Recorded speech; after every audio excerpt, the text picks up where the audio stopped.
H.P. Lovecraft, At the Mountains of Madness. Read by Joel Nisbet. Chapter 1. I am forced into speech because men of science have refused to follow my advice without knowing why. It is altogether against my will that I tell my reasons for opposing this contemplated invasion of the Antarctic, with its vast fossil hunt and its wholesale boring and melting of the ancient ice cap, and I am the more reluctant because my warning may be in vain. Doubt of the real facts as I reveal them is inevitable, yet if I suppressed what will seem extravagant and incredible, there would be nothing left. The hitherto withheld photographs, both ordinary and aerial, will count in my favour, for they are damnably vivid and graphic. Still, they will be doubted because of the great lengths to which clever fakery can be carried. The ink drawings, of course, will be jeered at as obvious impostures, notwithstanding a strangeness of technique which art experts ought to remark and puzzle over.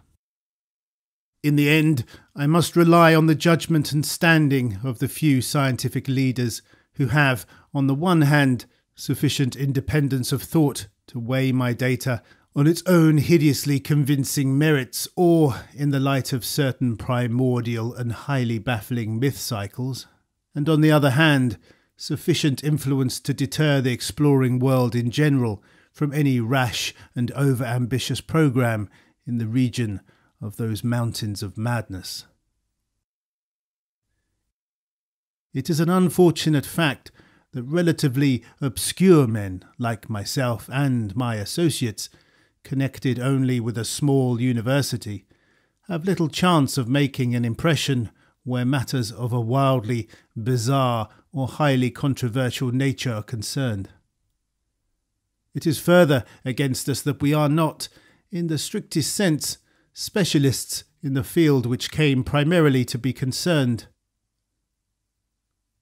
As a geologist, my object in leading the Miskatonic University expedition was wholly that of securing deep-level specimens of rock and soil from various parts of the Antarctic continent, aided by the remarkable drill devised by Professor Frank H. Peabody of our engineering department.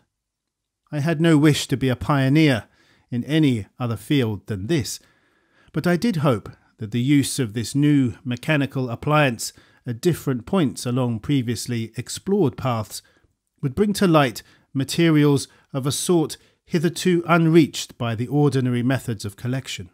Peabody's drilling apparatus, as the public already knows from our reports, was unique and radical in its lightness, portability, and capacity to combine the ordinary artesian drill principle with the principle of the small circular rock drill in such a way as to cope quickly with strata of varying hardness. Steel head, jointed rods, gasoline motor, collapsible wooden derrick, dynamiting paraphernalia, cording, rubbish removal auger, and sectional piping for bores 5 inches wide and up to 1,000 feet deep, all formed, with needed accessories, no greater load than 3 7-dog sledges could carry. This being made possible by the clever aluminium alloy of which most of the metal objects were fashioned. 4 large Dornier aeroplanes, designed especially for the tremendous altitude flying necessary on the Antarctic plateau, and with 5 added fuel warming and quick starting devices worked out by Peabody, could transport our entire expedition from a base at the edge of the Great Ice Barrier to various suitable inland points, and from these points a sufficient quota of dogs would serve us. We planned to cover as great an area as one Antarctic season or longer, if absolutely necessary, would permit. Operating mostly in the mountain ranges and on the plateau south of Ross Sea, regions explored in varying degree by Shackleton, Amundsen, Scott and Bird. With frequent changes of camp made by aeroplane and involving distances great enough to be of geological significance, we expected to unearth a quite unprecedented amount of material, especially in the pre-Cambrian strata, of which so narrow a range of Antarctic specimens had previously been secured. We wished also to obtain as great as possible a variety of the upper fossiliferous rocks, since the primal life history of this bleak realm of ice and death is of the highest importance to our knowledge of the Earth's past. That the Antarctic continent was once temperate and even tropical, with a teeming vegetable and animal life of which the lichens, marine fauna, arachnida and penguins of the northern edge are the only survivals, is a matter of common information, and we hope to expand that information in variety, accuracy and detail. When a simple boring revealed fossiliferous signs, we would enlarge the aperture by blasting in order to get specimens of suitable size and condition. Our borings of varying depth, according to the promise held out by the upper soil or rock, were to be confined to exposed or nearly exposed land surfaces, these inevitably being slopes and ridges because of the 1 or 2 mile thickness of solid ice overlaying the lower levels. We could not afford to waste drilling depth on any considerable amount of mere glaciation, though Peabody had worked out a plan for sinking copper electrodes in thick clusters of borings and melting off limited areas of ice with current from a gasoline-driven dynamo. It is this plan, which we could not put into effect except experimentally on an expedition such as ours, that the coming Starkweather Moor expedition proposes to follow, despite the warnings I have issued since our return from the Antarctic. The public knows of the Miskatonic expedition through our frequent wireless reports to the Arkham Advertiser and Associated Press, and through the later articles of Peabody and myself. We consisted of 4 men from the university: Peabody, Lake of the biology department, Atwood of the physics department, also a meteorologist, and I, representing geology and having nominal command. Besides 16 assistants, 7 graduate students from Miskatonic, and 9 skilled mechanics. Of these 16, 12 were qualified aeroplane pilots, all but 2 of whom were competent wireless operators. 8 of them understood navigation with compass and sextant, as did Peabody, Atwood and I. In addition, of course, our 2 ships, wooden ex-whalers, reinforced for ice conditions and having auxiliary steam, were fully manned. The Nathaniel Darby Pickman Foundation, aided by a few special contributions, financed the expedition. Hence, our preparations were extremely thorough, despite the absence of great publicity. The dogs, sledges, machines, camp materials and unassembled parts of our 5 planes were delivered in Boston, and there our ships were loaded. We were marvellously well equipped for our specific purposes, and in all matters pertaining to supplies, regimen, transportation and camp construction, we profited by the excellent example of our many recent and exceptionally brilliant predecessors. It was the unusual number and fame of these predecessors which made our own expedition, ample though it was, so little noticed by the world at large. As the newspapers told, we sailed from Boston Harbour on September the 2nd, 1930, taking a leisurely course down the coast and through the Panama Canal and stopping at Samoa and Hobart, Tasmania, at which latter place we took on final supplies. None of our exploring party had ever been in the polar regions before, hence we all relied greatly on our ship captains, J.B. Douglas commanding the brig Arkham and serving as commander of the sea party, and Georg Thorfinson commanding the bark Miskatonic, both veteran whalers in Antarctic waters. As we left the inhabited world behind, the sun sank lower and lower in the north and stayed longer and longer above the horizon each day. At about 62 degrees south latitude, we sighted our first icebergs, table-like objects with vertical sides, and just before reaching the Antarctic Circle, which we crossed on October the 20th, with appropriately quaint ceremonies, we were considerably troubled with field ice. The falling temperature bothered me considerably after our long voyage through the tropics, but I tried to brace up for the worst rigours to come. On many occasions, the curious atmospheric effects enchanted me vastly, these including a strikingly vivid mirage, the first I had ever seen, in which distant bergs became the battlements of unimaginable cosmic castles. Pushing through the ice, which was fortunately neither extensive nor thickly packed, we regained open water at south latitude 67 degrees, east longitude 175 degrees. On the morning of October the 26th, a strong land blink appeared on the south, and before noon we all felt a thrill of excitement at beholding a vast, lofty and snow-clad mountain chain which opened out and covered the whole vista ahead. At last, we had encountered an outpost of the great unknown continent and its cryptic world of frozen death. These peaks were obviously the Admiralty Range discovered by Ross, and it would now be our task to round Cape Adair and sail down the east coast of Victoria Land to our contemplated base on the shore of McMurdo Sound at the foot of the volcano Erebus in south latitude 77 degrees 9 minutes. The last lap of the voyage was vivid and fancy-stirring. Great barren peaks of mystery looming up constantly against the west as the low northern sun of noon, or the still lower horizon-grazing southern sun of midnight, poured its hazy, reddish rays over the white snow, bluish ice and water lanes, and black bits of exposed granite slope.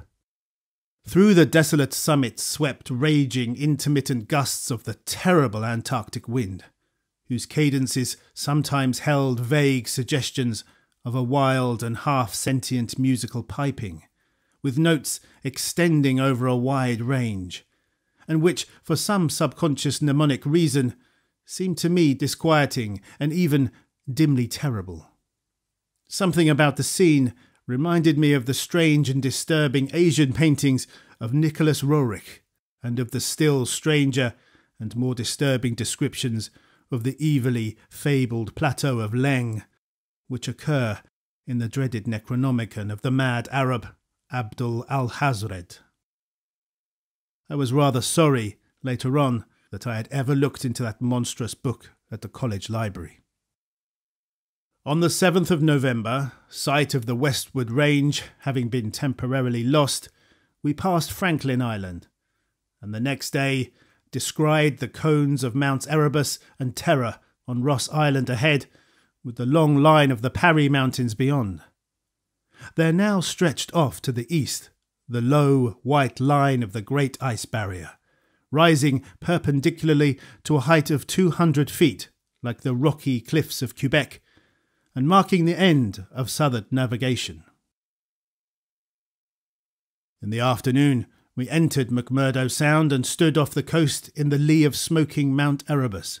The scoriae peak towered up some 12,700 feet against the eastern sky, like a Japanese print of the sacred Fujiyama, while beyond it rose the white ghost-like height of Mount Terror, 10,900 feet in altitude and now extinct as a volcano.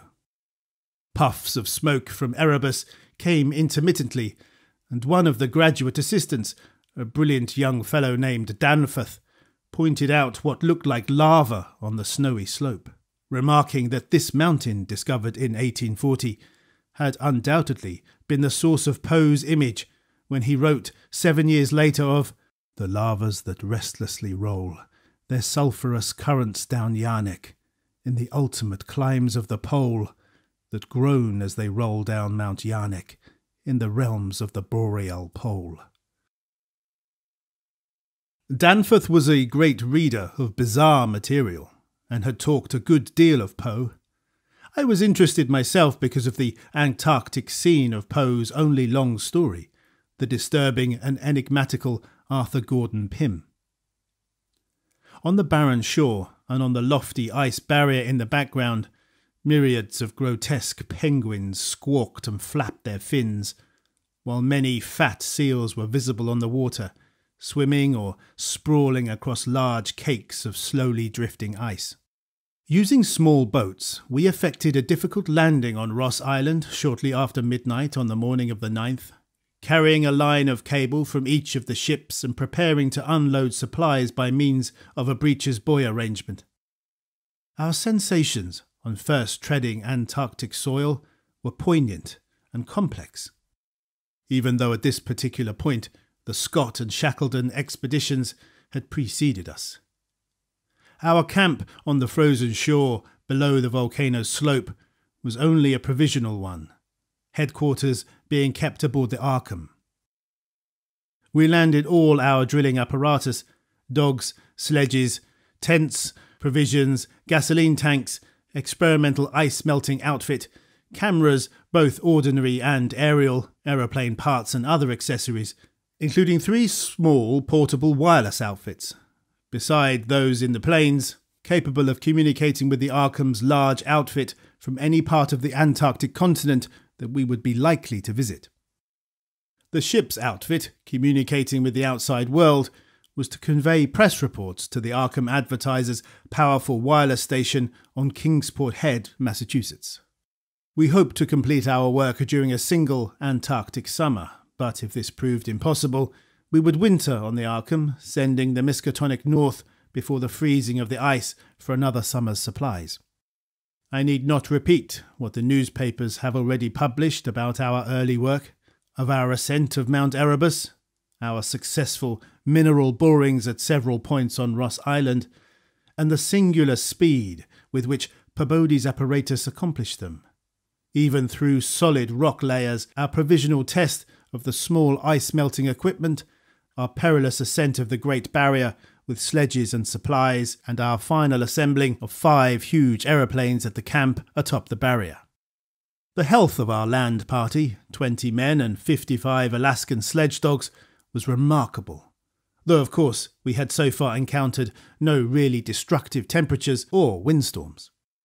For the most part, the thermometer varied between 0 and 20 degrees or 25 degrees above, and our experience with New England winters had accustomed us to rigours of this sort. The barrier camp was semi-permanent and destined to be a storage cache for gasoline, provisions, dynamite and other supplies. Only 4 of our planes were needed to carry the actual exploring material, the 5th being left with a pilot and 2 men from the ships at the storage cache to form a means of reaching us from the Arkham in case all our exploring planes were lost. Later, when not using all the other planes for moving apparatus, we would employ 1 or 2 in a shuttle transportation service between the cache and another permanent base on the Great Plateau from 600 to 700 miles southward beyond Beardmore Glacier. Despite the almost unanimous accounts of appalling winds and tempests that pour down from the plateau, we determined to dispense with intermediate bases, taking our chances in the interests of economy and probable efficiency. Wireless reports have spoken of the breathtaking 4-hour non-stop flight of our squadron on November the 21st over the lofty shelf ice, with vast peaks rising on the west and the unfathomed silences echoing to the sound of our engines. Wind troubled us only moderately, and our radio compasses held us through the one opaque fog we encountered. When the vast rise loomed ahead between latitudes 83 degrees and 84 degrees, we knew we had reached Beardmore Glacier, the largest valley glacier in the world, and that the frozen sea was now giving place to a frowning and mountainous coastline. At last, we were truly entering the white eon-dead world of the ultimate south, and even as we realised it, we saw the peak of Mount Nason in the eastern distance, towering up to its height of almost 15,000 feet. The successful establishment of the southern base above the glacier in latitude 86 degrees 7 minutes east longitude 174 degrees 23 minutes, and the phenomenally rapid and effective borings and blastings made at various points reached by our sledge trips and short aeroplane flights are matters of history, as is the arduous and triumphant ascent of Mount Nason by Peabody and two of the graduate students, Gedney and Carroll, on December the 13th to 15th. We were some 8,500 feet above sea level, and when experimental drillings revealed solid ground only 12 feet down through the snow and ice at certain points, we made considerable use of the small melting apparatus and sunk bores and performed dynamiting at many places where no previous explorer had ever thought of securing mineral specimens. The pre-Cambrian granites and Beacon sandstones thus obtained confirmed our belief that this plateau was homogeneous with the great bulk of the continent to the west, but somewhat different from the parts lying eastward below South America, which we then thought to form a separate and smaller continent divided from the larger one by a frozen junction of Ross and Weddell seas, though Bird has since disproved the hypothesis. In certain of the sandstones, dynamited and chiselled after boring, revealed their nature. We found some highly interesting fossil markings and fragments, notably ferns, seaweeds, trilobites, crinoids and such molluscs as lingulae and gastropods, all of which seemed of real significance in connection with the region's primordial history. There was also a queer triangular striated marking, about a foot in greatest diameter, which Lake pieced together from 3 fragments of slate brought up from a deep blasted aperture. These fragments came from a point to the westward, near the Queen Alexandra Range, and Lake, as a biologist, seemed to find their curious marking unusually puzzling and provocative, though to my geological eye it looked not unlike some of the ripple effects reasonably common in the sedimentary rocks. Since slate is no more than a metamorphic formation into which a sedimentary stratum is pressed, and since the pressure itself produces odd, distorting effects on any markings which may exist, I saw no reason for extreme wonder over the striated depression.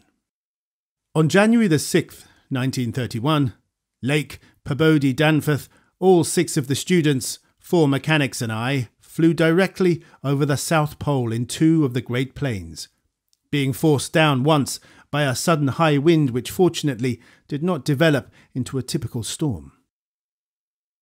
This was, as the papers have stated, one of several observation flights, during others of which we tried to discern new topographical features in areas unreached by previous explorers. Our early flights were disappointing in this latter respect, though they afforded us some magnificent examples of the richly fantastic and deceptive mirages of the polar regions, of which our sea voyage had given us some brief foretastes. Distant mountains floated in the sky as enchanted cities, and often the whole white world would dissolve into a gold, silver and scarlet land of Dunsanian dreams and adventurous expectancy under the magic of the low midnight sun. On cloudy days we had considerable trouble in flying, owing to the tendency of snowy earth and sky to merge into one mystical opalescent void with no visible horizon to mark the junction of the two. At length we resolved to carry out our original plan of flying 500 miles eastward with all 4 exploring planes and establishing a fresh sub-base at a point which would probably be on the smaller continental division, as we mistakenly conceived it. The geological specimens obtained there would be desirable for purposes of comparison. Our health so far had remained excellent, lime juice well offsetting the steady diet of tinned and salted food, and temperatures generally above 0, enabling us to do without our thickest furs. It was now midsummer, and with haste and care we might be able to conclude work by March and avoid a tedious wintering through the long Antarctic night. Several savage windstorms had burst upon us from the west, but we had escaped damage through the skill of Atwood in devising rudimentary aeroplane shelters and windbreaks of heavy snow blocks, and reinforcing the principal camp buildings with snow. Our good luck and efficiency had indeed been almost uncanny. The outside world knew, of course, of our programme and was also told of Lake's strange and dogged insistence on a westward, or rather northwestward, prospecting trip before our radical shift to the new base. It seems he had pondered a great deal, and with alarmingly radical daring, over that triangular striated marking in the slate, reading into it certain contradictions in nature and geological period which whetted his curiosity to the utmost, and made him avid to sink more borings and blastings in the west stretching formation to which the exhumed fragments evidently belonged. He was strangely convinced that the marking was the print of some bulky, unknown and radically unclassifiable organism of considerably advanced evolution, notwithstanding that the rock which bore it was of so vastly ancient a date, Cambrian, if not actually Precambrian, as to preclude the probable existence not only of all highly evolved life, but of any life at all above the unicellular or at most trilobite stage.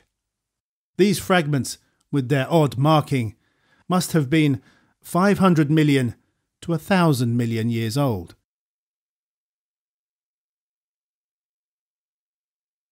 Chapter 2.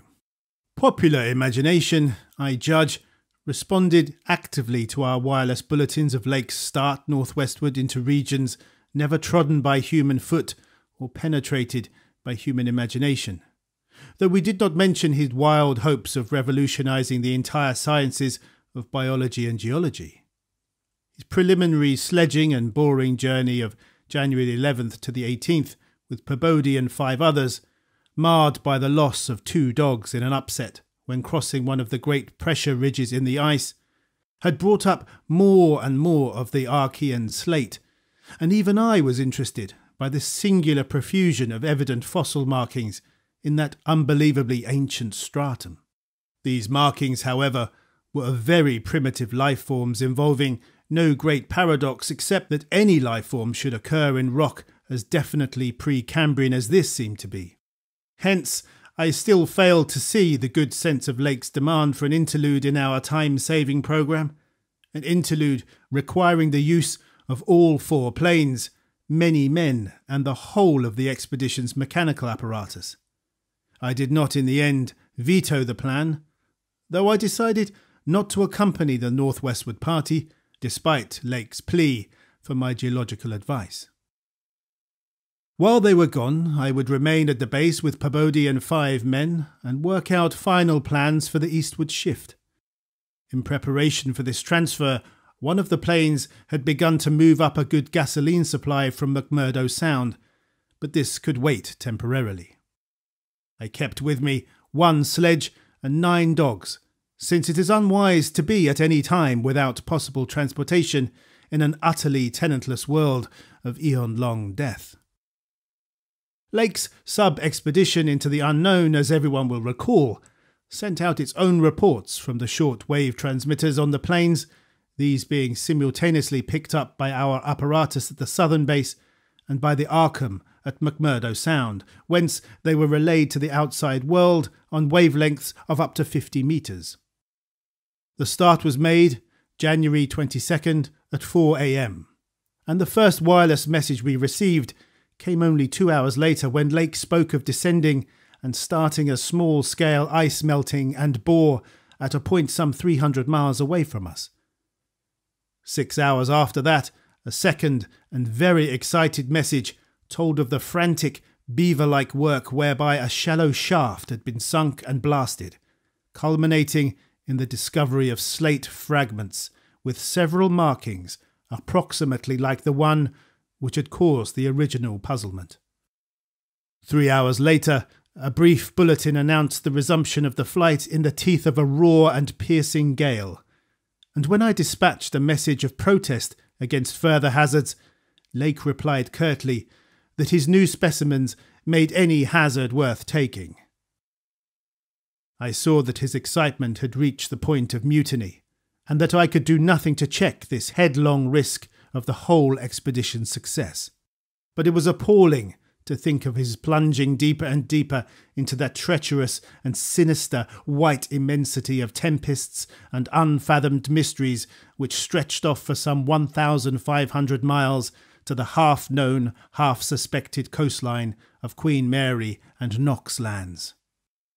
Then in about an hour and a half more came that doubly excited message from Lake's moving plane, which almost reversed my sentiments and made me wish I had accompanied the party. 10:05 p.m. on the wing. After snowstorm, have spied mountain range ahead, higher than any hitherto seen, may equal Himalayas, allowing for height of plateau. Probable latitude 76 degrees 15 minutes, longitude 113 degrees 10 minutes east. Reaches far as can see to right and left. Suspicion of 2 smoking cones. All peaks black and bare of snow. Gale blowing off them impedes navigation. After that, Pabodie, the men and I hung breathlessly over the receiver. Thought of this titanic mountain rampart 700 miles away inflamed our deepest sense of adventure, and we rejoiced that our expedition, if not ourselves personally, had been its discoverers. In half an hour, Lake called us again. Moulton's plane forced down on plateau in foothills, but nobody hurt and perhaps can repair. Shall transfer essentials to other 3 for return of further moves if necessary, but no more heavy plane travel needed just now. Mountains surpass anything in imagination. Am going up scouting in Carroll's plane with all weight out. You can't imagine anything like this. Highest peaks must go over 35,000 feet. Everest out of the running. Atwood to work out height with theodolite while Carroll and I go up. Probably wrong about cones, for formations look stratified.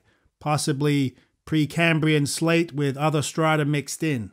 Queer skyline effects. Regular sections of cubes clinging to highest peaks. Whole thing marvelous in red gold light of low sun. Like land of mystery in a dream, or gateway to forbidden world of untrodden wonder. Wish you were here to study. Though technically it was sleeping time, not one of us listeners thought for a moment of retiring. It must have been a good deal the same at McMurdo Sound, where the supply cache and the Arkham were also getting the messages, for Captain Douglas gave out a call congratulating everybody on the important find, and Sherman, the cache operator, seconded his sentiments.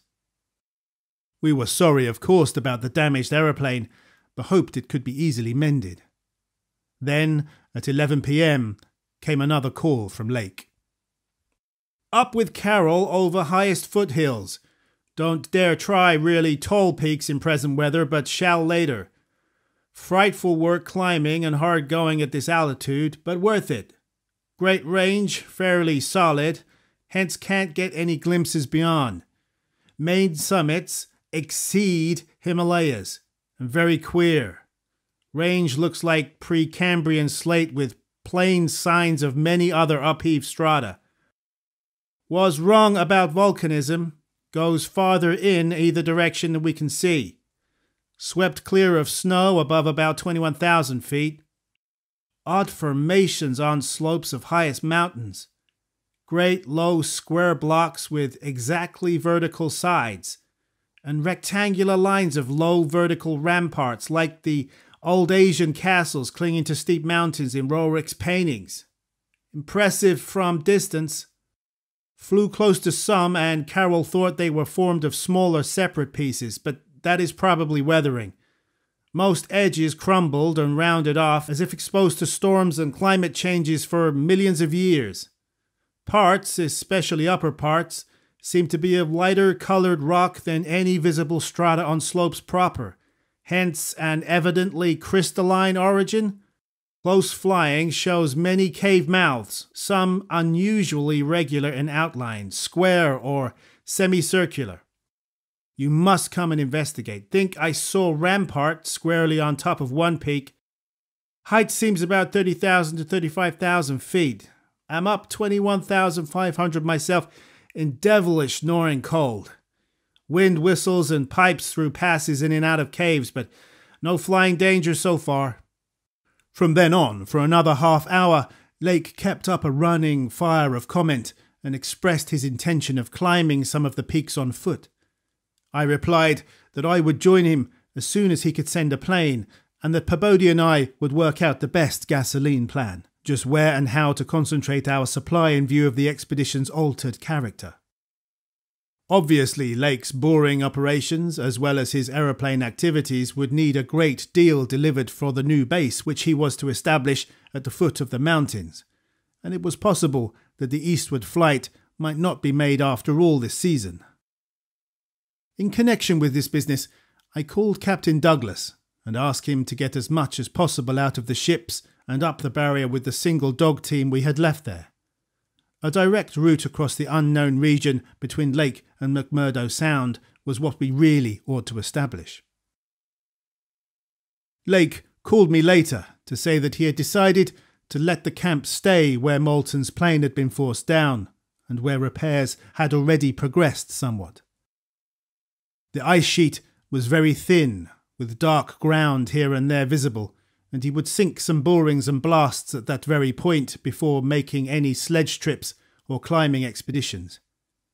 He spoke of the ineffable majesty of the whole scene, and the queer state of his sensations at being in the lee of vast silent pinnacles whose ranks shot up like a wall reaching the sky at the world's rim. Atwood's theodolite observations had placed the height of the 5 tallest peaks at from 30,000 to 34,000 feet. The windswept nature of the terrain clearly disturbed Lake, for it argued the occasional existence of prodigious gales violent beyond anything we had so far encountered. His camp lay a little more than 5 miles from where the higher foothills abruptly rose. I could almost trace a note of subconscious alarm in his words, flashed across a glacial void of 700 miles, as he urged that we all hasten with the matter and get the strange new region disposed of as soon as possible. He was about to rest now, after a continuous day's work of almost unparalleled speed, strenuousness, and results. In the morning, I had a 3-cornered wireless talk with Lake and Captain Douglas at their widely separated bases, and it was agreed that one of Lake's planes would come to my base for Peabody, the 5 men and myself, as well as for all the fuel it could carry. The rest of the fuel question, depending on our decision about an easterly trip, could wait for a few days, since Lake had enough for immediate camp heat and borings. Eventually, the old southern base ought to be restocked, but if we postponed the easterly trip, we would not use it till next summer, and meanwhile Lake must send a plane to explore a direct route between his new mountains and McMurdo Sound. Peabody and I prepared to close our base for a short or long period, as the case may be. If we wintered in the Antarctic, we would probably fly straight from Lake's base to the Arkham without returning to this spot. Some of our conical tents had already been reinforced by blocks of hard snow, and now we decided to complete the job of making a permanent Esquimaux village. Owing to a very liberal tent supply, Lake had with him all that his base would need, even after our arrival. I wirelessed that Peabody and I would be ready for the northwestward move after 1 day's work and 1 night's rest. Our labours, however, were not very steady after 4 p.m. For about that time, Lake began sending in the most extraordinary and excited messages. His working day had started unpropitiously, since an aeroplane survey of the nearly exposed rock surfaces showed an entire absence of those Archean and primordial strata for which he was looking, and which formed so great a part of the colossal peaks that loomed up at tantalizing distance from the camp. Most of the rocks glimpsed were apparently Jurassic and Comanchean sandstones and Permian and Triassic schists, with now and then a glossy black outcropping suggesting a hard and slaty coal. This rather discouraged Lake, whose plans all hinged on unearthing specimens more than 500 million years older. It was clear to him that in order to recover the Archean slate vein in which he had found the odd markings, he would have to make a long sledge trip from these foothills to the steep slopes of the gigantic mountains themselves. He had resolved, nevertheless, to do some local boring as part of the expedition's general programme, hence set up the drill and put 5 men to work with it while the rest finished settling the camp and repairing the damaged aeroplane. The softest visible rock, a sandstone about 1/4 of a mile from the camp, had been chosen for the first sampling, and the drill made excellent progress without much supplementary blasting. It was about 3 hours afterward, following the first really heavy blast of the operation, that the shouting of the drill crew was heard, and that young Gedney, the acting foreman, rushed into the camp with the startling news. They had struck a cave. Early in the boring, the sandstone had given place to a vein of Comanchian limestone full of minute fossil cephalopods, corals, echini and spirifera, and with occasional suggestions of siliceous sponges and marine vertebrate bones. The latter probably of teleosts, sharks and ganoids. This in itself was important enough, as affording the first vertebrate fossils the expedition had yet secured, but when shortly afterward the drill head dropped through the stratum into apparent vacancy, a wholly new and doubly intense wave of excitement spread among the excavators. A good-sized blast had laid open the subterrane secret, and now, through a jagged aperture, perhaps 5 feet across and 3 feet thick, there yawned before the avid searchers a section of shallow limestone, hollowing worn more than 50 million years ago by the trickling groundwaters of a bygone tropic world. The hollowed layer was not more than 7 or 8 feet deep, but extended off indefinitely in all directions, and had a fresh, slightly moving air which suggested its membership in an extensive subterranean system. Its roof and floor were abundantly equipped with large stalactites and stalagmites, some of which met in columnar form. But important, above all else, was the vast deposit of shells and bones which in places nearly choked the passage. Washed down from unknown jungles of Mesozoic tree ferns and fungi, and forests of tertiary cycads, fan palms and primitive angiosperms, this osseous medley contained representatives of more Cretaceous, Eocene and other animal species than the greatest paleontologists could have counted or classified in a year. Mollusks, crustacean armour, fishes, amphibians, reptiles, birds, and early mammals, great and small, known and unknown.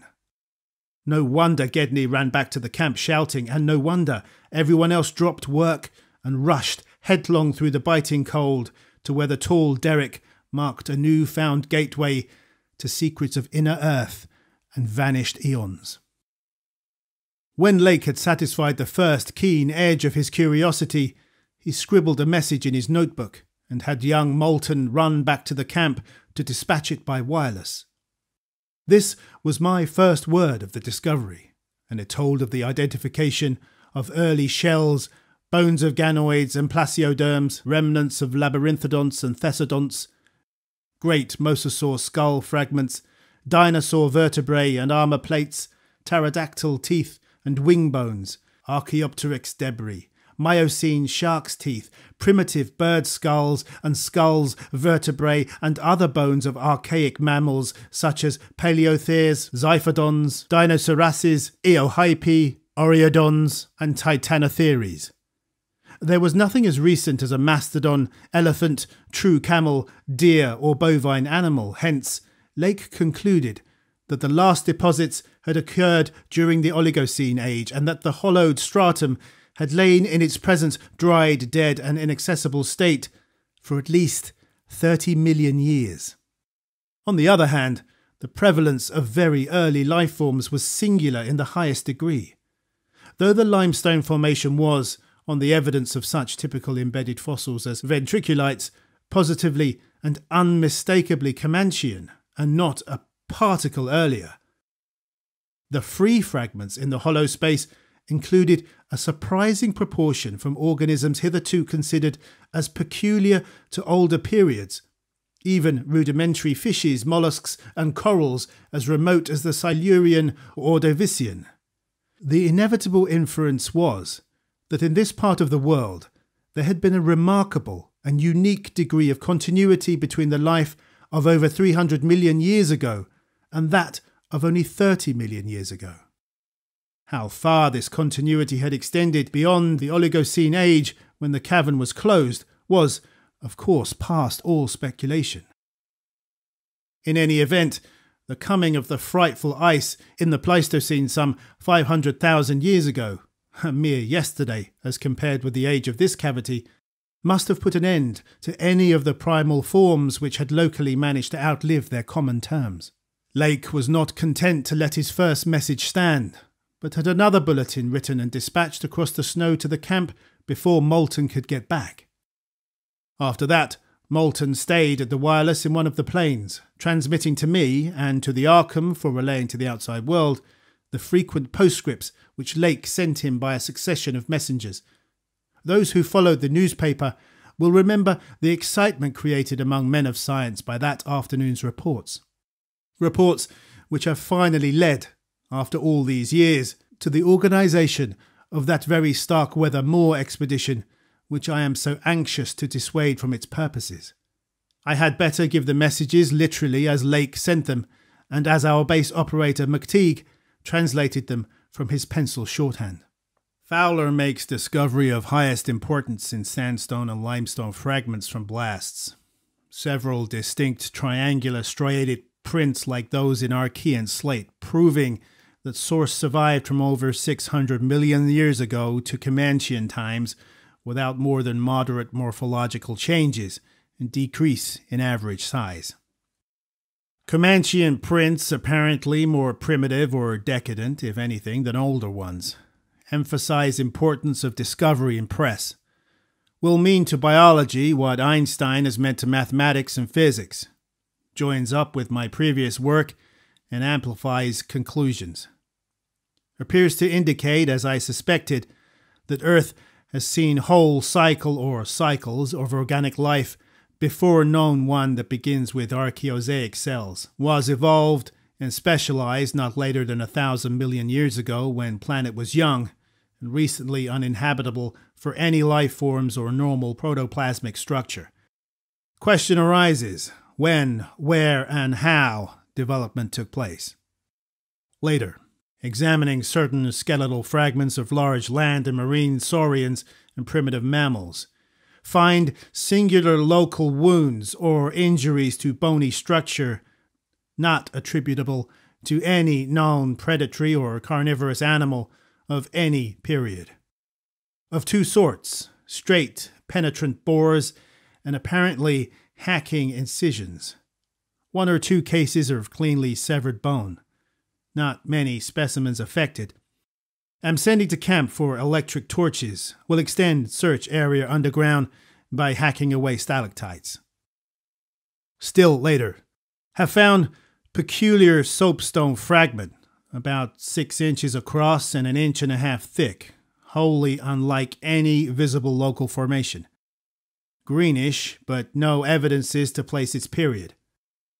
Has curious smoothness and regularity, shaped like 5-pointed star with tips broken off, and signs of other cleavage at inward angles and in center of surface. Small, smooth depression in center of unbroken surface. Arouses much curiosity as to source and weathering. Probably some freak of water action. Carroll, with magnifier, thinks he can make out additional markings of geologic significance. Groups of tiny dots in regular patterns. Dogs growing uneasy as we work and seem to hate this soapstone. Must see if it has any peculiar odor. We'll report again when Mills gets back with light and we will start on underground area. 10:15 p.m. Important discovery. Orendorff and Watkins, working underground at 9:45 with light, found monstrous barrel-shaped fossil of wholly unknown nature. Probably vegetable, unless overgrown specimen of unknown marine radiata. Tissue evidently preserved by mineral salts. Tough as leather, but astonishing flexibility retained in places. Marks of broken off parts at ends and around sides. 6 feet end to end, 3.5 feet central diameter, tapering to 1 foot at each end, like a barrel with 5 bulging ridges in place of staves.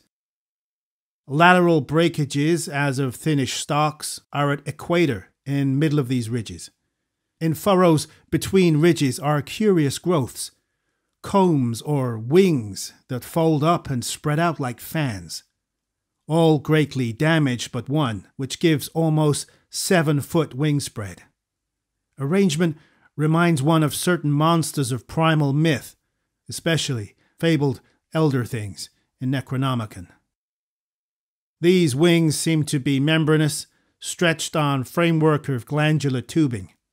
Apparent minute orifices in frame tubing at wingtips. Ends of body shriveled, giving no clue to interior or to what has been broken off there. Must dissect when we get back to camp. Can't decide whether vegetable or animal. Many features obviously of almost incredible primitiveness. Have set all hands cutting stalactites and looking for further specimens. Additional scarred bones found, but these must wait. Having trouble with dogs. They can't endure the new specimen, and would probably tear it to pieces if we didn't keep it at a distance from them. 11:30 p.m. Attention, Dyer Peabody Douglas. Matter of highest, I might say transcendent importance. Arkham must relay to Kingsport Head Station at once. Strange barrel growth is the archaean thing that left prints in rocks. Mills, Baudreau and Fowler discover cluster of 13 more at underground point 40 feet from aperture. Mixed with curiously rounded and configured soapstone fragments smaller than one previously found.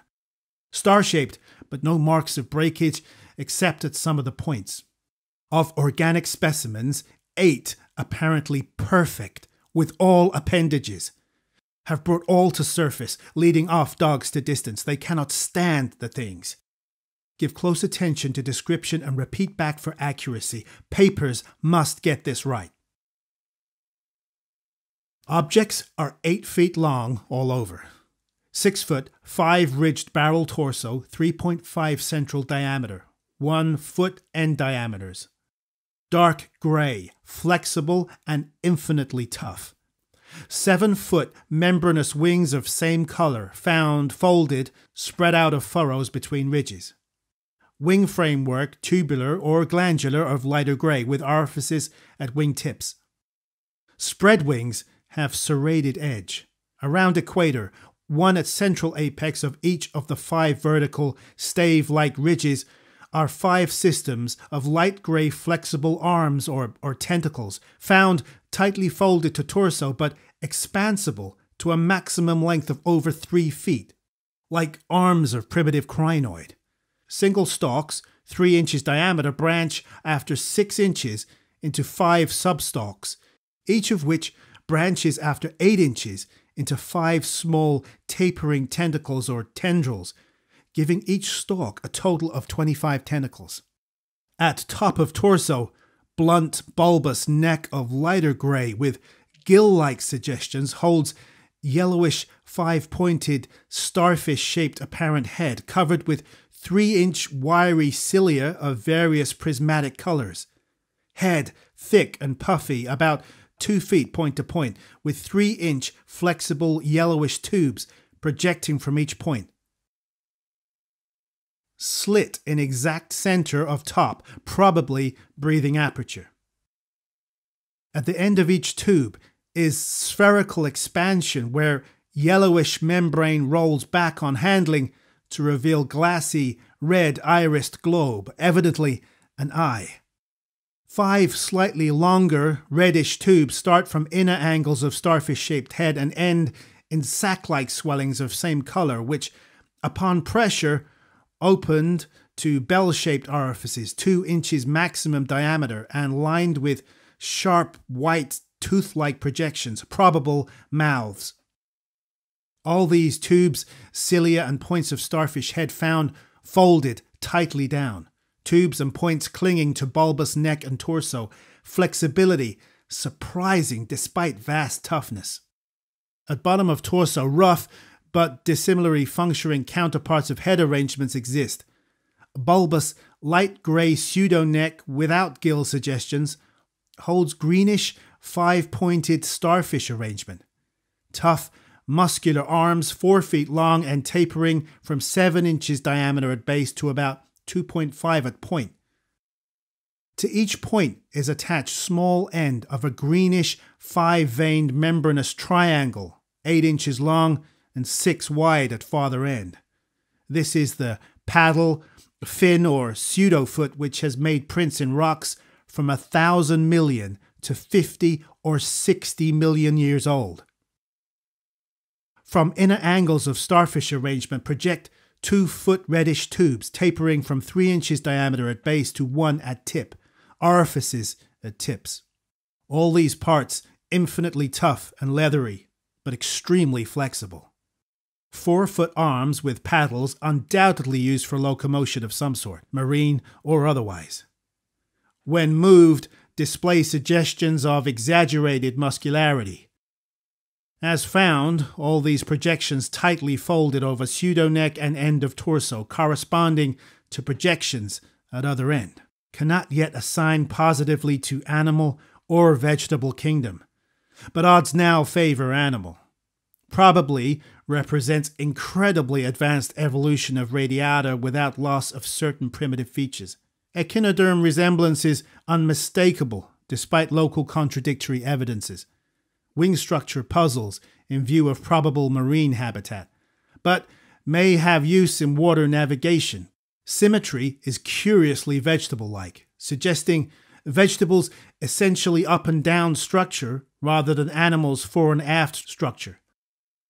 Fabulously early date of evolution, preceding even simplest Archean protozoa hitherto known. Baffles all conjecture as to origin. Complete specimens have such uncanny resemblance to certain creatures of primal myth that suggestion of ancient existence outside Antarctic becomes inevitable.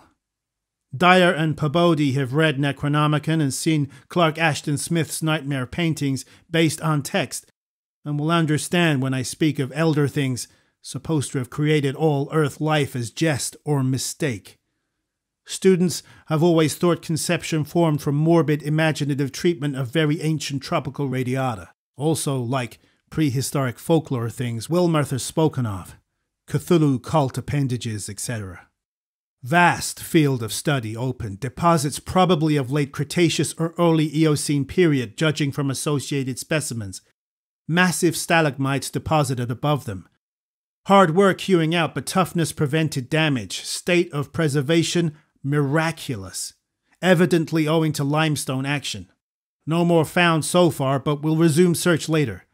Job now to get 14 huge specimens to camp without dogs, which bark furiously and can't be trusted near them.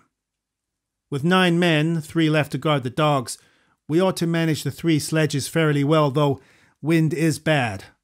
Must establish plane communication with McMurdo Sound and begin shipping material. But I've got to dissect one of these things before we take any rest. Wish I had a real laboratory here. Dyer better kick himself for having tried to stop my westward trip. First the world's greatest mountains, and then this. If this last isn't the high spot of the expedition, I don't know what is. We are made, scientifically. Congrats, Peabody, on the drill that opened up the cave. Now will Arkham please repeat description?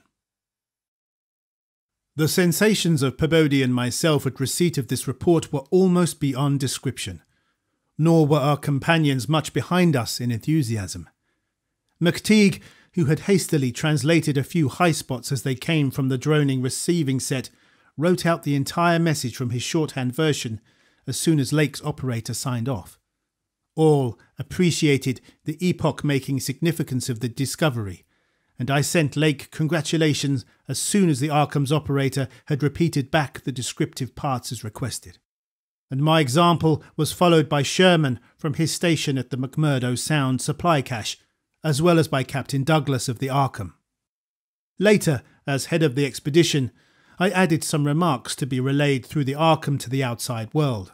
Of course, rest was an absurd thought amidst this excitement, and my only wish was to get to Lake's camp as quickly as I could. It disappointed me when he sent word that a rising mountain gale made early aerial travel impossible. But within an hour and a half, interest again began to banish disappointment. Lake was sending more messages and told of the completely successful transportation of the 14 great specimens to the camp. It had been a hard pull, for the things were surprisingly heavy, but 9 men had accomplished it very neatly. Now some of the party were hurriedly building a snow corral at a safe distance from the camp, to which the dogs could be brought for greater convenience in feeding. The specimens were laid out on the hard snow near the camp, save for one on which Lake was making crude attempts at dissection. This dissection seemed to be a greater task than had been expected, for, despite the heat of a gasoline stove in the newly raised laboratory tent, the deceptively flexible tissues of the chosen specimen, a powerful and intact one, lost nothing of their more than leathery toughness. Lake was puzzled as to how he might make the requisite incisions without violence destructive enough to upset all the structural niceties he was looking for. He had, it is true, 7 more perfect specimens, but these were too few to use up recklessly unless the cave might later yield an unlimited supply. Accordingly, he removed the specimen and dragged in one which, though having remnants of the starfish arrangements at both ends, was badly crushed and partly disrupted along one of the great torso furrows. Results, quickly reported over the wireless, were baffling and provocative indeed. Nothing like delicacy or accuracy was possible with instruments hardly able to cut the anomalous tissue, but the little that was achieved left us all awed and bewildered. Existing biology would have to be wholly revised, for this thing was no product of any cell growth science knows about. There had been scarcely any mineral replacement, and despite an age of perhaps 40 million years, the internal organs were wholly intact. The leathery, undeteriorative, and almost indestructible quality was an inherent attribute of the thing's form of organisation, and pertained to some Paleogean cycle of invertebrate evolution utterly beyond our powers of speculation. At first, all that Lake found was dry, but as the heated tent produced its thawing effect, organic moisture of pungent and offensive odour was encountered toward the thing's uninjured side. It was not blood, but a thick, dark green fluid, apparently answering the same purpose. By the time Lake reached this stage, all 37 dogs had been brought to the still uncompleted corral near the camp, and even at that distance set up a savage barking and show of restlessness at the acrid, diffuse smell. Far from helping to place the strange entity, this provisional dissection merely deepened its mystery. All guesses about its external members had been correct, and on the evidence of these, one could hardly hesitate to call the thing animal. But internal inspection brought up so many vegetable evidences that Lake was left hopelessly at sea. It had digestion and circulation and a limited waste matter through the reddish tubes of its starfish-shaped base. Cursorily, one would say that its respiratory apparatus handled oxygen rather than carbon dioxide, and there were odd evidences of air storage chambers and methods of shifting respiration from the external orifice to at least 2 other fully developed breathing systems, gills and pores. Clearly, it was amphibian and probably adapted to long airless hibernation periods as well. Vocal organs seemed present in connection with the main respiratory system, but they presented anomalies beyond immediate solution. Articulate speech, in the sense of syllable utterance, seemed barely conceivable, but musical piping notes covering a wide range were highly probable. The muscular system was almost preternaturally developed. The nervous system was so complex and highly developed as to leave Lake aghast. Though excessively primitive and archaic in some respects, the thing had a set of ganglial centres and connectives arguing the very extremes of specialised development. Its 5-lobed brain was surprisingly advanced, and there were signs of a sensory equipment, served in part through the wiry cilia of the head, involving factors alien to any other terrestrial organism. Probably it had more than 5 senses, so that its habits could not be predicted from any existing analogy. It must, Lake thought, have been a creature of keen sensitiveness and delicately differentiated functions in its primal world, much like the ants and bees of today. It reproduced like the vegetable cryptograms, especially pteridophytes, having spore cases at the tips of the wings and evidently developing from a thallus or prothallus. But to give it a name at this stage was mere folly. It looked like a radiate, but was clearly something more. It was partly vegetable, but had 3/4 of the essentials of animal structure. That it was marine in origin, its symmetrical contour and certain other attributes clearly indicated, yet one could not be exact as to the limit of its latter adaptations. The wings, after all, held a persistent suggestion of the aerial. How it could have undergone its tremendously complex evolution on a new-born Earth in time to leave prints in Archean rocks was so far beyond conception as to make Lake whimsically recall the primal myths about great old ones who filtered down from the stars and concocted Earth life as a joke or mistake, and the wild tales of cosmic hill things from outside told by a folklorist colleague in Miskatonic's English department. Naturally, he considered the possibility of the pre-Cambrian prints having been made by a less evolved ancestor of the present specimens, but quickly rejected this too facile theory upon considering the advanced structural qualities of the older fossils. If anything, the later contours show decadence rather than higher evolution. The size of the pseudofeet had decreased, and the whole morphology seemed coarsened and simplified.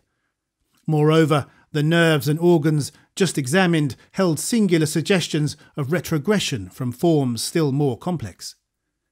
Atrophied and vestigial parts were surprisingly prevalent, although altogether little could be said to have been solved, and Lake fell back on mythology for a provisional name, jocosely dubbing his finds the Elder Ones.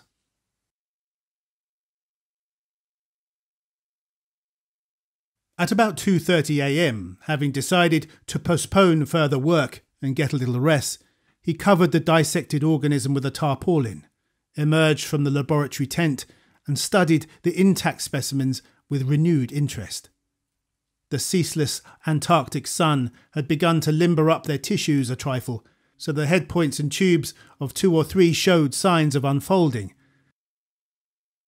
But Lake did not believe there was any danger of immediate decomposition in the almost sub-zero air. He did, however, move all the undissected specimens closer together and throw a spare tent over them in order to keep off the direct solar rays. That would also help keep their possible scent away from the dogs, whose hostile unrest was really becoming a problem, even at their substantial distance and behind the higher and higher snow walls which an increased quota of the men were hastening to raise around their quarters.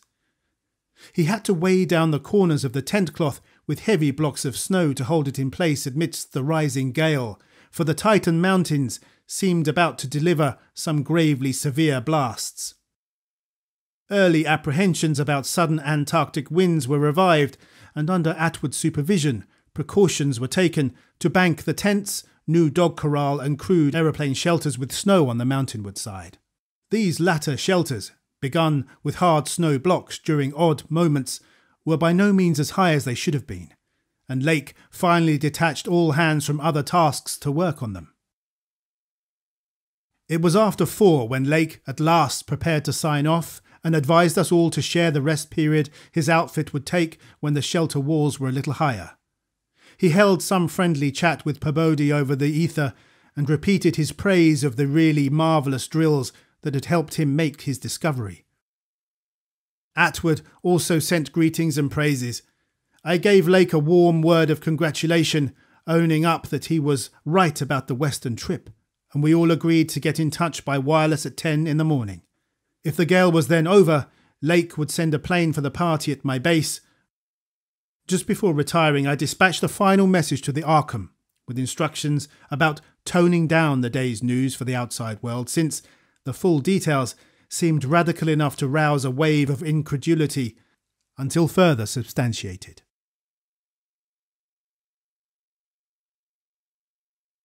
Chapter 3.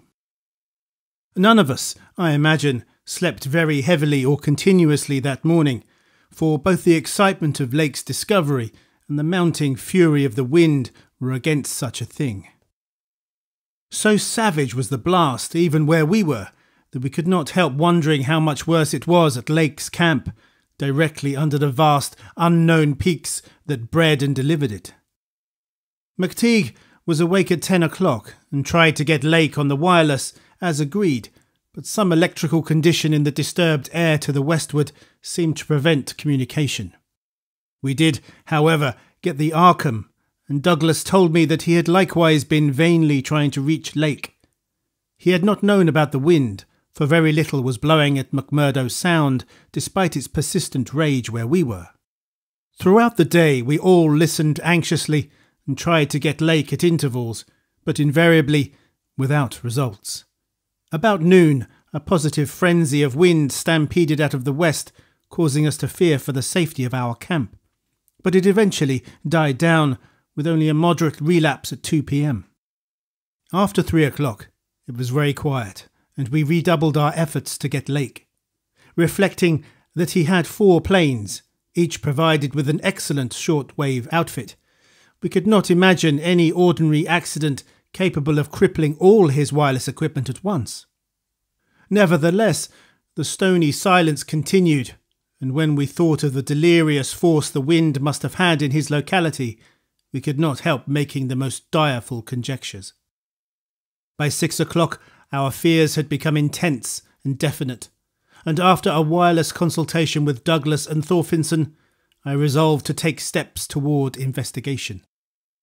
The 5th airplane, which we had left at the McMurdo Sound supply cache with Sherman and 2 sailors, was in good shape and ready for instant use, and it seemed that the very emergency for which it had been saved was now upon us. I got Sherman by wireless and ordered him to join me with the plane and the 2 sailors at the southern base as quickly as possible, the air conditions being apparently highly favourable. We then talked over the personnel of the coming investigation party and decided that we would include all hands, together with the sledge and dogs which I had kept with me. Even so great a load would not be too much for one of the huge planes built to our especial orders for heavy machinery transportation. At intervals, I still tried to reach Lake with the wireless, but all to no purpose. Sherman, with the sailors Gunnarsson and Larson, took off at 7:30 and reported a quiet flight from several points on the wing. They arrived at our base at midnight, and all hands at once discussed the next move. It was risky business sailing over the Antarctic in a single aeroplane without any line of bases, but no one drew back from what seemed like the plainest necessity. We turned in at 2 o'clock for a brief rest after some preliminary loading of the plane, but we were up again in 4 hours to finish the loading and packing. At 7:15 a.m., January 25th, we started flying northwestward under McTeague's pilotage with 10 men, 7 dogs, a sledge, a fuel and food supply, and other items, including the plane's wireless outfit. The atmosphere was clear, fairly quiet, and relatively mild in temperature, and we anticipated very little trouble in reaching the latitude and longitude designated by Lake as the site of his camp. Our apprehensions were over what we might find or fail to find at the end of the journey, for silence continued to answer all calls dispatched to the camp. Every incident of that 4.5-hour flight is burned into my recollection, because of its crucial position in my life. It marked my loss at the age of 54 of all that peace and balance which the normal mind possesses through its accustomed conception of external nature and nature's laws. Thenceforward, the 10 of us, but the student Danforth and myself above all others, were to face a hideously amplified world of lurking horrors which nothing can erase from our emotions and which we would refrain from sharing with mankind in general if we could. The newspapers have printed the bulletins we sent from the moving plane, telling of our non-stop course, our 2 battles with treacherous upper air gales, our glimpse of the broken surface where Lake had sunk his mid-journey shaft 3 days before, and our sight of a group of those strange, fluffy snow cylinders noted by Amundsen and Bird as rolling in the wind across the endless leagues of frozen plateau. There came a point, though, when our sensations could not be conveyed in any words the press would understand, and a later point when we had to adopt an actual rule of strict censorship. The sailor Larsen was first to spy the jagged line of witch-like cones and pinnacles ahead, and his shouts sent everyone to the windows of the great cabined plane. Despite our speed, they were very slow in gaining prominence, hence we knew that they must be infinitely far off, and visible only because of their abnormal height. Little by little, however, they rose grimly into the western sky, allowing us to distinguish various bare, bleak, blackish summits, and to catch the curious sense of fantasy which they inspired, as seen in the reddish Antarctic light against the provocative background of iridescent ice dust clouds. In the whole spectacle there was a persistent, pervasive hint of stupendous secrecy and potential revelation, as if these stark nightmare spires marked the pylons of a frightful gateway into forbidden spheres of dream and complex gulfs of remote time, space, and ultra-dimensionality. I could not help feeling that they were evil things, mountains of madness, whose farther slopes looked out over some accursed ultimate abyss. That seething half-luminous cloud background held ineffable suggestions of a vague, ethereal beyondness, far more than terrestrially spatial, and gave appalling reminders of the utter remoteness, separateness, desolation, and eon-long death of this untrodden and unfathomed austral world. It was young Danforth who drew our notice to the curious regularities of the higher mountain skyline, regularities like clinging fragments of perfect cubes, which Lake had mentioned in his messages, and which indeed justified his comparison with the dream-like suggestions of primordial temple ruins on cloudy Asian mountain tops, so subtly and strangely painted by Roerich. There was indeed something hauntingly Roerich-like about this whole unearthly continent of mountainous misery. I had felt it in October, when we first caught sight of Victoria Land, and I felt it afresh now. I felt, too, another wave of uneasy consciousness of Archean mythical resemblances, of how disturbingly this lethal realm corresponded to the evil-famed plateau of Leng in the primal writings. Mythologists have placed Leng in Central Asia, but the racial memory of man, or of his predecessors, is long, and it may well be that certain tales have come down from lands and mountains and temples of horror earlier than Asia and earlier than any human world we know. A few daring mystics have hinted at a pre-Pleistocene origin for the fragmentary Nakotic manuscripts and have suggested and the devotees of Sathogwa were as alien to mankind as Sathogwa himself. Leng, wherever in space or time it might brood, was not a region I would care to be in or near. Nor did I relish the proximity of a world that had ever bred such ambiguous and archaean monstrosities as those Lake had just mentioned. At the moment, I felt sorry that I had ever read that abhorred Necronomicon, or talked so much with that unpleasantly erudite folklorist Wilmarth at the university. This mood undoubtedly served to aggravate my reaction to the bizarre mirage which burst upon us from the increasingly opalescent zenith as we drew near the mountains and began to make out the cumulative undulation of the foothills. I had seen dozens of polar mirages during the preceding weeks, some of them quite as uncanny and fantastically vivid as the present sample, but this one had a wholly novel and obscure quality of menacing symbolism, and I shuddered as the seething labyrinth of fabulous walls and towers and minarets loomed out of the troubled ice vapours above our heads. The effect was that of a cyclopean city of no architecture known to man or to human imagination, with vast aggregations of night-black masonry embodying monstrous perversions of geometrical laws and attaining the most grotesque extremes of sinister bizarrerie. There were truncated cones, sometimes terraced or fluted, surmounted by tall cylindrical shafts, here and there bulbously enlarged and often capped with tiers of thinnish scalloped discs, and strange beetling table-like constructions suggesting piles of multitudinous rectangular slabs or circular plates or five-pointed stars, with each one overlapping the one beneath.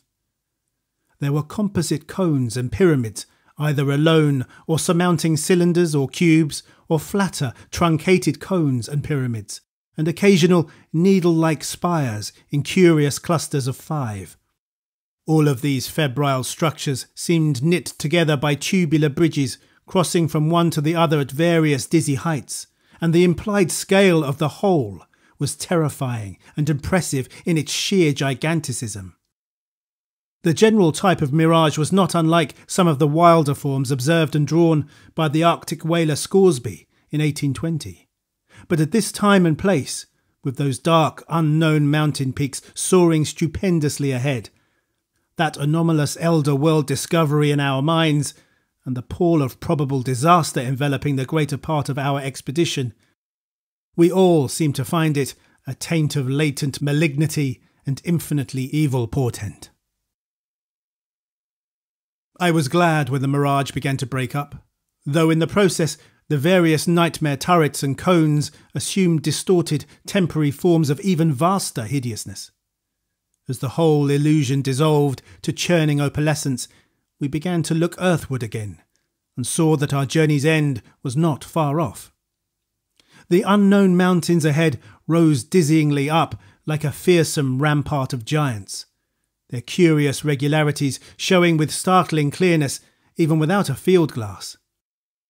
We were over the lowest foothills now, and could see, amidst the snow, ice and bare patches of their main plateau, a couple of darkish spots which we took to be Lakes Camp and Boring. The higher foothills shot up between 5 and 6 miles away, forming a range almost distinct from the terrifying line of more than Himalayan peaks beyond them. At length, Ropes, the student who had relieved McTeague at the controls, began to head downward toward the left-hand dark spot, whose size marked it as the camp. As he did so, McTeague sent out the last uncensored wireless message the world was to receive from our expedition. Everyone, of course, has read the brief and unsatisfying bulletins of the rest of our Antarctic sojourn. Some hours after our landing, we sent a guarded report of the tragedy we found, and reluctantly announced the wiping out of the whole lake party by the frightful wind of the preceding day, or of the night before that. 11 known dead, young Gedney missing. People pardoned our hazy lack of details through realization of the shock the sad event must have caused us, and believed us when we explained that the mangling action of the wind had rendered all 11 bodies unsuitable for transportation outside. Indeed, I flatter myself that even in the midst of our distress, utter bewilderment and soul-clutching horror, we scarcely went beyond the truth in any specific instance. The tremendous significant lies in which we dared not tell, what I would not tell now but for the need of warning others off from nameless terrors.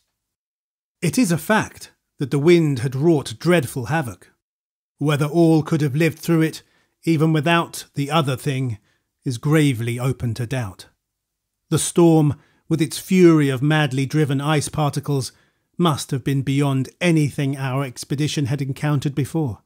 One aeroplane shelter, all, it seems, had been left in far too flimsy and inadequate state, was nearly pulverised, and the derrick at the distant mooring was entirely shaken to pieces. The exposed metal of the grounded planes and drilling machinery was bruised into a high polish, and two of the small tents were flattened despite their snow banking. Wooden surfaces left out in the blast were pitted and denuded of paint, and all signs of tracks in the snow were completely obliterated. And it is also true, we found none of the archaean biological objects in a condition to take outside as a whole. We did gather some minerals from a vast tumbled pile, including several of the greenish soapstone fragments, whose odd five-pointed rounding and faint patterns of grouped dots caused so many doubtful comparisons, and some fossil bones, among which were the most typical of the curiously injured specimens. None of the dogs survived, their hurriedly built snow enclosure near the camp being almost wholly destroyed. The wind may have done that, though the greater breakage on the side next the camp, which was not the windward one, suggests an outward leap or break of the frantic beasts themselves. All three sledges were gone, and we have tried to explain that the wind may have blown them off into the unknown. The drill and ice-melting machinery at the boring were too badly damaged to warrant salvage, so we used them to choke up that subtly disturbing gateway to the past which Lake had blasted.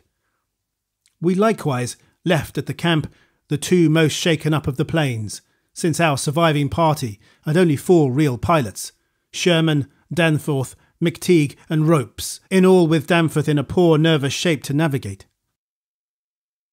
We brought back all the books, scientific equipment and other incidentals we could find, though much was rather unaccountably blown away. Spare tents and furs were either missing or badly out of condition. It was approximately 4 p.m, after wide plane cruising had forced us to give Gedney up for lost, that we sent out our guarded message to the Arkham for relaying, and I think we did well to keep it as calm and non-committal as we succeeded in doing. The most we said about agitation concerned our dogs, whose frantic uneasiness near the biological specimens was to be expected from poor Lake's accounts.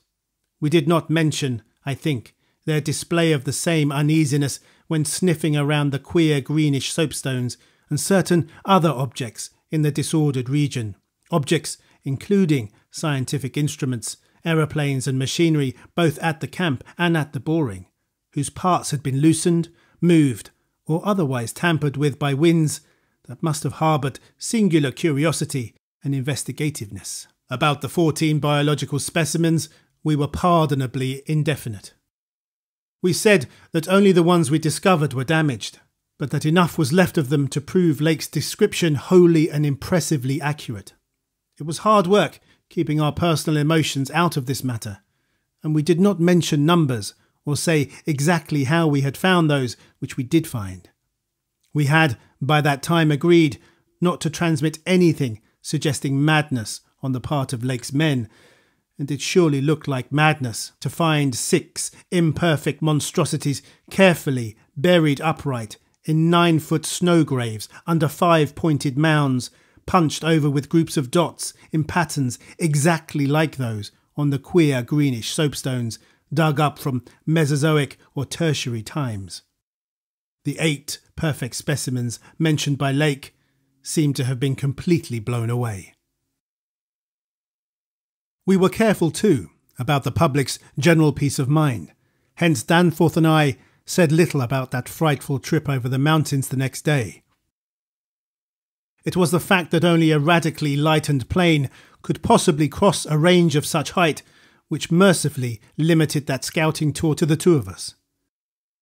On our return at 1 a.m, Danforth was close to hysterics, but kept an admirably stiff upper lip.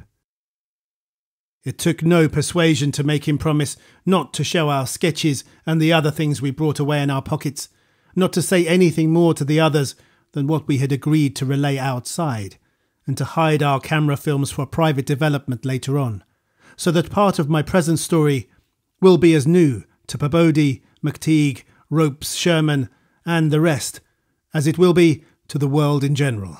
Indeed, Danforth is closer-mouthed than I, for he saw, or thinks he saw, one thing that he will not even tell me.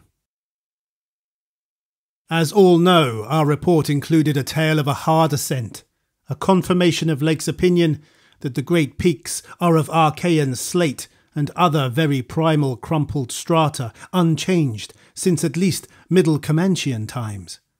A conventional comment on the regularity of the clinging cube and rampart formations, a decision that the cave mouths indicate dissolved calcareous veins, a conjecture that certain slopes and passes would permit of the scaling and crossing of the entire range by seasoned mountaineers, and a remark that the mysterious other side holds a lofty and immense superplateau, as ancient and unchanging as the mountains themselves.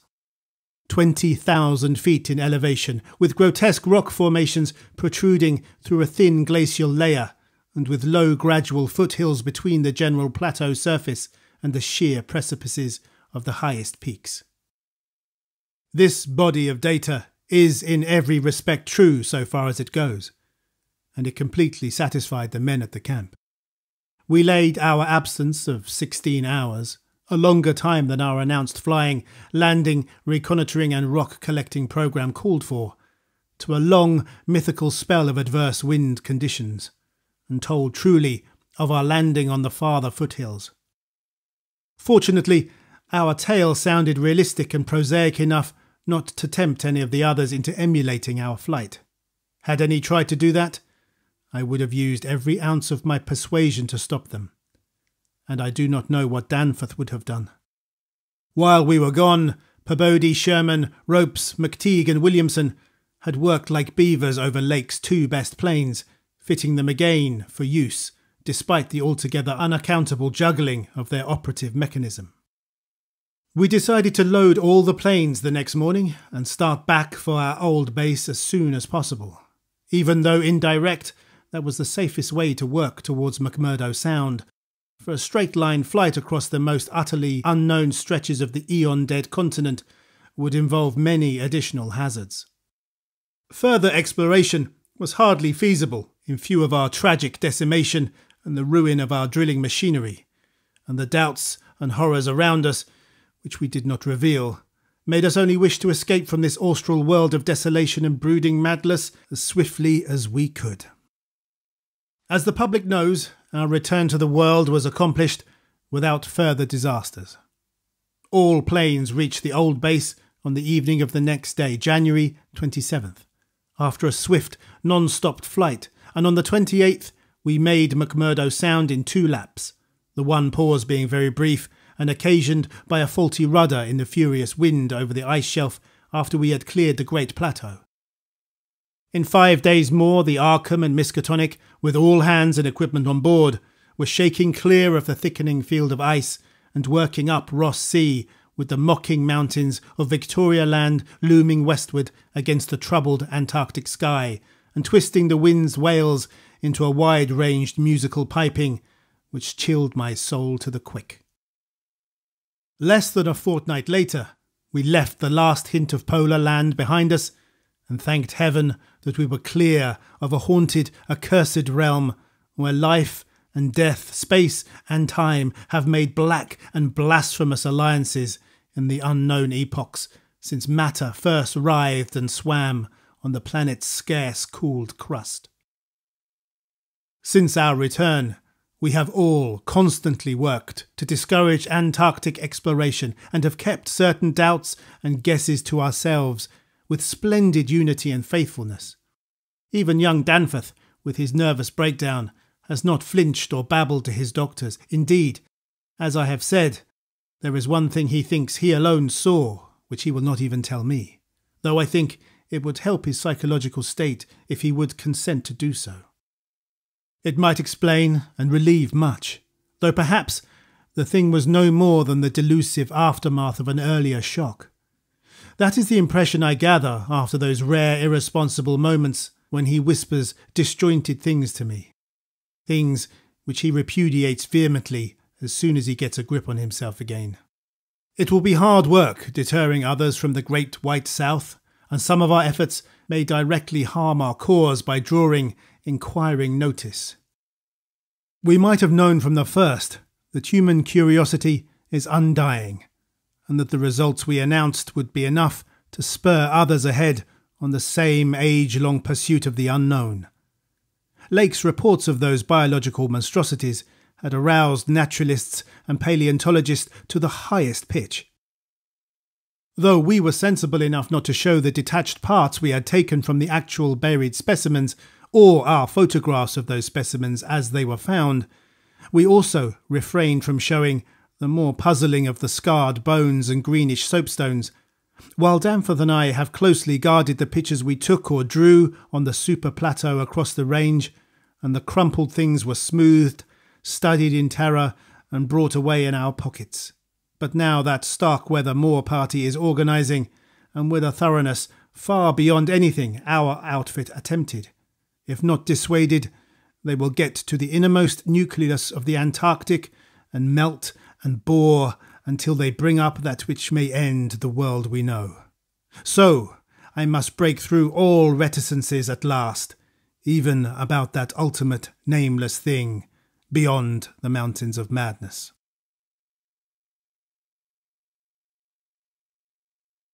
Chapter 4.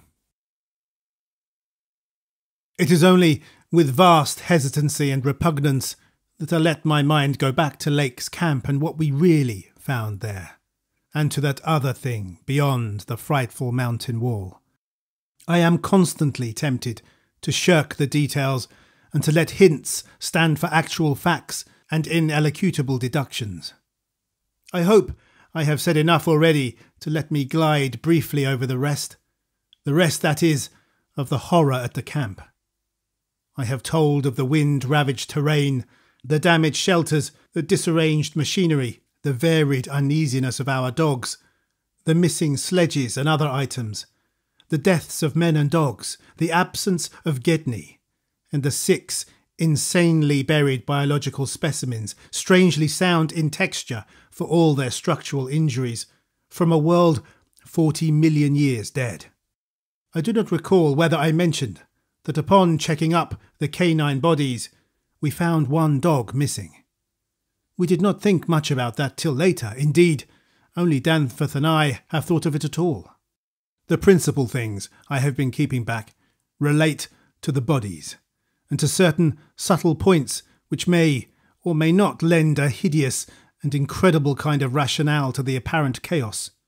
At the time, I tried to keep the men's minds off those points, for it was so much simpler, so much more normal, to lay everything to an outbreak of madness on the part of some of Lake's party. From the look of things, that demon mountain wind must have been enough to drive any man mad in the midst of this centre of all earthly mystery and desolation. The crowning abnormality, of course, was the condition of the bodies, men and dogs alike. They had all been in some terrible kind of conflict, and were torn and mangled in fiendish and altogether inexplicable ways. Death, so far as we could judge, had in each case come from strangulation or laceration. The dogs had evidently started the trouble, for the state of their ill-built corral bore witness to its forcible breakage from within.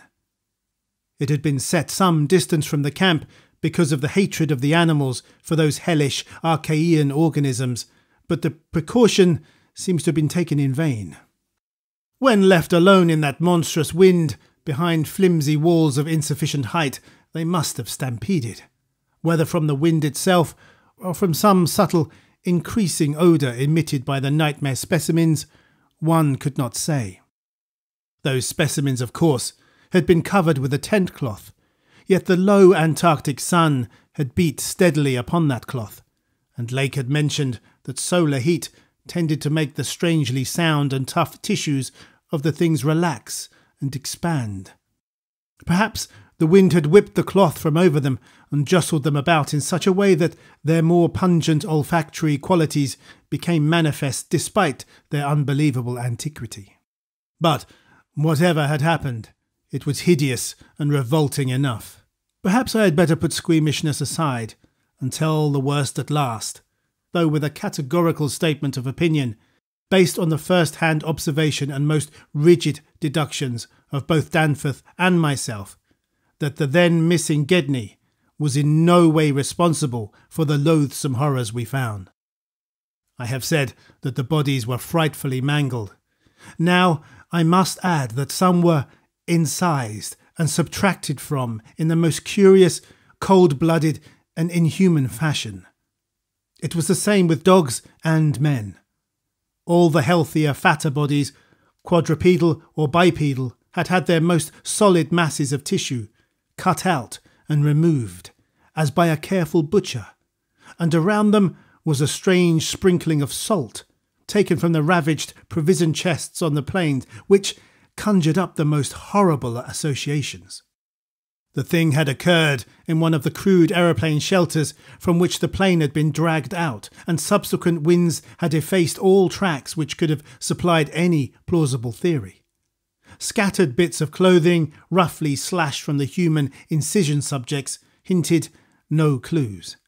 It is useless to bring up the half-impression of certain faint snowprints in one shielded corner of the ruined enclosure, because that impression did not concern human prints at all, but was clearly mixed up with all the talk of fossil prints which poor Lake had been giving throughout the preceding weeks. One had to be careful of one's imagination in the lee of those overshadowing mountains of madness. As I have indicated, Gedney and one dog turned out to be missing in the end. When we came on that terrible shelter, we had missed 2 dogs and 2 men, but the fairly unharmed dissecting tent, which we entered after investigating the monstrous graves, had something to reveal. It was not as Lake had left it, for the covered parts of the primal monstrosity had been removed from the improvised table. Indeed, we had already realised that one of the 6 imperfect and insanely buried things we had found, the one with the trace of a peculiarly hateful odour, must represent the collected sections of the entity which Lake had tried to analyse. On and around that laboratory table were strewn other things, and it did not take long for us to guess that those things were the carefully, though oddly and inexpertly dissected parts of 1 man and 1 dog. I shall spare the feelings of survivors by omitting mention of the man's identity. Lake's anatomical instruments were missing, but there were evidences of their careful cleansing. The gasoline stove was also gone, though around it we found a curious litter of matches. We buried the human parts beside the other 10 men, and the canine parts with the other 35 dogs. Concerning the bizarre smudges on the laboratory table and on the jumble of roughly handled illustrated books scattered near it, we were much too bewildered to speculate. This formed the worst of the camp horror, but other things were equally perplexing.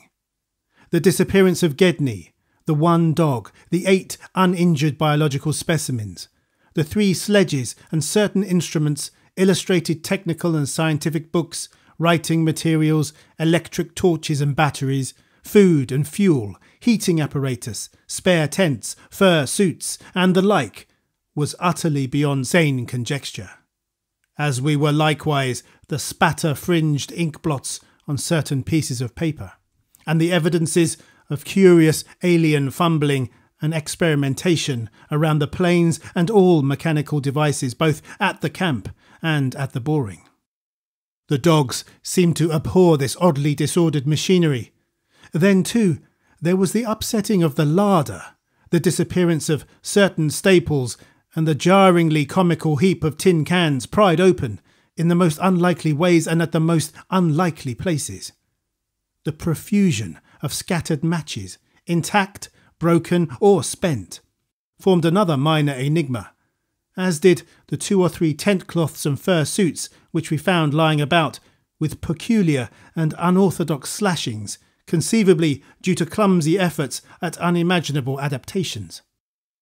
The maltreatment of the human and canine bodies and the crazy burial of the damaged Archaean specimens were all of a piece with this apparent disintegrative madness. In view of just such an eventuality as the present one, We carefully photographed all the main evidences of insane disorder at the camp, and shall use the prints to buttress our pleas against the departure of the proposed Starkweather Moor expedition. Our first act, after finding the bodies in the shelter, was to photograph and open the row of insane graves with the 5-pointed snow mounds. We could not help noticing the resemblance of these monstrous mounds, with their clusters of grouped dots, to poor Lake's description of the strange greenish soapstones, and when we came on some of the soapstones themselves in the great mineral pile, we found the likeness very close indeed. The whole general formation, it must be made clear, seemed abominably suggestive of the starfish head of the Archaean entities, and we agreed that the suggestion must have worked potently upon the sensitized minds of Lake's overwrought party. Our own first sight of the actual buried entities formed a horrible moment, and sent the imaginations of Pabodie and myself back to some of the shocking primal myths we had read and heard. We all agreed that the mere sight and continued presence of the things must have cooperated with the oppressive polar solitude and demon mountain wind in driving Lake's party mad.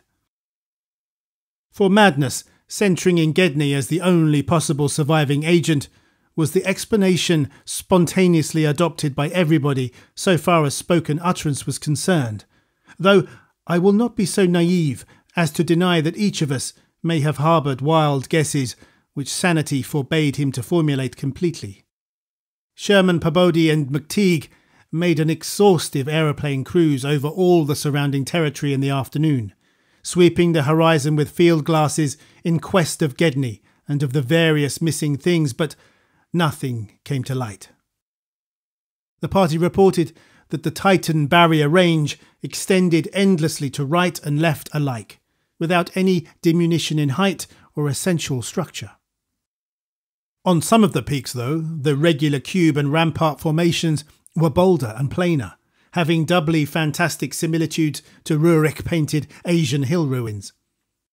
The distribution of cryptical cave mouths on the black snow-denuded summits seemed roughly even as far as the range could be traced.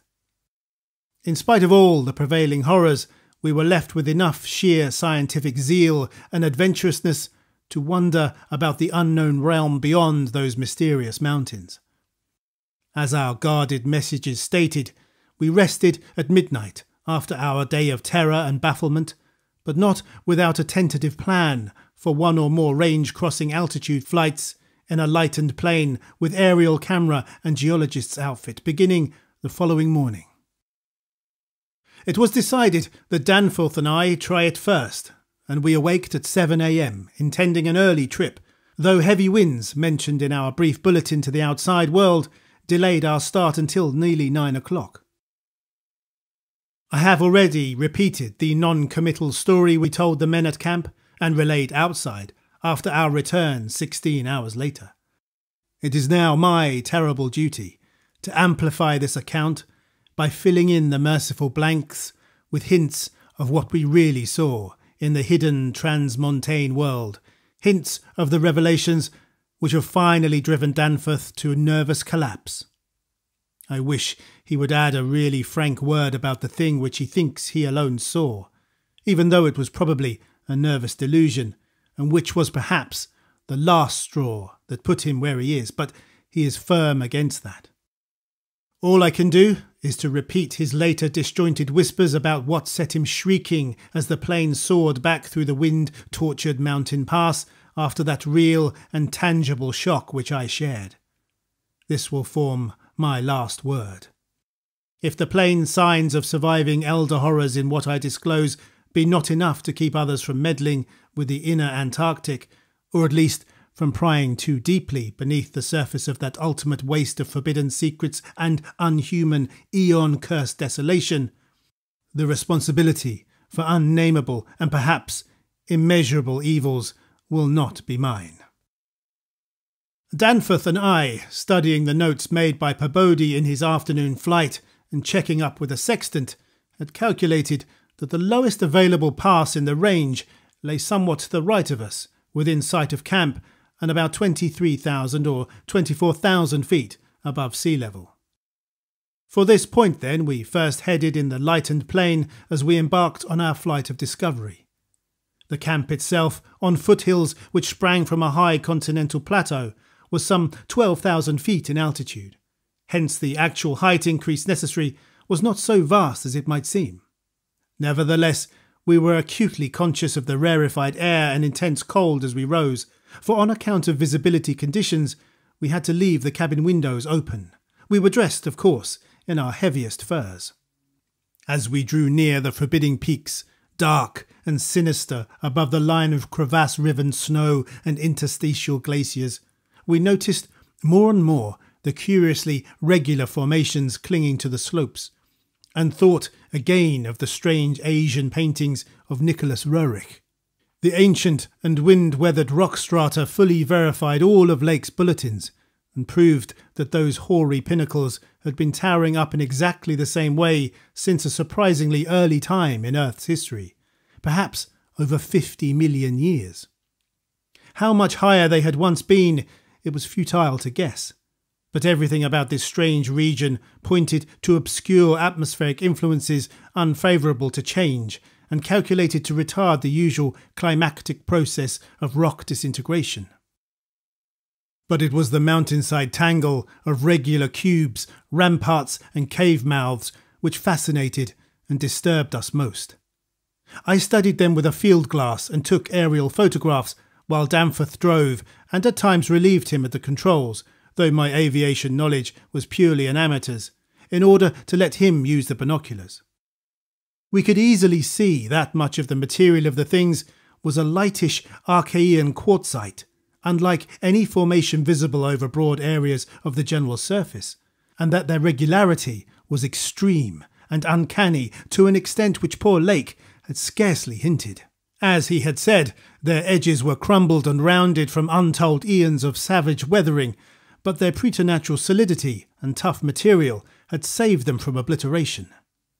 Many parts, especially those closest to the slopes, seemed identical in substance with the surrounding rock surface. The whole arrangement looked like the ruins of Machu Picchu in the Andes, or the primal foundation walls of Kish, as dug up by the Oxford Field Museum expedition in 1929, and both Danforth and I obtained that occasional impression of separate Cyclopean blocks, which Lake had attributed to his flight companion Carroll. How to account for such things in this place was frankly beyond me, and I felt queerly humbled as a geologist. Igneous formations often have strange regularities like the famous Giant's Causeway in Ireland, but this stupendous range, despite Lake's original suspicion of smoking cones, was above all else non-volcanic in evident structure. The curious cave mouths, near which the odd formations seemed most abundant, presented another, albeit a lesser, puzzle because of their regularity of outline. They were, as Lake's bulletin had said, often approximately square or semicircular, as if the natural orifices had been shaped to greater symmetry by some magic hand. Their numerousness and wide distribution were remarkable and suggested that the whole region was honeycombed with tunnels dissolved out of limestone strata. Such glimpses as we secured did not extend far within the caverns, but we saw that they were apparently clear of stalactites and stalagmites. Outside, those parts of the mountain slopes adjoining the apertures seemed invariably smooth and regular, and Danforth thought that the slight cracks and pittings of the weathering tended towards unusual patterns. Filled as he was with the horrors and strangenesses discovered at the camp, he hinted that the pittings vaguely resembled those baffling groups of dots sprinkled over the primeval greenish soapstones, so hideously duplicated on the madly conceived snow mounds above those 6 buried monstrosities. We had risen gradually in flying over the higher foothills and along toward the relatively low pass we had selected. As we advanced, we occasionally looked down at the snow and ice of the land route, wondering whether we could have attempted the trip with the simpler equipment of early days. Somewhat to our surprise, we saw that the terrain was far from difficult as such things go, and that, despite the crevasses and other bad spots, it would not have been likely to deter the sledges of a Scott, a Shackleton or an Amundsen. Some of the glaciers appeared to lead up to wind-barred passes with unusual continuity, and upon reaching our chosen pass, we found that its case formed no exception. Our sensation of tense expectancy as we prepared to round the crest and peer out over an untrodden world can hardly be described on paper. Even though we had no cause to think the regions beyond the range essentially different from those already seen and traversed, the touch of evil mystery in these barrier mountains and in the beckoning sea of opalescent sky glimpsed betwixt their summits was a highly subtle and attenuated matter not to be explained in literal words. Rather, was it an affair of vague psychological symbolism and aesthetic association, a thing mixed up with exotic poetry and paintings, and with archaic myths lurking in shunned and forbidden volumes?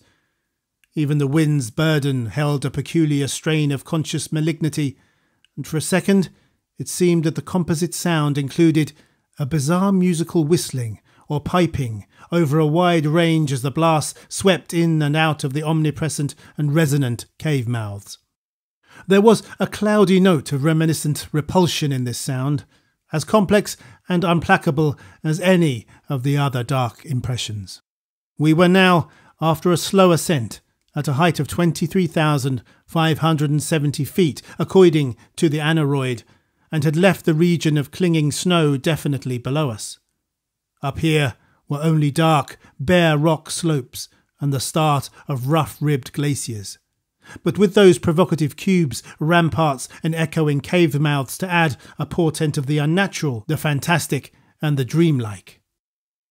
Looking along the line of high peaks, I thought I could see the one mentioned by Poor Lake, with a rampart exactly on top. It seemed to be half lost in a queer Antarctic haze, such a haze perhaps as had been responsible for Lake's early notion of volcanism. The pass loomed directly before us, smooth and windswept beneath its jagged, malignly frowning pylons. Beyond it was a sky fretted with swirling vapours and lighted by the low polar sun, the sky of that mysterious farther realm upon which we felt no human eye had ever gazed. A few more feet of altitude, and we would behold that realm. Danforth and I, unable to speak except in shouts amidst the howling, piping wind that raced through the pass and added to the noise of the unmuffled engines, exchanged eloquent glances, and then, having gained those last few feet, we did indeed stare across the momentous divide and over the unsampled secrets of an elder and utterly alien earth.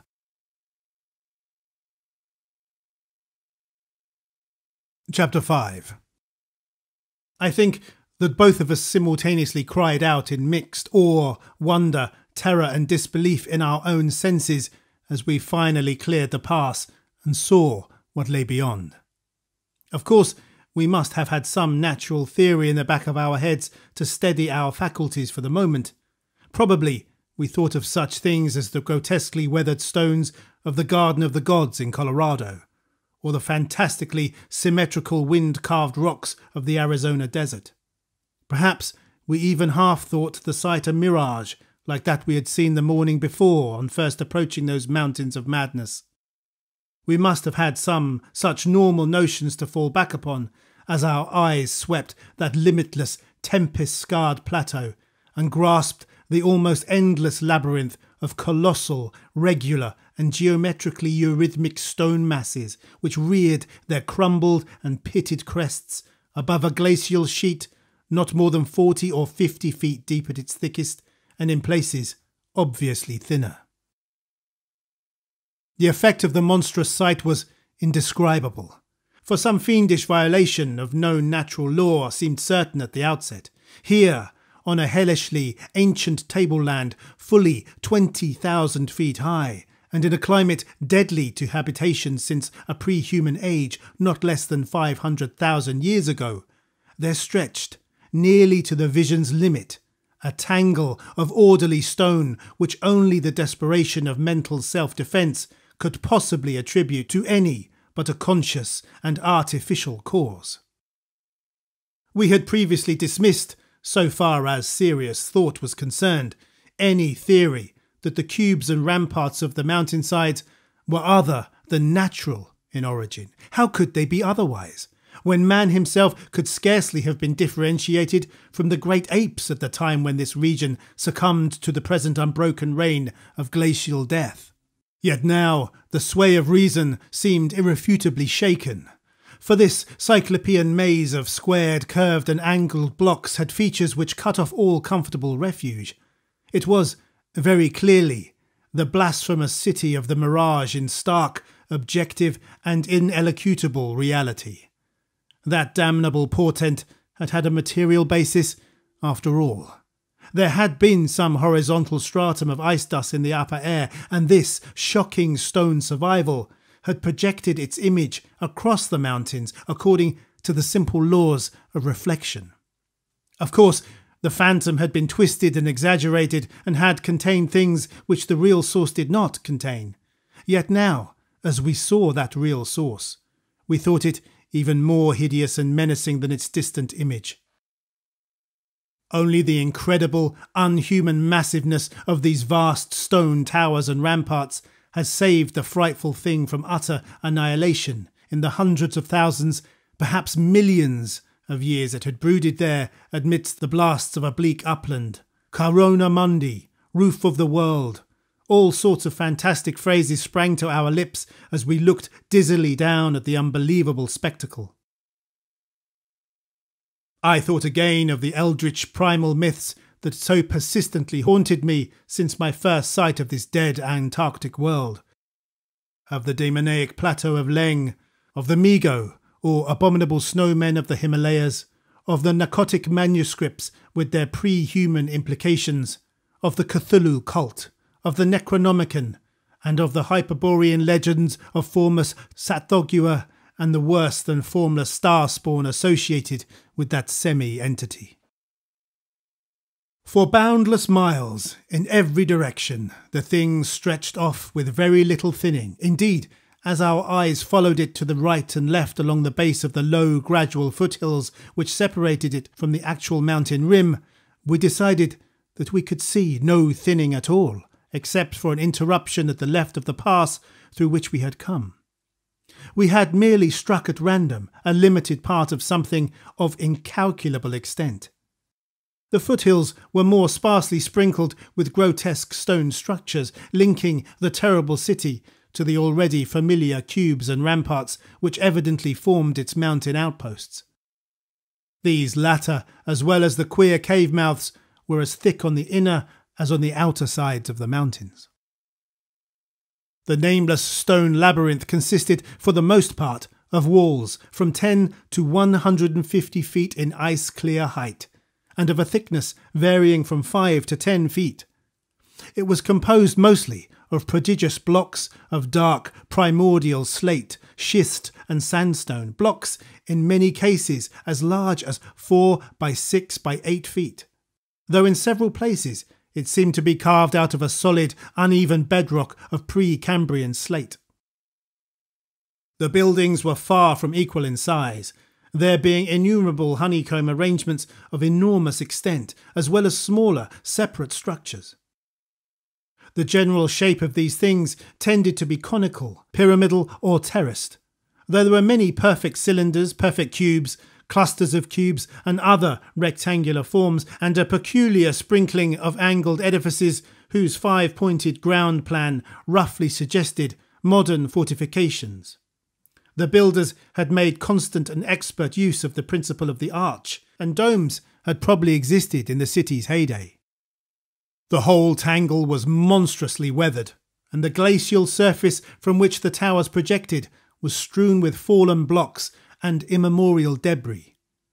Where the glaciation was transparent, we could see the lower parts of the gigantic piles, and noticed the ice-preserved stone bridges which connected the different towers at varying distances above the ground.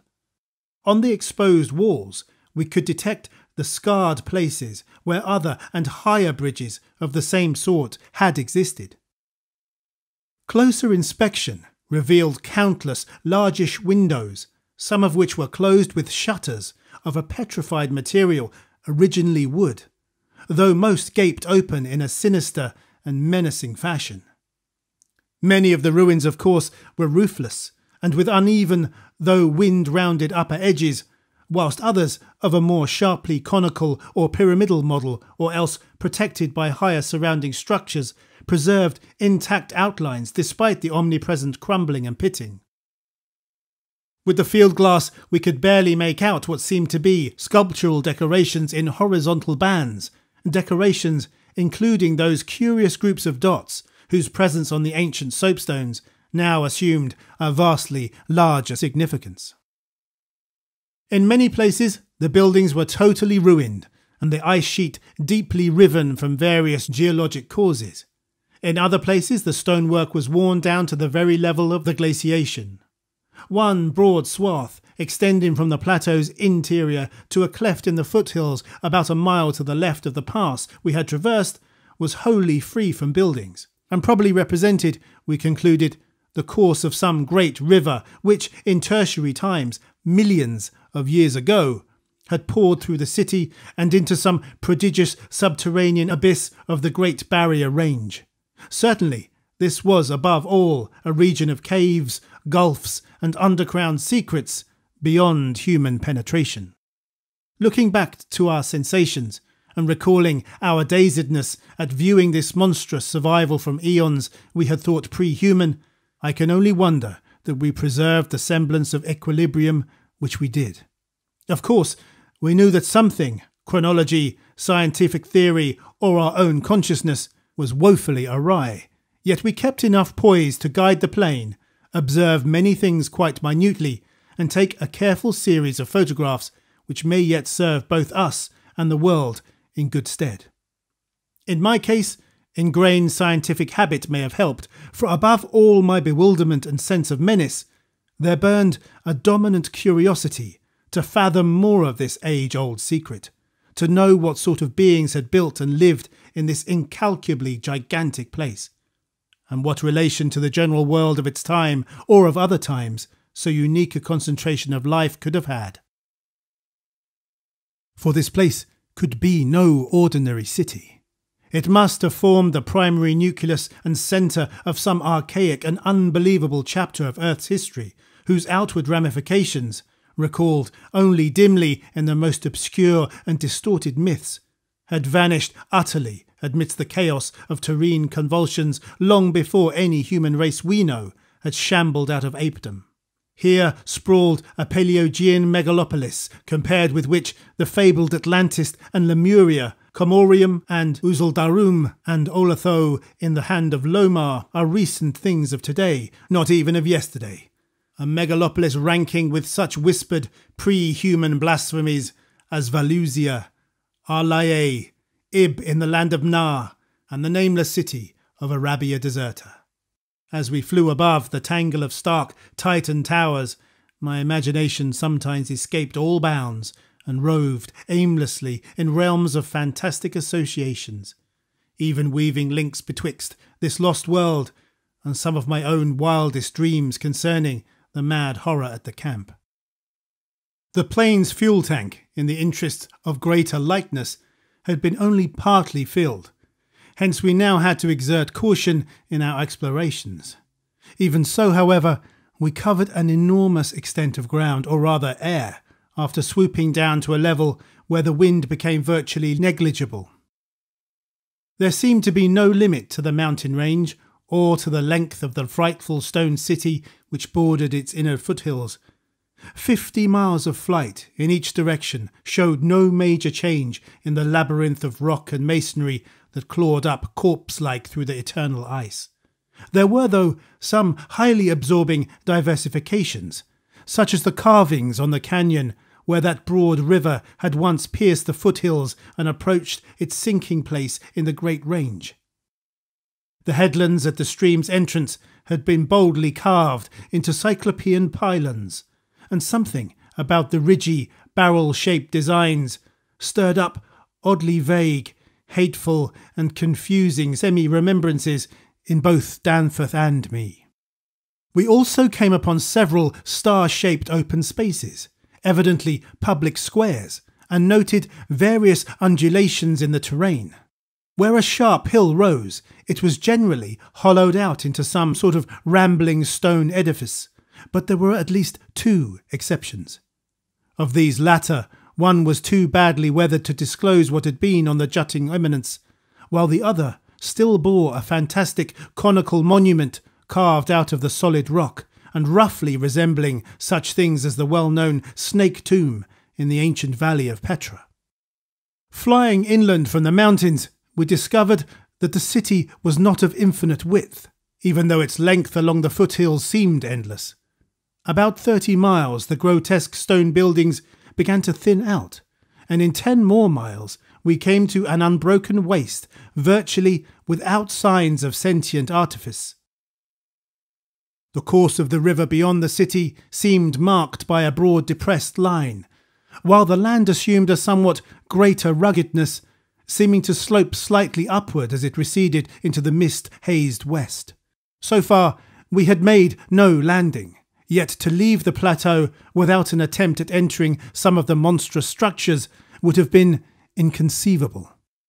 Accordingly, we decided to find a smooth place on the foothills near our navigable pass, there grounding the plane and preparing to do some exploration on foot. Though these gradual slopes were partly covered with a scattering of ruins, low flying soon discovered an ample number of possible landing places. Selecting that nearest to the pass, since our next flight would be across the Great Range and back to camp, we succeeded about 12:30 p.m. in coming down on a smooth, hard snowfield, wholly devoid of obstacles and well adapted to a swift and favourable takeoff later on. It did not seem necessary to protect the plane with a snowbanking for so brief a time and in so comfortable an absence of high winds at this level. Hence, we merely saw that the landing skis were safely lodged and that the vital parts of the mechanism were guarded against the cold. For our foot journey, we discarded the heaviest of our flying furs and took with us a small outfit consisting of pocket compass, hand camera, light provisions, voluminous notebooks and paper, geologist's hammer and chisel, specimen bags, coil of climbing rope and powerful electric torches with extra batteries. This equipment having been carried in the plane on the chance that we might be able to effect a landing, take ground pictures, make drawings and topographical sketches, and obtain rock specimens from some bare slope, outcropping or mountain cave. Fortunately, we had a supply of extra paper to tear up, place in a spare specimen bag and use on the ancient principle of hare and hounds for marking our course in any interior mazes we might be able to penetrate. This had been brought in case we found some cave system with air quite enough to allow such a rapid and easy method in place of the usual rock-chipping method of trailblazing. Walking continuously downhill over the crusted snow toward the stupendous stone labyrinth that loomed against the opalescent west, we felt almost as keen a sense of imminent marvels as we had felt on approaching the unfathomed mountain pass 4 hours previously. True, we had become visually familiar with the incredible secret concealed by the barrier peaks, yet the prospect of actually entering primordial walls reared by conscious beings perhaps millions of years ago, before any known race of men could have existed, was nonetheless awesome and potentially terrible in its implications of cosmic abnormality. Though the thinness of the air at this prodigious altitude made exertion somewhat more difficult than usual, both Danforth and I found ourselves bearing up very well and felt equal to almost any task which might fall to our lot. It took only a few steps to bring us to a shapeless ruin worn level with the snow, while 10 or 15 rods farther on there was a huge roofless rampart still complete in its gigantic 5-pointed outline and rising to an irregular height of 10 or 11 feet. For this latter we headed, and when, at last, we were able actually to touch its weathered cyclopean blocks, we felt that we had established an unprecedented and almost blasphemous link with forgotten eons normally closed to our species. This rampart, shaped like a star and perhaps 300 feet from point to point, was built of Jurassic sandstone blocks of irregular size, averaging 6 by 8 feet in surface. There was a row of arched loopholes or windows, about 4 feet wide and 5 feet high, spaced quite symmetrically along the points of the star and at its inner angles, and with the bottoms about 4 feet from the glaciated surface. Looking through these, we could see that the masonry was fully 5 feet thick, that there were no partitions remaining within, and that there were traces of banded carvings or bas-reliefs on the interior walls, facts we had indeed guessed before when flying low over this rampart and others like it. Though lower parts must have originally existed, all traces of such things were now wholly obscured by the deep layer of ice and snow at this point. We crawled through one of the windows and vainly tried to decipher the nearly effaced mural designs, but did not attempt to disturb the glaciated floor. Our orientation flights had indicated that many buildings in the city proper were less ice-choked, and that we might perhaps find wholly clear interiors leading down to the true ground level if we entered those structures still roofed at the top. Before we left the rampart, we photographed it carefully and studied its mortarless cyclopean masonry with complete bewilderment. We wished that Pabodie were present, for his engineering knowledge might have helped us guess how such titanic blocks could have been handled in that unbelievably remote age when the city and its outskirts were built up. The half-mile walk downhill to the actual city, with the upper wind shrieking vainly and savagely through the skyward peaks in the background, was something whose smallest details will always remain engraved on my mind. Only in fantastic nightmares could any human beings but Danforth and me conceive such optical effects. Between us and the churning vapours of the west lay that monstrous tangle of dark stone towers, its outre and incredible forms impressing us afresh at every new angle of vision. It was a mirage in solid stone, and were it not for the photographs, I would still doubt that such a thing could be. The general type of masonry was identical with that of the rampart we had examined, but the extravagant shapes which this masonry took in its urban manifestations were past all description. Even the pictures illustrate only 1 or 2 phases of its infinite bizarrerie, endless variety, preternatural massiveness, and utterly alien exoticism. They were geometrical forms for which an Euclid could scarcely find a name. Cones of all degrees of irregularity and truncation, terraces of every sort of provocative disproportion, shafts with odd bulbous enlargements, broken columns in curious groups, and 5-pointed or 5-ridged arrangements of mad grotesqueness. As we drew nearer, we could see beneath certain transparent parts of the ice sheet and detect some of the tubular stone bridges that connected the crazily sprinkled structures at various heights. Of orderly streets there seemed to be none, the only broad open swath being a mile to the left, where the ancient river had doubtless flowed through the town into the mountains. Our field glasses showed the external horizon, horizontal bands of nearly effaced sculptures and dot groups to be very prevalent, and we could half imagine what the city must once have looked like, even though most of the roofs and tower tops had necessarily perished. As a whole, it had been a complex tangle of twisted lanes and alleys, all of them deep canyons, and some little better than tunnels because of the overhanging masonry or overarching bridges. Now, outspread below us, it loomed like a dream fantasy against the westward mist through whose northern end the low, reddish Antarctic sun of early afternoon was struggling to shine. And when for a moment that sun encountered a denser obstruction and plunged the scene into temporary shadow, the effect was subtly menacing in a way I can never hope to depict. Even the faint howling and piping of the unfelt wind in the great mountain passes behind us took on a wilder note of purposeful malignity. The last stage of our descent to the town was unusually steep and abrupt, and a rock outcropping at the edge where the grades changed led us to think that an artificial terrace had once existed there. Under the glaciation, we believed there must be a flight of steps or its equivalent. When at last we plunged into the labyrinthine town itself, clambering over fallen masonry and shrinking from the oppressive nearness and dwarfing height of omnipresent crumbling and pitted walls, our sensations again became such that I marvelled at the amount of self-control we retained. Danforth was frankly jumpy, and began making some offensively irrelevant speculations about the horror at the camp, which I resented all the more because I could not help sharing certain conclusions forced upon us by many features of this morbid survival from nightmare antiquity.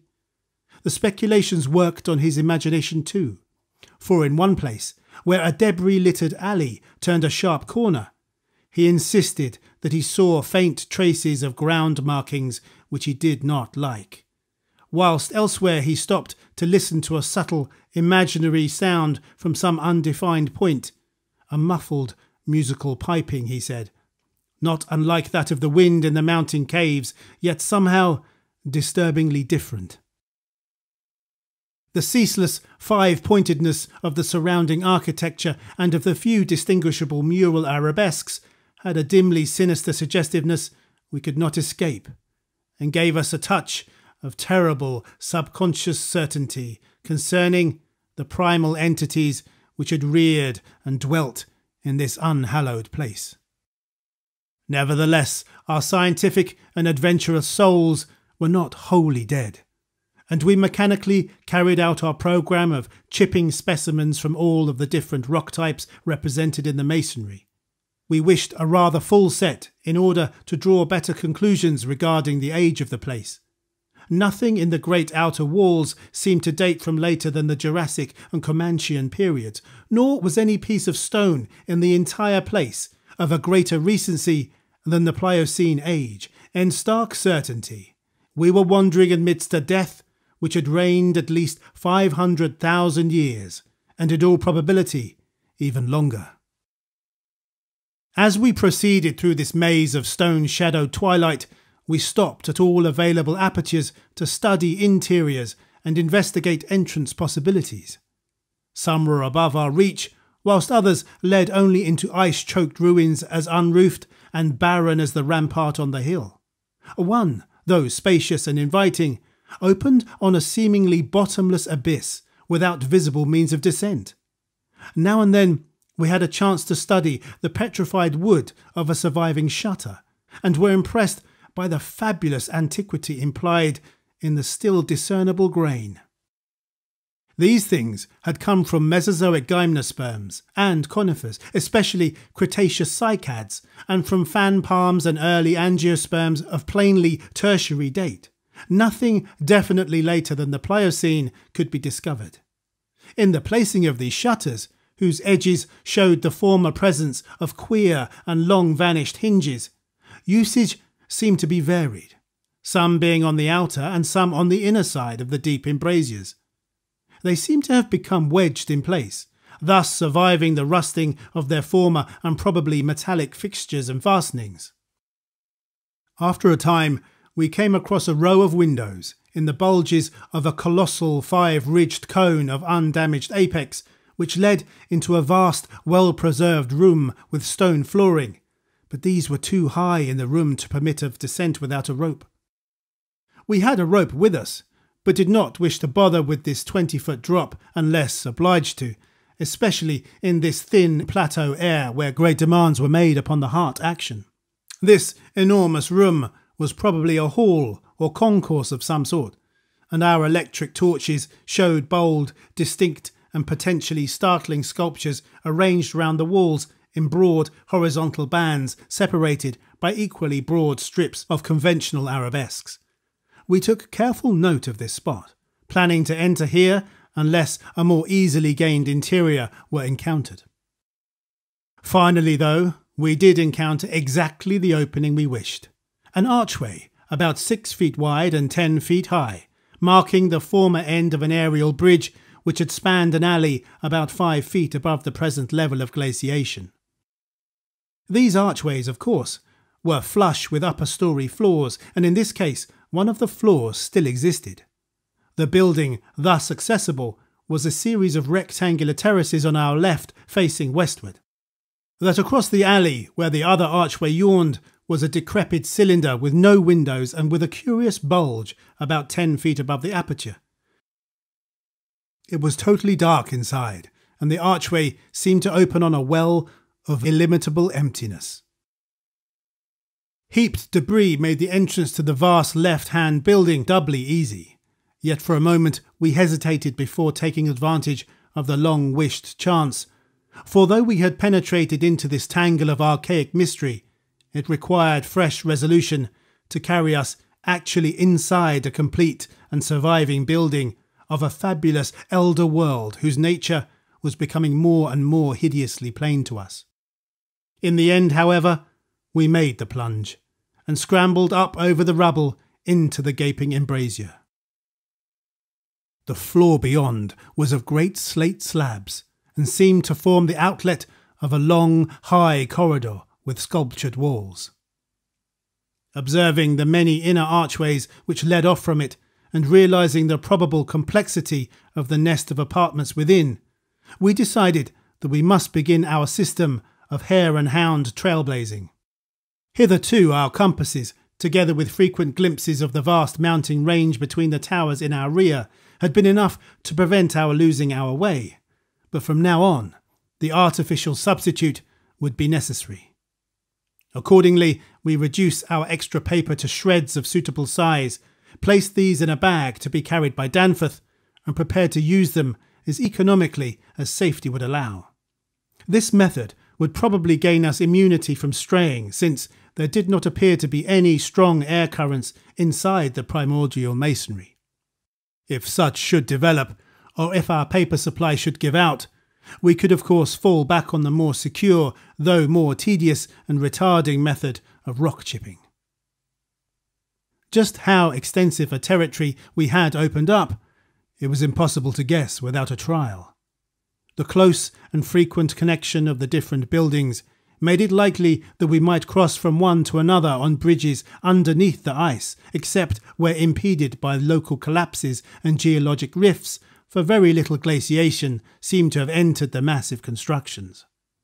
Almost all the areas of transparent ice had revealed the submerged windows as tightly shuttered, as if the town had been left in that uniform state until the glacial sheet came to crystallize the lower part for all succeeding time. Indeed, one gained a curious impression that this place had been deliberately closed and deserted in some dim bygone eon, rather than overwhelmed by any sudden calamity or even gradual decay. Had the coming of the ice been foreseen, and had a nameless population left en masse to seek a less doomed abode? The precise physiographic conditions attending the formation of the ice sheet at this point would have to wait for later solution. It had not very plainly been a grinding drive. Perhaps the pressure of accumulated snows had been responsible, and perhaps some flood from the river or from the bursting of some ancient glacial dam in the Great Range had helped to create the special state now observable. Imagination could conceive almost anything in connection with this place.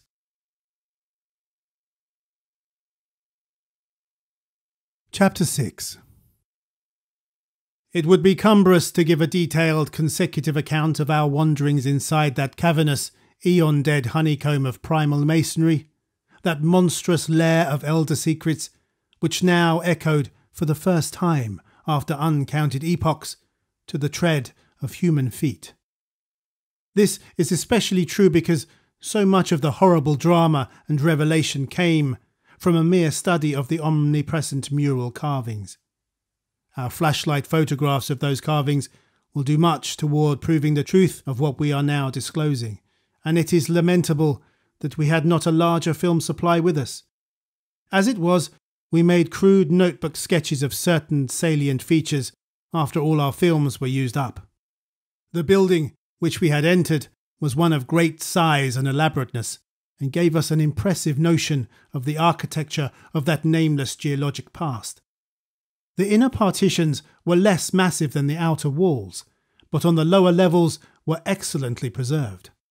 Labyrinthine complexity, involving curiously irregular differences in floor levels, characterised the entire arrangement, and we should certainly have been lost at the very outset but for the trail of torn paper left behind us. We decided to explore the more decrepit upper parts first of all, hence climbed aloft in the maze for a distance of some 100 feet to where the topmost tier of chambers yawned snowily and ruinously open to the polar sky. Ascent was effected over the steep, transversely ribbed stone ramps or inclined planes which everywhere served in lieu of stairs. The rooms we encountered were of all imaginable shapes and proportions, ranging from 5-pointed stars to triangles and perfect cubes. It might be safe to say that their general average was about 30 by 30 feet in floor area and about 20 feet in height, though many larger apartments existed. After thoroughly examining the upper regions and the glacial level, we descended, story by story, into the submerged part, where indeed we soon saw we were in a continuous maze of connected chambers and passages, probably leading over unlimited areas outside this particular building. The cyclopean massiveness and giganticism of everything about us became curiously oppressive, and there was something vaguely but deeply unhuman in all the contours, dimensions, proportions, decorations, and constructional nuances of the blasphemously archaic stonework. We soon realised, from what the carvings revealed, that this monstrous city was many million years old. We cannot yet explain the engineering principles used in the anomalous balancing and adjustment of the vast rock masses, though the function of the arch was clearly much relied on. The rooms we visited were wholly bare of all portable contents, a circumstance which sustained our belief in the city's deliberate desertion. The prime decorative feature was the almost universal system of mural sculpture, which tended to run in continuous horizontal bands 3 feet wide and arranged from floor to ceiling in alternation with bands of equal width given over to geometrical arabesques. There were exceptions to this rule of arrangement, but its preponderance was overwhelming. Often, however, a series of smooth cartouches containing oddly patterned groups of dots would be sunk along one of the arabesque bands. The technique, we soon saw, was mature, accomplished, and aesthetically evolved to the highest degree of civilized mastery. Though utterly alien in every detail to any known art tradition of the human race, in delicacy of execution, no sculpture I have ever seen could approach it. The minutest details of elaborate vegetation or of animal life were rendered with astonishing vividness, despite the bold scale of the carvings, whilst the conventional designs were marvels of skillful intricacy. The arabesques displayed a profound use of mathematical principles and were made up of obscurely symmetrical curves and angles based on the quantity of 5. The pictorial bands followed a highly formalised tradition and involved a peculiar treatment of perspective, but had an artistic force that moved us profoundly, notwithstanding the intervening gulf of vast geologic periods. Their method of design hinged on a singular juxtaposition of the cross-section with the two-dimensional silhouette, and embodied an analytical psychology beyond that of any known race of antiquity. It is useless to try to compare this art with any represented in our museums. Those who see our photographs will probably find its closest analogue in certain grotesque conceptions of the most daring futurists. The arabesque tracery consisted altogether of depressed lines, whose depth on unweathered walls varied from 1 to 2 inches. When cartouches with dot groups appeared, evidently as inscriptions in some unknown and primordial language and alphabet, the depression of the smooth surface was perhaps 1.5 inches, and of the dots perhaps 1/2 inch more. The pictorial bands were in countersunk low relief, their background being depressed about 2 inches from the original wall surface. In some specimens, marks of a former coloration could be detected, though for the most part the untold eons had disintegrated and banished any pigments which may have been applied.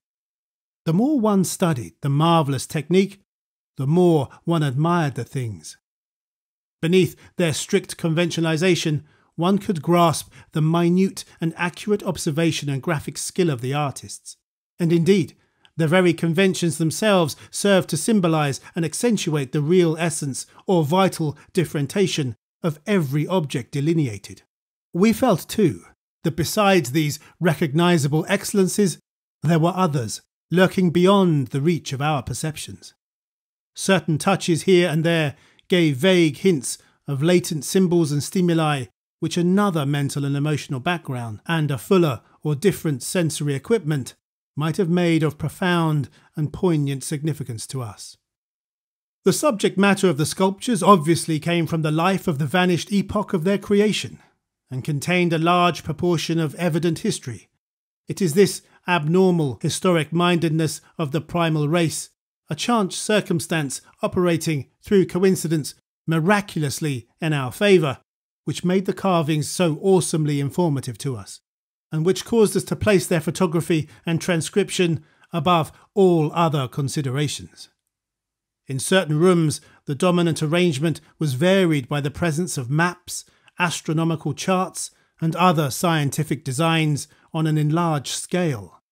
These things giving a naive and terrible corroboration to what we gathered from the pictorial friezes and dados, in hinting at what the whole revealed.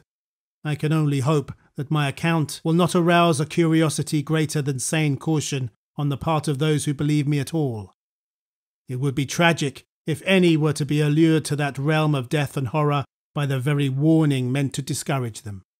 Interrupting these sculptured walls were high windows and massive 12-foot doorways, both now and then retaining the petrified wooden planks, elaborately carved and polished, of the actual shutters and doors. All metal fixtures had long ago vanished, but some of the doors remained in place and had to be forced aside as we progressed from room to room. Window frames with odd transparent panes, mostly elliptical, survived here and there, though in no considerable quantity. There were also frequent niches of great magnitude, generally empty, but once in a while containing some bizarre object carved from green soapstone, which was either broken or perhaps held too inferior to warrant removal. Other apertures were undoubtedly connected with bygone mechanical facilities, heating, lighting and the like, of a sort suggested in many of the carvings. Ceilings tended to be plain, but had sometimes been inlaid with green soapstone or other tiles, mostly fallen now. Floors were also paved with such tiles, though plain stonework predominated. As I have said, all furniture and other movables were absent, but the sculptures gave a clear idea of the strange devices which had once filled these tomb-like echoing rooms. Above the glacial sheets, the floors were generally thick with detritus, litter and debris, but farther down this condition decreased.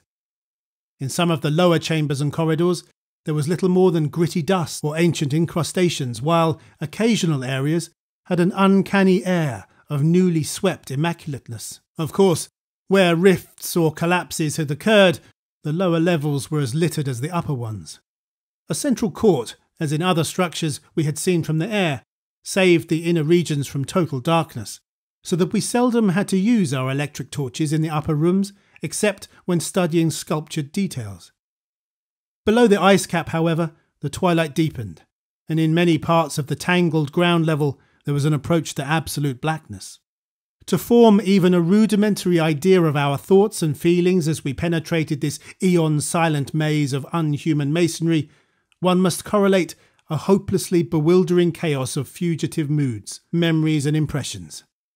The sheer appalling antiquity and lethal desolation of the place were enough to overwhelm almost any sensitive person. But added to these elements were the recent unexplained horror at the camp, and the revelations all too soon effected by the terrible mural sculptures around us. The moment we came upon a perfect section of carving, where no ambiguity of interpretation could exist, it took only a brief study to give us the hideous truth, a truth which it would be naive to claim Danforth and I had not independently suspected before. though we had carefully refrained from even hinting it to each other. There could now be no further merciful doubt about the nature of the beings which had built and inhabited this monstrous dead city millions of years ago, when man's ancestors were primitive, archaic mammals, and vast dinosaurs roamed the tropical steppes of Europe and Asia. We had previously clung to a desperate alternative and insisted, each to himself, that the omnipresence of the five-pointed motif meant only some cultural or religious exaltation of the Archaean natural object which had so patently embodied the quality of five-pointedness, as the decorative motifs of the Minoan Crete exalted the sacred bull, those of Egypt the scarabaeus, those of Rome the wolf and the eagle, and those of various savage tribes some chosen totem animal.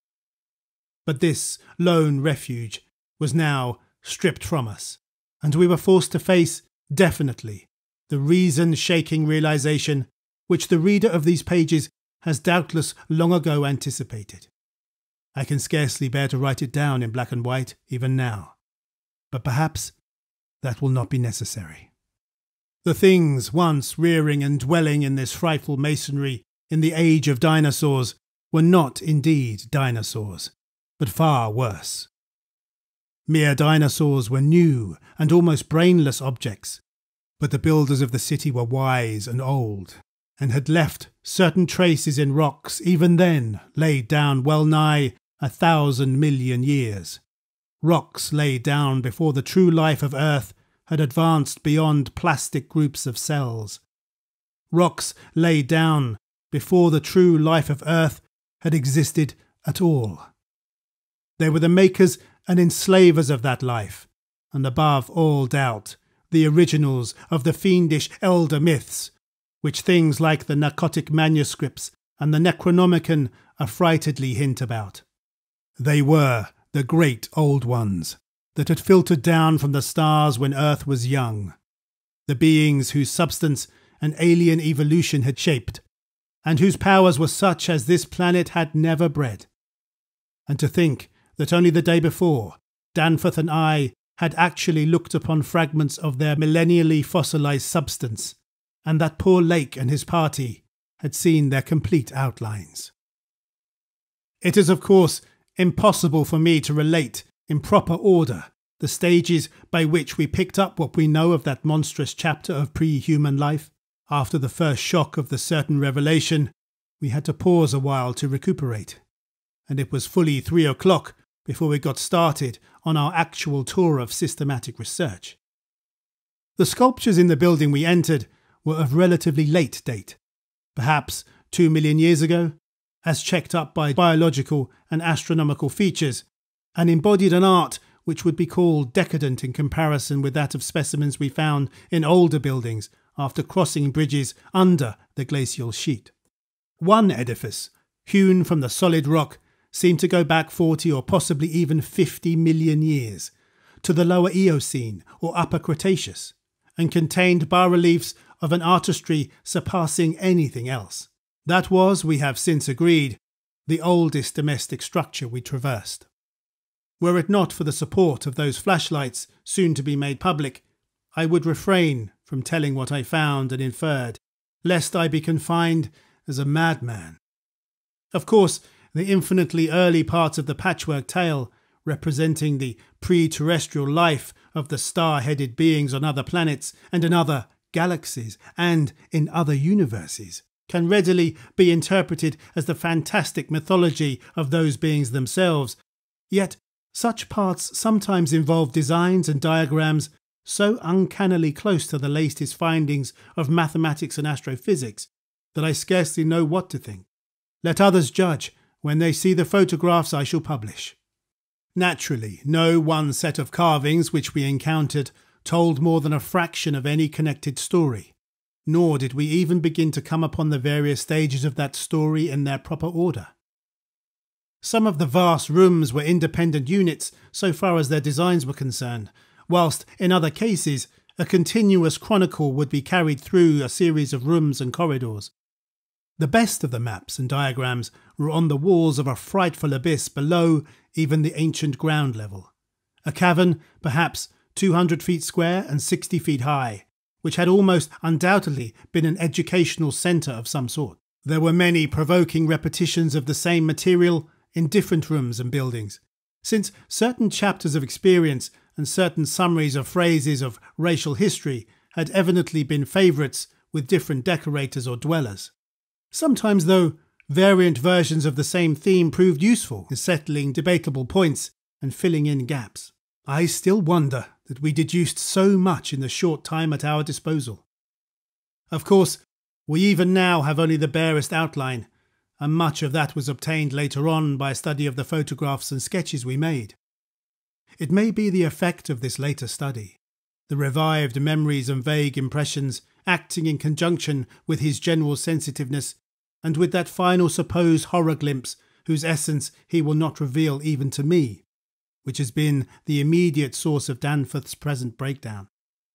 But it had to be, for we could not issue our warning intelligently without the fullest possible information, and the issuance of that warning is a prime necessity. Certain lingering influences in that unknown Antarctic world of disordered time and alien natural law make it imperative that further exploration be discouraged.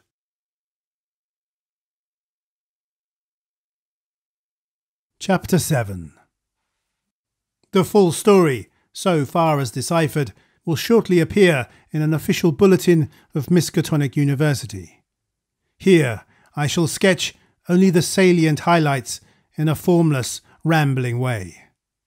Myth or otherwise, the sculptures told of the coming of those star-headed things to the nascent, lifeless Earth out of cosmic space. Their coming and the coming of many other alien entities such at certain times embark upon spatial pioneering.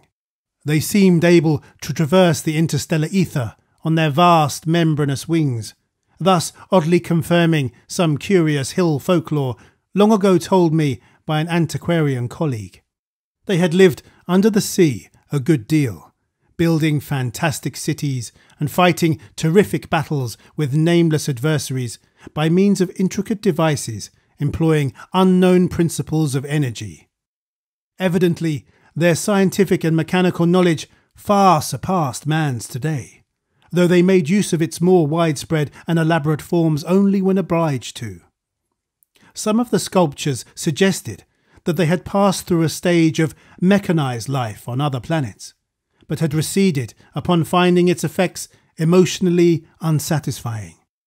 Their preternatural toughness of organization and simplicity of natural wants made them peculiarly able to live on high plane without the more specialized fruits of artificial manufacture, and even without garments, except for occasional protection against the elements.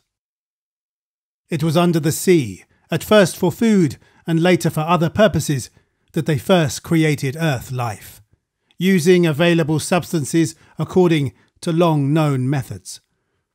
The more elaborate experiments came after the annihilation of various cosmic enemies.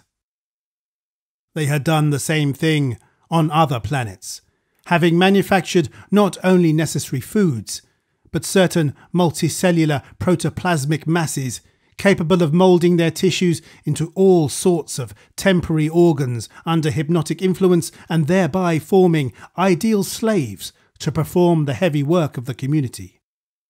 These viscous masses were without doubt what Abdul al-Hazred whispered about as the Shoggoths in his frightful Necronomicon. Though even that mad Arab had not hinted that any existed on Earth except in the dreams of those who had chewed a certain alkaloidal herb.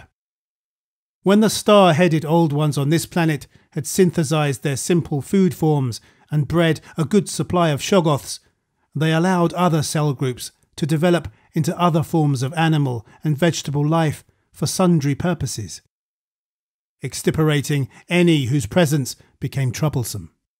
With the aid of the Shoggoths, whose expansions could be made to lift prodigious weights, the small, low cities under the sea grew to vast and imposing labyrinths of stone, not unlike those which later rose on land. Indeed, the highly adaptable old ones had lived much on land in other parts of the universe, and probably retained many traditions of land construction. As we studied the architecture of all these sculptured Paleogean cities, including that whose eon-dead corridors we were even then traversing, we were impressed by a curious coincidence which we have not yet tried to explain, even to ourselves. The tops of the buildings, which in the actual city around us had of course been weathered into shapeless ruins ages ago, were clearly displayed in the bas-reliefs and showed vast clusters of needle-like spires, delicate finials on certain cone and pyramid apexes, and tiers of thin, horizontal scalloped discs capping cylindrical shafts. This was exactly what we had seen in that monstrous and portentous mirage, cast by a dead city whence such skyline features had been absent for thousands and tens of thousands of years, which loomed on our ignorant eyes across the unfathomed mountains of madness as we first approached poor Lake's ill-fated camp. Of the life of the old ones, both under the sea and after part of them migrated to land, volumes could be written. Those in shallow water had continued the fullest use of the eyes at the ends of their 5 main head tentacles, and had practised the arts of sculpture and of writing in quite the usual way. The writing accomplished with a stylus on waterproof waxen surfaces. Those lower down in the ocean depths, though they used a curious phosphorescent organism to furnish light, pieced out their vision with obscure special senses operating through the prismatic cilia on their heads. Senses which rendered all the old ones partly independent of light in emergencies. Their forms of sculpture and writing had changed curiously during the descent, embodying certain apparently chemical coating processes, probably to secure phosphorescence, which the bas-reliefs could not make clear to us. The beings moved in the sea partly by swimming, using the lateral crinoid arms, and partly by wriggling with the lower tier of tentacles containing the pseudofeet. Occasionally they accomplished long swoops with the auxiliary use of 2 or more sets of their fan-like folding wings. On land they locally used the pseudofeet, but now and then flew to great heights or over long distances with their wings. The many slender tentacles into which the crinoid arms branched were infinitely delicate, flexible, strong and accurate in muscular nervous coordination, ensuring the utmost skill and dexterity in all artistic and other manual operations. The toughness of the things was almost incredible. Even the terrific pressures of the deepest sea bottoms appeared powerless to harm them. Very few seemed to die at all, except by violence, and their burial places were very limited. The fact that they covered their vertically inhumed dead with 5-pointed inscribed mounds set up thoughts in Danforth and me, which made a fresh pause and recuperation necessary after the sculptures revealed it. The beings multiplied by means of spores, like vegetable pteridophytes, as Lake had suspected, but owing to their prodigious toughness and longevity, and consequent lack of replacement needs, they did not encourage the large-scale development of new prothalli except when they had new regions to colonize. The young matured swiftly and received an education evidently beyond any standard we can imagine. The prevailing intellectual and aesthetic life was highly evolved and produced a tenaciously enduring set of customs and institutions which I shall describe more fully in my coming monograph. These varied slightly according to sea or land residence, but had the same foundations and essentials. Though able, like vegetables, to derive nourishment from inorganic substances, they vastly preferred organic and especially animal food. They ate uncooked marine life under the sea, but cooked their viands on land. They hunted game and raised meat herds, slaughtering with sharp weapons whose odd marks on certain fossil bones our expedition had noted. They resisted all ordinary temperatures marvellously, and in their natural state could live in water down to freezing. When the great chill of the Pleistocene drew on, however, nearly 1 million years ago, the land dwellers had to resort to special measures, including artificial heating, until at last the deadly cold appears to have driven them back into the sea. For their prehistoric flight through cosmic space, legend said, they had absorbed certain chemicals and became almost independent of eating, breathing, or heat conditions. But by the time of the Great Cold, they had lost track of the method. In any case, they could not have prolonged the artificial state indefinitely without harm. Being non-pairing and semi-vegetable in structure, the Old Ones had no biological basis for the family phase of mammal life, but seemed to organise large households on the principles of comfortable space utility and, as we deduced from the pictured occupations and diversions of co-dwellers, congenial mental association. In furnishing their homes, they kept everything in the centre of the huge rooms, leaving all the wall spaces free for decorative treatment. Lighting, in the case of the land inhabitants, was accomplished by a device probably electrochemical in nature. Both on land and underwater, they used curious tables, chairs and couches like cylindrical frames, for they rested and slept upright, with folded down tentacles and racks for the hinged sets of dotted surfaces forming their books. Government was evidently complex and probably socialistic, though no certainties in this regard could be deduced from the sculptures we saw. There was extensive commerce, both local and between different cities. Certain small, flat counters, 5-pointed and inscribed, serving as money. Probably the smaller of the various greenish soapstones found by our expedition were pieces of such currency. Though the culture was mainly urban, some agriculture and much stock raising existed. Mining and a limited amount of manufacturing were also practiced. Travel was very frequent, but permanent migration seemed relatively rare except for the vast colonising movements by which the race expanded. For personal locomotion, no external aid was used, since inland, air and water movement alike, the Old Ones seemed to possess excessively vast capacities for speed. Loads, however, were drawn by beasts of burden, shoggoths under the sea, and a curious variety of primitive vertebrates in the later years of land existence. These vertebrates, as well as an infinity of other life forms, animal and vegetable, marine, terrestrial and aerial, were the products of unguided evolution acting on life cells made by the Old Ones, but escaping beyond their radius of attention. They had been suffered to develop unchecked because they had not come in conflict with the dominant beings. Bothersome forms, of course, were mechanically exterminated. It interested us to see, in some of the very last and most decadent sculptures, a shambling, primitive mammal, used sometimes for food and sometimes as an amusing buffoon by the land dwellers, whose vaguely simian and human foreshadowings were unmistakable. In the building of land cities, the huge stone blocks of the high towers were generally lifted by vast winged pterodactyls of a species heretofore unknown to paleontology. The persistence with which the Old Ones survived various geologic changes and convulsions of the Earth's crust were little short of miraculous. Though few or none of the first cities seem to have remained beyond the Archaean age, there was no interruption in their civilization or in the transmission of their records.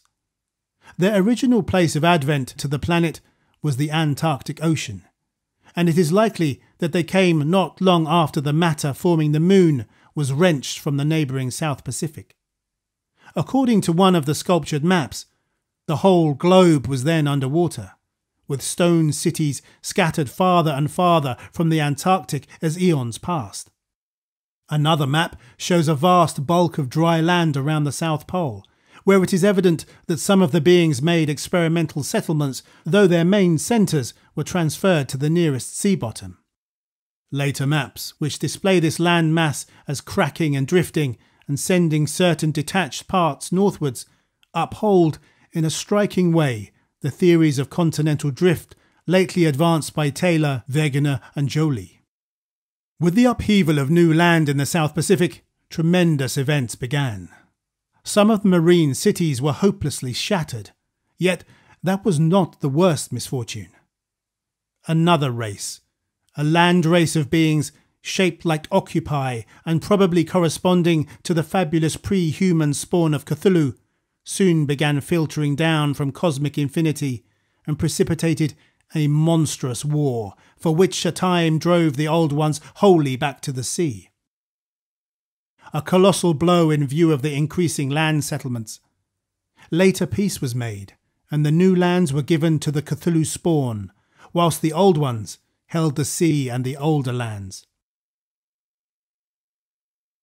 New land cities were founded, the greatest of them in the Antarctic, for this region of first arrival was sacred. From then on, as before, the Antarctic remained the centre of the Old One's civilization, and all the discoverable cities built there by the Cthulhu spawn were blotted out. Then suddenly, the lands of the Pacific sank again, taking with them the frightful stone city of Arlaye and all the cosmic octopi, so that the Old Ones were again supreme on the planet, except for one shadowy fear about which they did not like to speak. At a rather later age, their cities dotted all the land and water areas of the globe, hence the recommendation in my coming monograph that some archaeologists make systematic borings with Peabody's type of apparatus in certain wildly separated regions. The steady trend down the ages was from water to land, a movement encouraged by the rise of new land masses, though the ocean was never wholly deserted.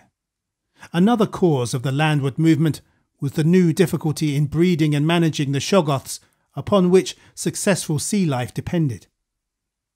With the march of time, as the sculptures sadly confessed, the art of creating new life from inorganic matter had been lost, so that the Old Ones had to depend on the moulding of forms already in existence.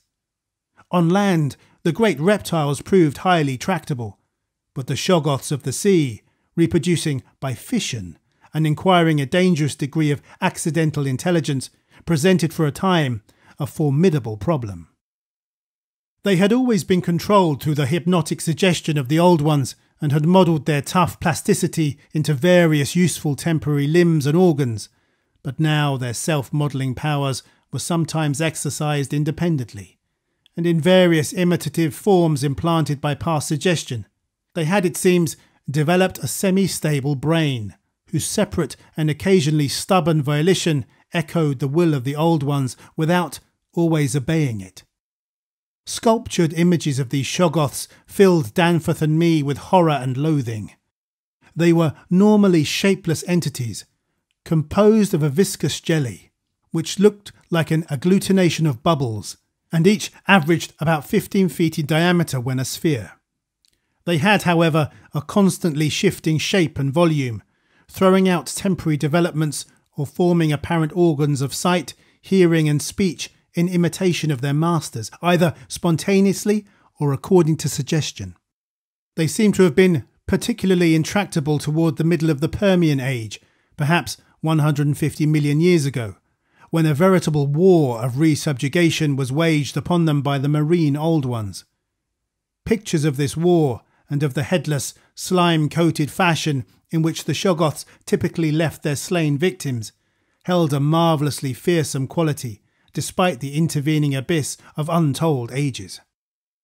The Old Ones had used curious weapons of molecular disturbance against the rebel entities, and in the end had achieved a complete victory.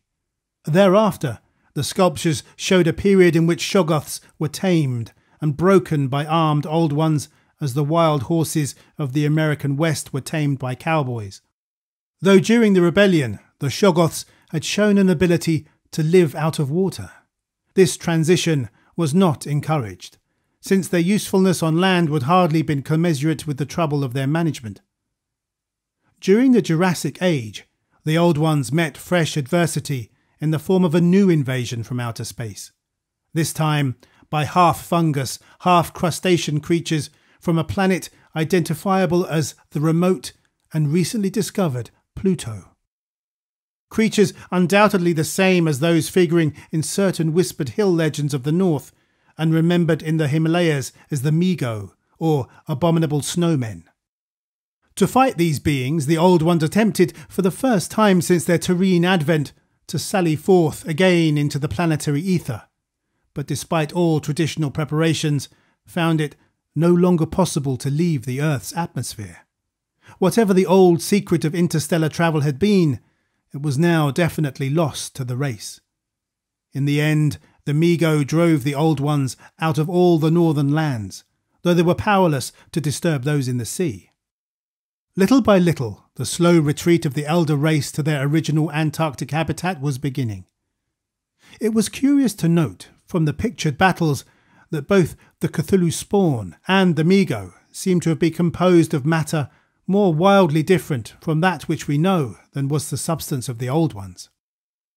They were able to undergo transformation and reintegrations impossible for their adversaries, and seem therefore to have originally come from even remoter gulfs of cosmic space. The Old Ones, but for their abnormal toughness and peculiar vital properties, were strictly material, and must have had their absolute origin within the known space-time continuum, whereas the first sources of the other beings can only be guessed at with bated breath. All this, of course, assuming that the non-terrestrial linkages and the anomalies ascribed to the invading foes are not pure mythology. Conceivably, the Old Ones might have invented a cosmic framework to account for their occasional defeats, since historical interest and pride obviously formed their chief psychological element. It is significant that their annals fail to mention many advanced and potent races of beings whose mighty cultures and towering cities figure persistently in certain obscure legends. The changing state of the world through long geologic ages appeared with startling vividness in many of the sculptured maps and scenes. In certain cases, existing science will require revision, while in other cases its bold deductions are magnificently confirmed.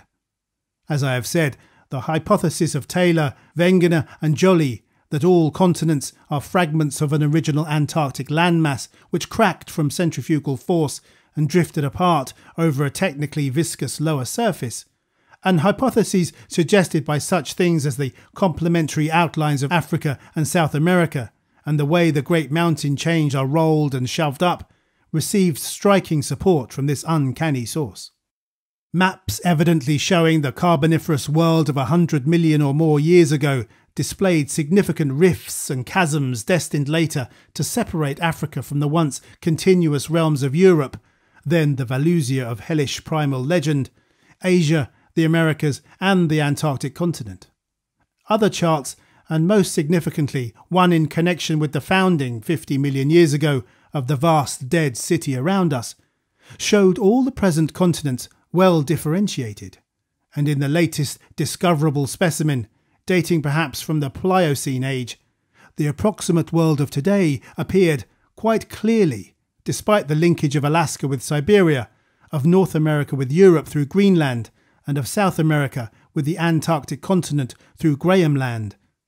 In the Carboniferous map, the whole globe, ocean floor and rifted land mass alike, bore symbols of the Old Ones' vast stone cities. But in the later charts, the gradual recession towards the Antarctic became very plain.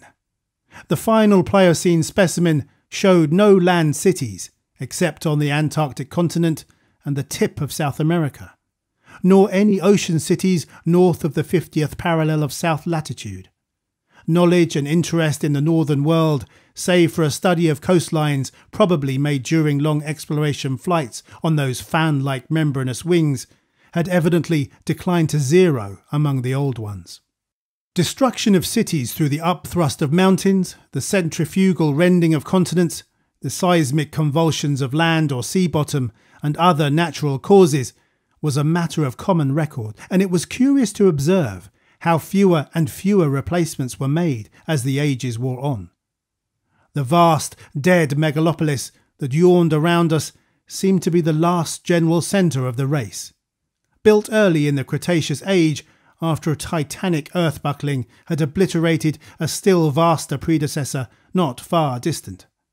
It appeared that this general region was the most sacred spot of all, where reputedly the first Old Ones had settled on a primal sea bottom.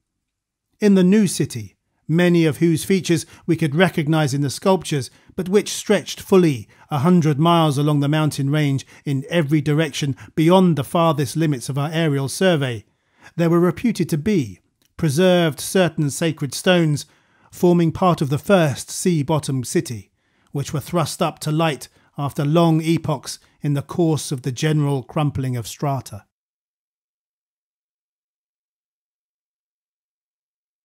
Chapter 8. Naturally, Danforth and I studied with especial interest and a peculiarly personal sense of awe everything pertaining to the immediate district in which we were. Of this local material there was naturally a vast abundance, and on the tangled ground level of the city we were lucky enough to find a house of very late date whose walls, though somewhat damaged by a neighbouring rift, contained sculptures of decadent workmanship carrying the story of the region much beyond the period of the Pliocene map, whence we derived our last general glimpse of the pre-human world. This was the last place we examined in detail, since what we found there gave us a fresh, immediate objective. Certainly, we were in one of the strangest, weirdest, and most terrible of all the corners of Earth's globe. Of all existing lands, it was infinitely the most ancient, and the conviction grew upon us that this hideous upland must indeed be the fabled nightmare plateau of Leng, which even the mad author of the Necronomicon was reluctant to discuss. The great mountain chain was tremendously long, starting as a low range at Luitpold Land on the coast of Weddell Sea, and virtually crossing the entire continent.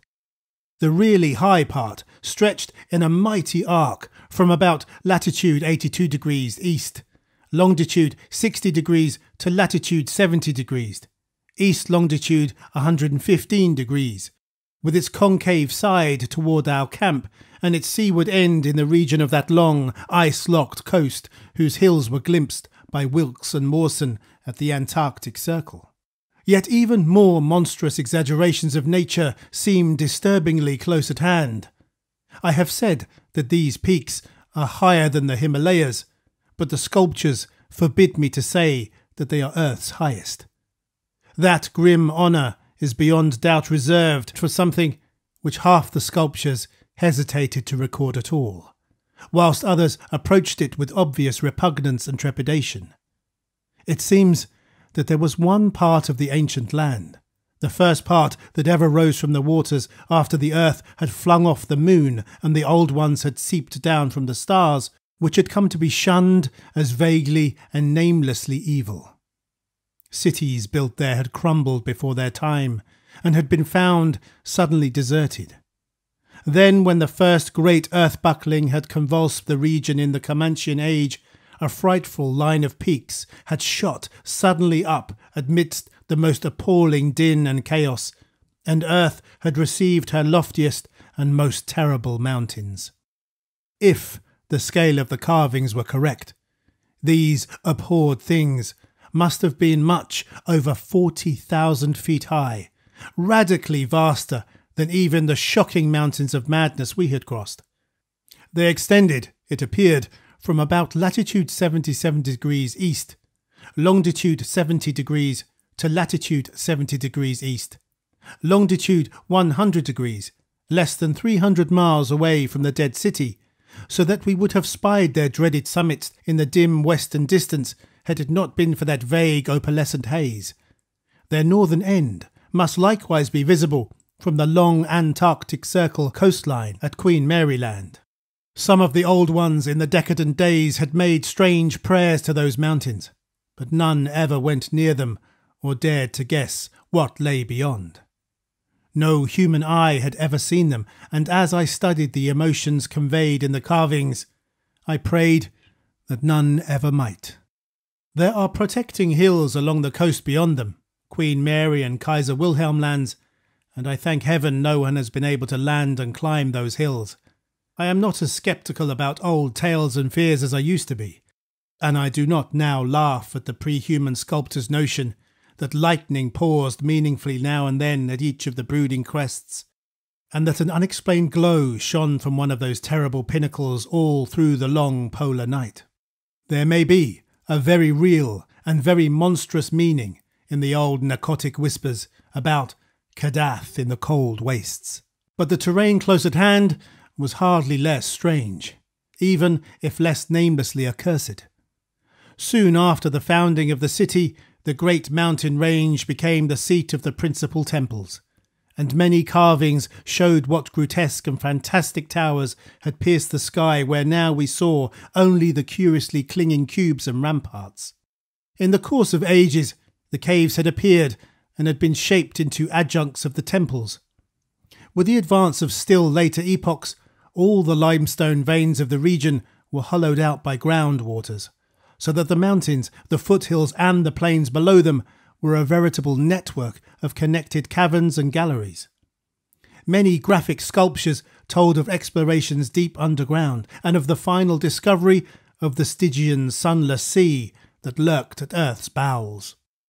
This vast nighted gulf had undoubtedly been worn by the great river which flowed down from the nameless and horrible westward mountains, and which had formerly turned at the base of the Old One's range and flowed beside that chain into the Indian Ocean, between Bud and Tottenland on Wilkes's coastline. Little by little it had eaten away at the limestone hill base at its turning, till at last its sapping currents reached the caverns of the groundwaters and joined with them in digging a deeper abyss.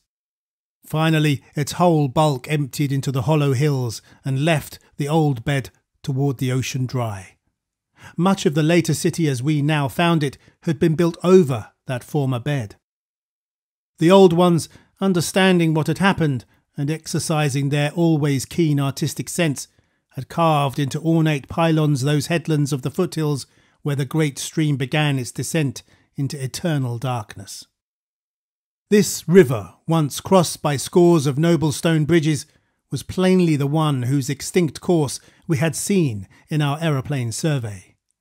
Its position in different carvings of the city helped us to orient ourselves to the scene as it had been at various stages of the region's age-long eon-dead history, so that we were able to sketch a hasty but careful map of the salient features, squares, important buildings and the like, for guidance in further explorations. We could soon reconstruct in fancy the whole stupendous thing as it was 1 million or 10 million or 50 million years ago, for the sculptures told us exactly what the buildings and mountains and squares and suburbs and landscape setting and luxuriant tertiary vegetation had looked like. It must have had a marvellous and mystic beauty, and as I thought of it, I almost forgot the clammy sense of sinister oppression with which the city's inhuman age and massiveness and deadness and remoteness and glacial twilight had choked me and weighed on my spirit. Yet, according to certain carvings, the denizens of that city had themselves known the clutch of oppressive terror. For there was a sombre and recurrent type of scene in which the old ones were shown in the act of recoiling affrightedly from some object never allowed to appear in the design, found in the great river and indicated as having been washed down through waving, vine-draped cycad forests from those horrible westward mountains. It was only in the one late-built house with the decadent carvings that we obtained any foreshadowing of the final calamity leading to the city's desertion. Undoubtedly, there must have been many sculptures of the same age elsewhere, even allowing for the slackened energies and aspirations of a stressful and uncertain period. Indeed, very certain evidence of the existence of others came to us shortly afterward, but this was the first and only set we directly encountered.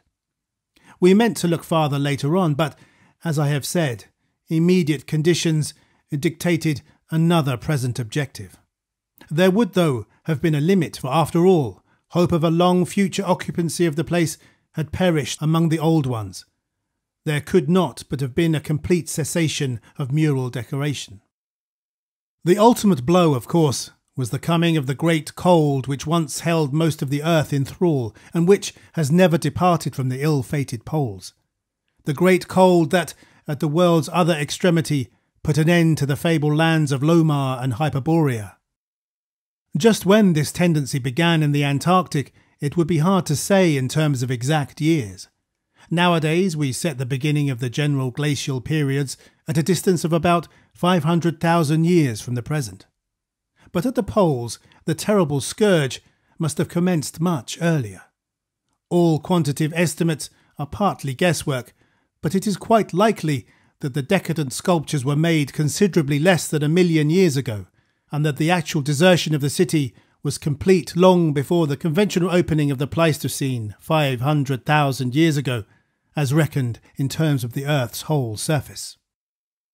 In the decadent sculptures, there were signs of thinner vegetation everywhere, and of a decreased country life on the part of the old ones.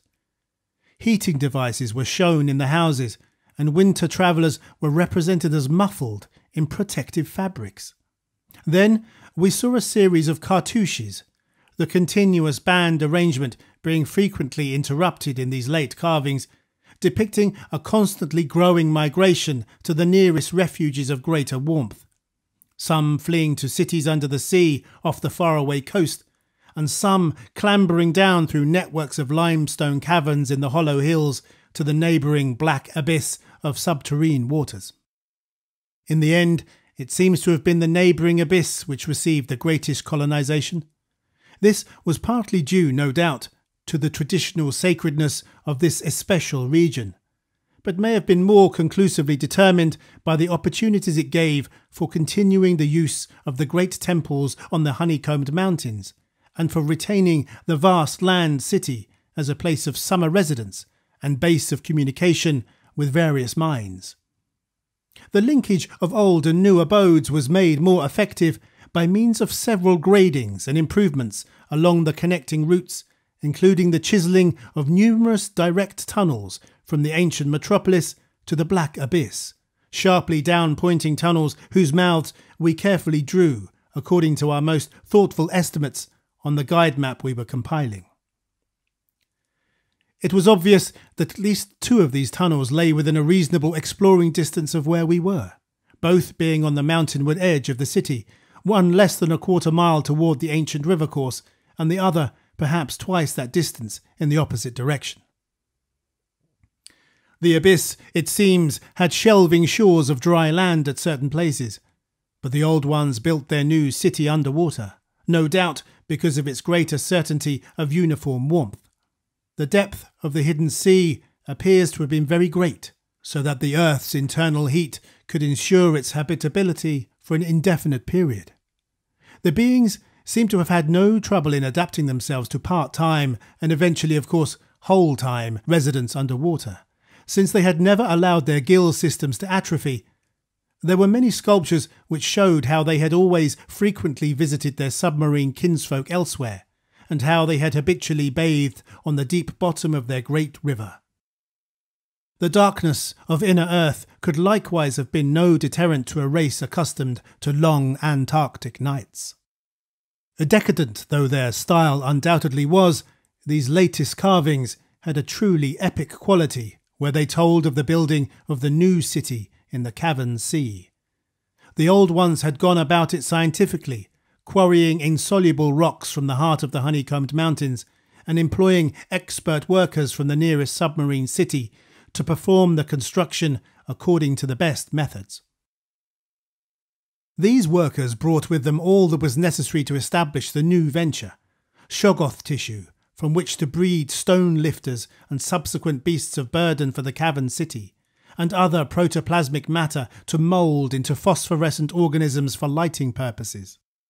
At last, a mighty metropolis rose on the bottom of that Stygian sea, its architecture much like that of the city above, and its workmanship displaying relatively little decadence because of the precise mathematical element inherent in building operations. The newly bred shoggoths grew to enormous size and singular intelligence, and were represented as taking and executing orders with marvellous quickness. They seemed to converse with the old ones by mimicking their voices, a sort of musical piping over a wide range, if poor Lake's dissection had indicated right, and to work more from spoken commands than from hypnotic suggestions as in earlier times. They were, however, kept in admirable control. The phosphorescent organisms supplied light with vast effectiveness and doubtless atoned for the loss of the familiar polar auroras of the outer world night. Art and decoration were pursued, though of course with a certain decadence. The Old Ones seemed to realise this falling of themselves and in many cases anticipated the policy of Constantine the Great by transplanting especially fine blocks of ancient carving from their land city, just as the emperor, in a similar age of decline, stripped Greece and Asia of their finest art to give his new Byzantine capital greater splendour than its own people could create. That the transfer of sculptured blocks had not been more extensive was doubtless owing to the fact that the land city was not at first wholly abandoned. By the time total abandonment did occur, and it surely must have occurred before the polar Pleistocene was far advanced, the Old Ones had perhaps become satisfied with their decadent art, or had ceased to recognise the superior merit of the older carvings. At any rate, the eon-silent ruins around us had certainly undergone no wholesale sculptural denudation, though all the best separate statues, like other movables, had been taken away. The decadent cartouches and dados telling this story were, as I have said, the latest we could find in our limited search. They left us with a picture of the Old Ones shuttling back and forth between the land city in summer and the sea cavern city in winter, and sometimes trading with the sea-bottom cities off the Antarctic coast. By this time, the ultimate doom of the land city must have been recognised, for the sculptures showed many signs of the cold's malign encroachments. Vegetation was declining, and the terrible snows of the winter no longer melted completely, even in midsummer. The saurian livestock were nearly all dead, and the mammals were standing it none too well. To keep on with the work of the upper world, it had become necessary to adapt some of the amorphous and curiously cold-resistant shoggoths to land life, a thing the Old Ones had formerly been reluctant to do. The great river was now lifeless, and the upper sea had lost most of its denizens, except the seals and the whales. All the birds had flown away, save only the great, grotesque penguins. What had happened afterward, we could only guess. How long had the new sea cavern city survived? Was it still down there, a stony corpse in eternal blackness? Had the subterranean waters frozen at last? To what fate had the ocean-bottom cities of the outer world been delivered? Had any of the Old Ones shifted north ahead of the creeping ice cap? Existing geology shows no trace of their presence. Had the frightful Migo been still a menace in the outer land world of the north? Could one be sure of what might or might not linger even to this day in the lightless and unplumbed abysses of Earth's deepest waters? Those things had seemingly been able to withstand any amount of pressure, and men of the sea have fished up curious objects at times. And has the killer whale theory really explained the savage and mysterious scars on Antarctic seals noticed a generation ago by Borchgrevink? The specimens found by Poor Lake did not enter into these guesses, for their geologic setting proved them to have lived at what must have been a very early date in the land city's history. They were, according to their location, certainly not less than 30 million years old, and we reflected that in their day the sea cavern city, and indeed the cavern itself, had no existence. They would have remembered an older scene, with lush tertiary vegetation everywhere, a younger land city of flourishing arts around them, and a great river sweeping northward along the base of the mighty mountains towards a faraway tropic ocean. And yet we could not help thinking about these specimens, especially about the 8 perfect ones that were missing from Lake's hideously ravaged camp. There was something abnormal about that whole business.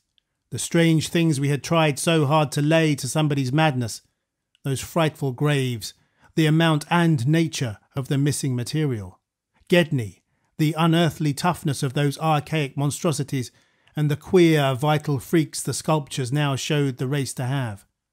Danforth and I had seen a good deal in the last few hours, and were prepared to believe and keep silent about many appalling and incredible secrets of primal nature.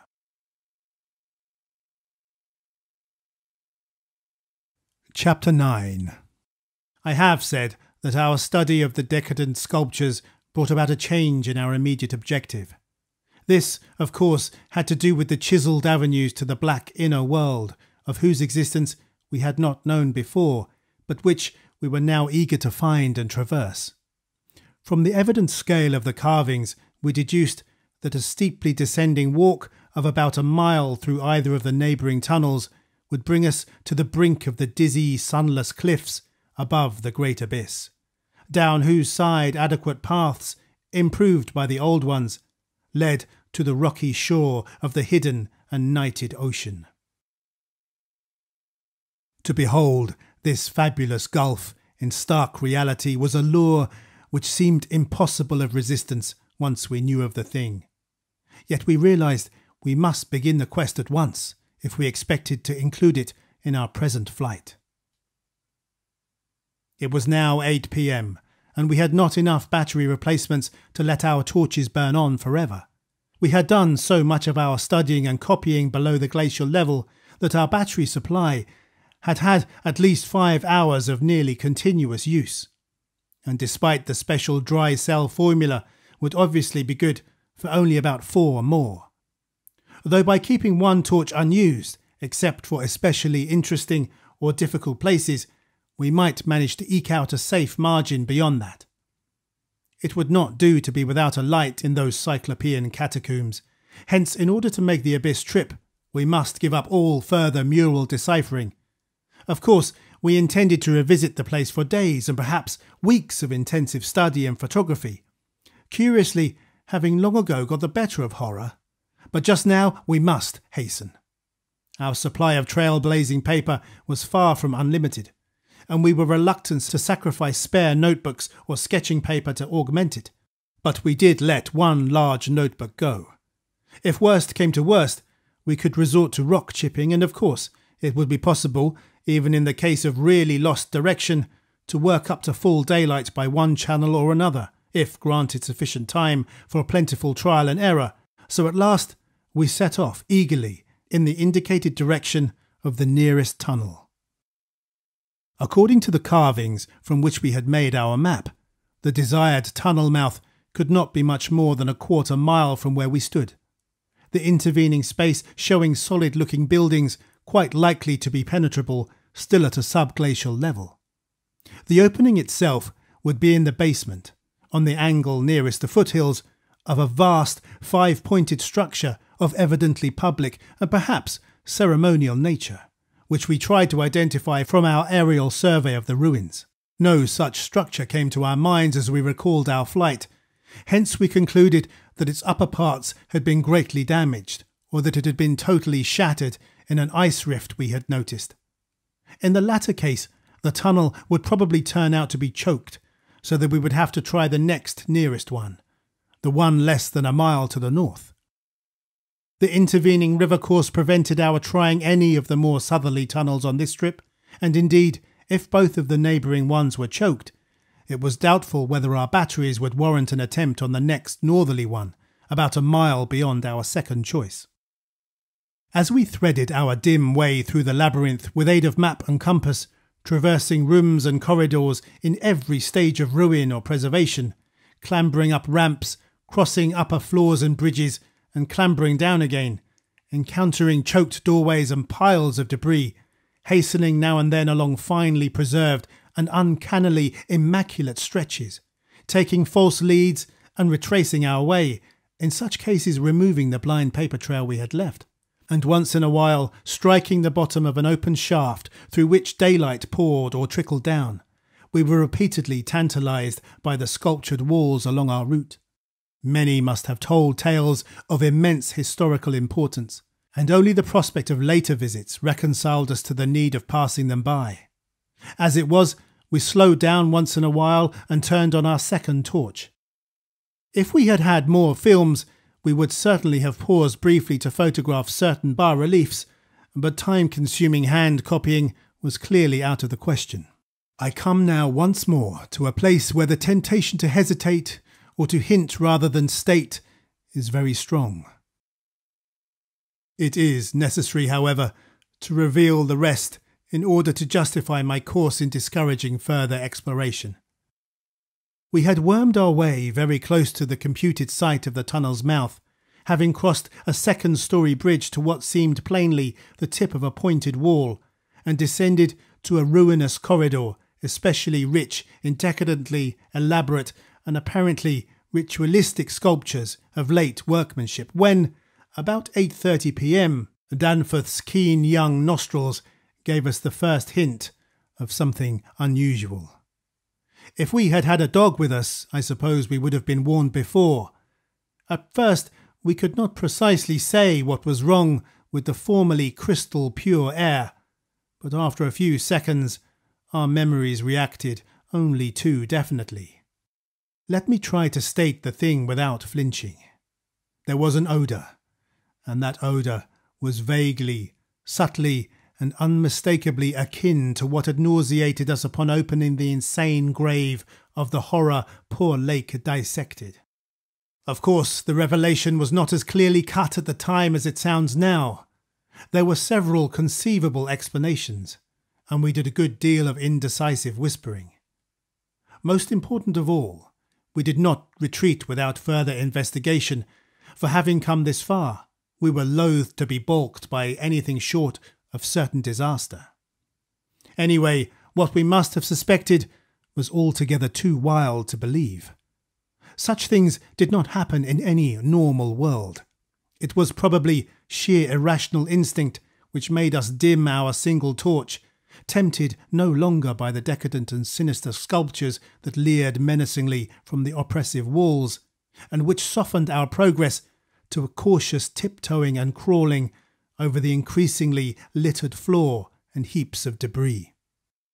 Danforth's eyes, as well as nose, proved better than mine, for it was likewise he who first noticed the queer aspect of the debris after we had passed many half-choked arches leading to chambers and corridors on the ground level. It did not look quite as it ought after countless thousands of years of desertion, and when we cautiously turned on more light, we saw that a kind of swathe seemed to have been lately tracked through it. The irregular nature of the litter precluded any definite marks, but in the smoother places there were suggestions of the dragging of heavy objects.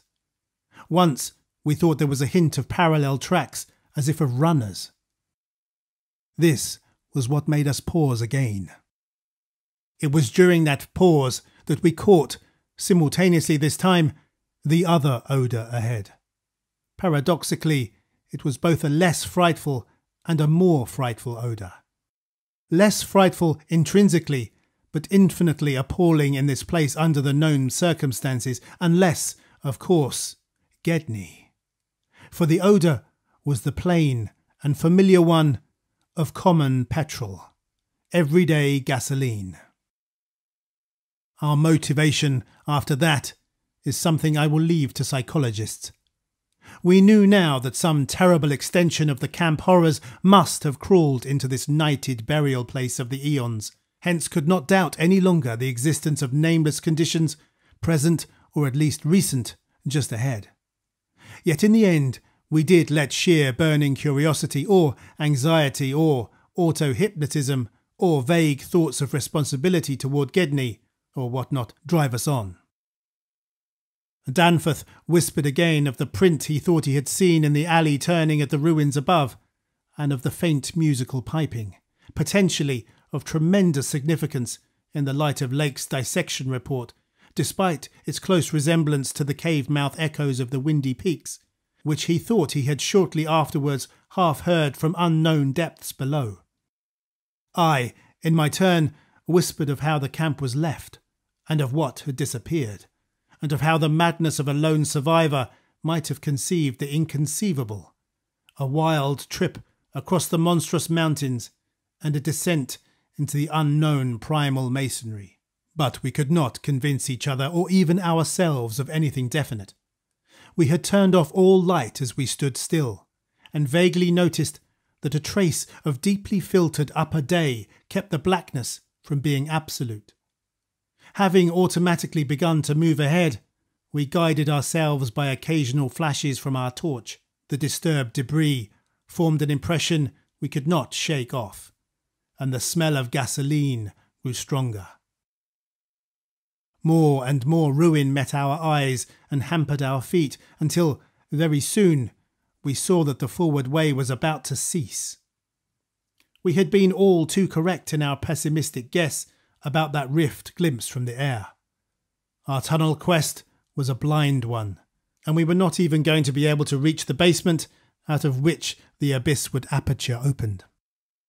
The torch, flashing over the grotesquely carven walls of the blocked corridor in which we stood, showed several doorways in various states of obstruction, and from one of them the gasoline odour, quite submerging that other hint of odour, came with especial distinctness.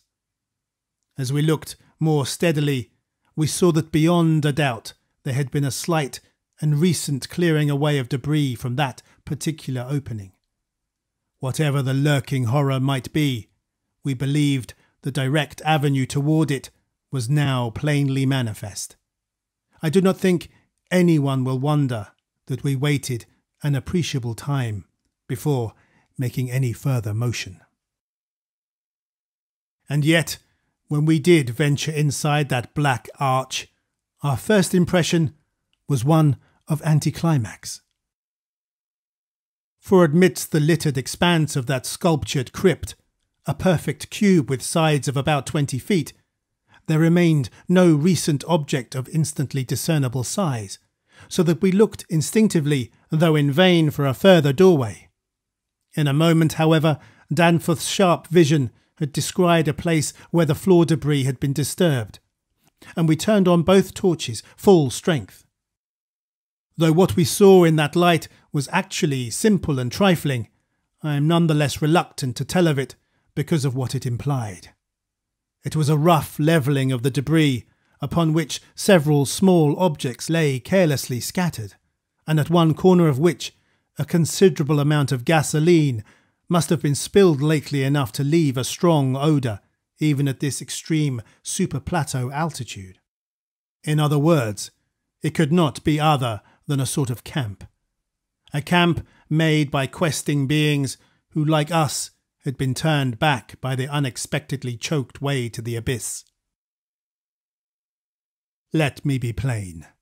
The scattered objects were, so far as substance was concerned, all from Lake's camp, and consisted of tin cans as queerly opened as those we had seen at that ravaged place, many spent matches, 3 illustrated books more or less curiously smudged, an empty ink bottle with its pictorial and instructional carton, a broken fountain pen, some oddly snipped fragments of fur and tent cloth, a used electric battery with circular of directions, a folder that came with our type of tent heater, and a sprinkling of crumpled papers. It was all bad enough, but when we smoothed out the papers and looked at what was on them, we felt we had come to the worst.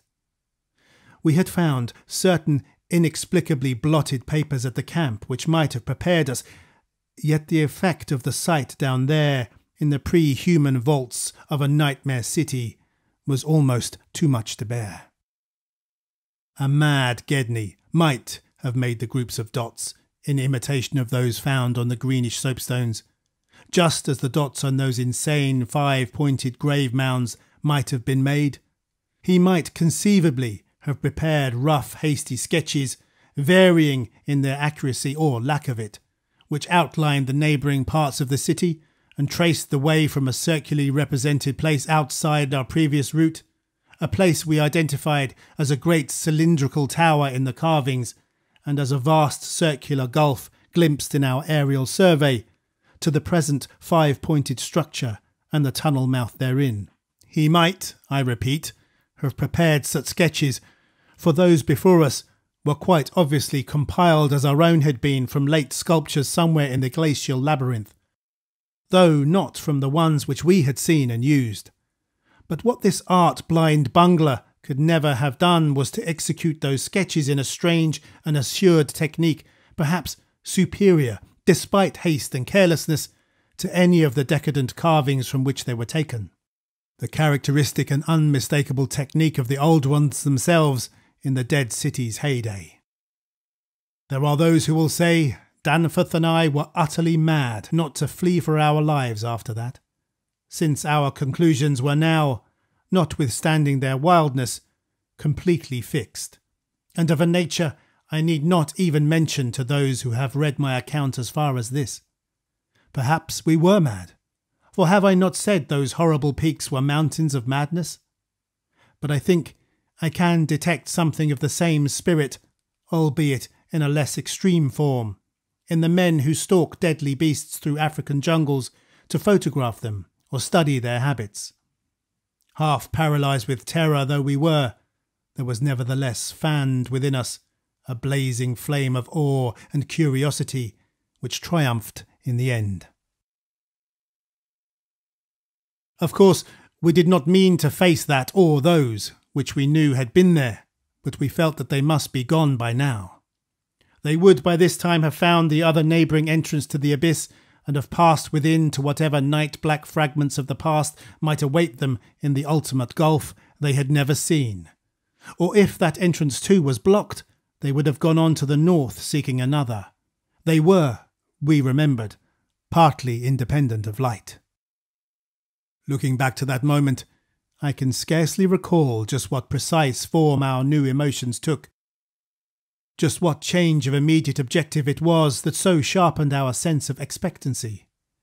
We certainly did not mean to face what we feared, yet I will not deny that we may have had a lurking, unconscious wish to spy certain things from some hidden vantage point. Probably we had not given up our zeal to glimpse the abyss itself, though there was interposed a new goal in the form of that great circular place shown on the crumpled sketches we had found. We had at once recognised it as a monstrous cylindrical tower figuring in the very earliest carvings, but appearing only as a prodigious round aperture from above. Something about the impressiveness of its rendering, even in these hasty diagrams, made us think that its subglacial levels must still form a feature of peculiar importance. Perhaps it embodied architectural marvels as yet unencountered by us. It was certainly of incredible age according to the sculptures in which it figured, being indeed among the first things built in the city. Its carvings, if preserved, could not be but highly significant. Moreover, it might form a good present link with the upper world, a shorter route than the one we were so carefully blazing, and probably that by which those others had descended. At any rate, the thing we did was to study the terrible sketches which quite perfectly confirmed our own, and start back over the indicated course to the circular place, the course which our nameless predecessors must have traversed twice before us. The other neighbouring gate to the abyss would lie beyond that. I need not speak of our journey, during which we continued to leave an economical trail of paper, for it was precisely the same in kind as that by which we had reached the cul-de-sac, except that it tended to adhere more closely to the ground level and even descend to basement corridors. Every now and then we could trace certain disturbing marks in the debris or litter underfoot, and after we had passed outside the radius of the gasoline scent, we were again faintly conscious, spasmodically, of that more hideous and more persistent scent. After the way had branched from our former course, we sometimes gave the rays of our single torch a furtive sweep along the walls, noting in almost every case the well-nigh omnipresent sculptures which indeed seemed to have formed a main aesthetic outlet for the old ones. About 9:30 p.m, whilst traversing a vaulted corridor whose increasingly glaciated floor seemed somewhat below the ground level and whose roof grew lower as we advanced, we began to see strong daylight ahead and were able to turn off our torch. It appeared that we were coming to the vast circular place, and that our distance from the upper air could not be very great. The corridor ended in an arch surprisingly low for these megalithic ruins, but we could see much through it even before we emerged. Beyond, there stretched a prodigious round space, fully 200 feet in diameter, strewn with debris and containing many choked archways corresponding to the one we were about to cross. The walls were, in available spaces, boldly sculptured into a spiral band of heroic proportions, and displayed, despite the destructive weathering caused by the openness of the spot, an artistic splendour far beyond anything we had encountered before. The littered floor was quite heavily glaciated, and we fancied that the true bottom lay at a considerably lower depth. But the salient object of the place was the titanic stone ramp which, eluding the archways by a sharp turn outward into the open floor, wound spirally up the stupendous cylindrical wall like an inside counterpart of those once climbing outside the monstrous towers or ziggurats of antique Babylon. Only the rapidity of our flight and the perspective which confounded the descent with the tower's inner wall had prevented our noticing this feature from the air, and thus caused us to seek another avenue to the subglacial level. Peabody might well have been able to tell what sort of engineering held it in place, but Danforth and I could merely admire and marvel. We could see mighty stone corbels and pillars here and there, but what we saw seemed inadequate to the function performed. The thing was excellently preserved up to the present top of the tower, a highly remarkable circumstance in view of its exposure, and its shelter had done much to protect the bizarre and disturbing cosmic sculptures on the walls. As we stepped out into the awesome half-daylight of this monstrous cylinder bottom, 50 million years old, and without doubt the most primally ancient structure ever to meet our eyes, we saw that the ramp traversed sides stretched dizzily up to a height of fully 60 feet. This, we recalled from our aerial survey, meant an outside glaciation of some 40 feet, since the yawning gulf we had seen from the plain had been at the top of an approximately 20-foot mound of crumbled masonry, somewhat sheltered for 3/4 of its circumference by the massive curving walls of a line of higher ruins. According to the sculptures, the original tower had stood in the centre of an immense circular plaza, and had been perhaps 500 or 600 feet high, with tiers of horizontal discs near the top and a row of needle-like spires along the upper rim.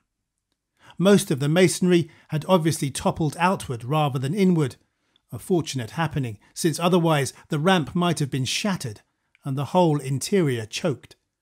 As it was, the ramp showed sad battering, whilst the choking was such that all the archways at the bottom seemed to have been recently half cleared. It took us only a moment to conclude that this was indeed the route by which those others had descended, and that this would be the logical route for our own ascent, despite the long trail of paper we had left elsewhere. The tower's mouth was no farther from the foothills and our waiting plain than was the great terraced building we had entered, and any further subglacial exploration we might make on this trip would lie in this general region. Oddly, we were still thinking about possible later trips, even after all we had seen and guessed.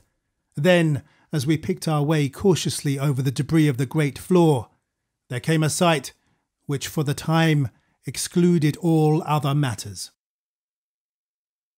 It was the neatly huddled array of 3 sledges in that farther angle of the ramp's lower and outward projecting course, which had hitherto been screened from our view. There they were, the 3 sledges missing from Lake's camp. Shaken by a hard usage, which must have included forcible dragging along great reaches of snowless masonry and debris, as well as much hand portage over utterly unnavigable places. They were carefully and intelligently packed and strapped, and contained things memorably familiar enough: the gasoline stove, fuel cans, instrument cases, provision tins, tarpaulins obviously bulging with books, and some bulging with less obvious contents, everything derived from Lake's equipment. After what we had found in that room, we were in a measure prepared for this encounter. The really great shock came when we stepped over and undid one tarpaulin whose outlines had peculiarly disquieted us. It seems that others, as well as Lake, had been interested in collecting typical specimens, for there were 2 here, both stiffly frozen, perfectly preserved, patched with adhesive plaster where some wounds around the neck had occurred, and wrapped with patent care to prevent further damage. They were the bodies of young Gedney and the missing dog.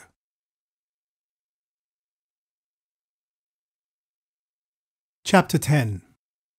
Many people will probably judge us callous as well as mad for thinking about the northward tunnel and the abyss so soon after our sombre discovery, and I am not prepared to say that we would have immediately revived such thoughts but for a specific circumstance which broke in upon us and set up a whole new train of speculations. We had replaced the tarpaulin over poor Gedney and were standing in a kind of mute bewilderment when the sounds finally reached our consciousness. The first sounds we had heard since descending out of the open where the mountain wind whined faintly from its unearthly heights. Well known and mundane though they were, their presence in this remote world of death was more unexpected and unnerving than any grotesque or fabulous tones could possibly have been, since they gave a fresh upsetting to all our notions of cosmic harmony. Had it been some trace of that bizarre musical piping over a wide range which Lake's dissection report has led us to expect in those others, and which, indeed, our overwrought fancies had been reading into every wind howl we had heard since coming on the camp horror, it would have had a kind of hellish congruity with the eon-dead region around us. A voice from other epochs belongs in a graveyard of other epochs. As it was, however, the noise shattered all our profoundly seated adjustments, all our tacit acceptance of the inner Antarctic as a waste, as utterly and irrevocably void of every vestige of normal life as the sterile disk of the moon. What we heard was not the fabulous note of any buried blasphemy of elder earth, from whose supernal toughness an age-denied polar sun had evoked a monstrous response.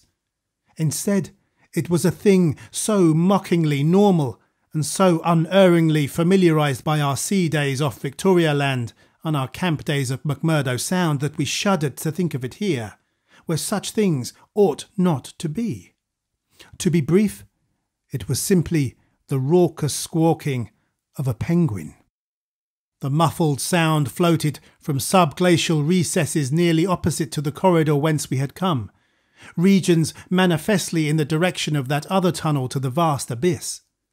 The presence of a living waterbird in such a direction, in a world whose surface was one of age-long and uniform lifelessness, could lead to only one conclusion.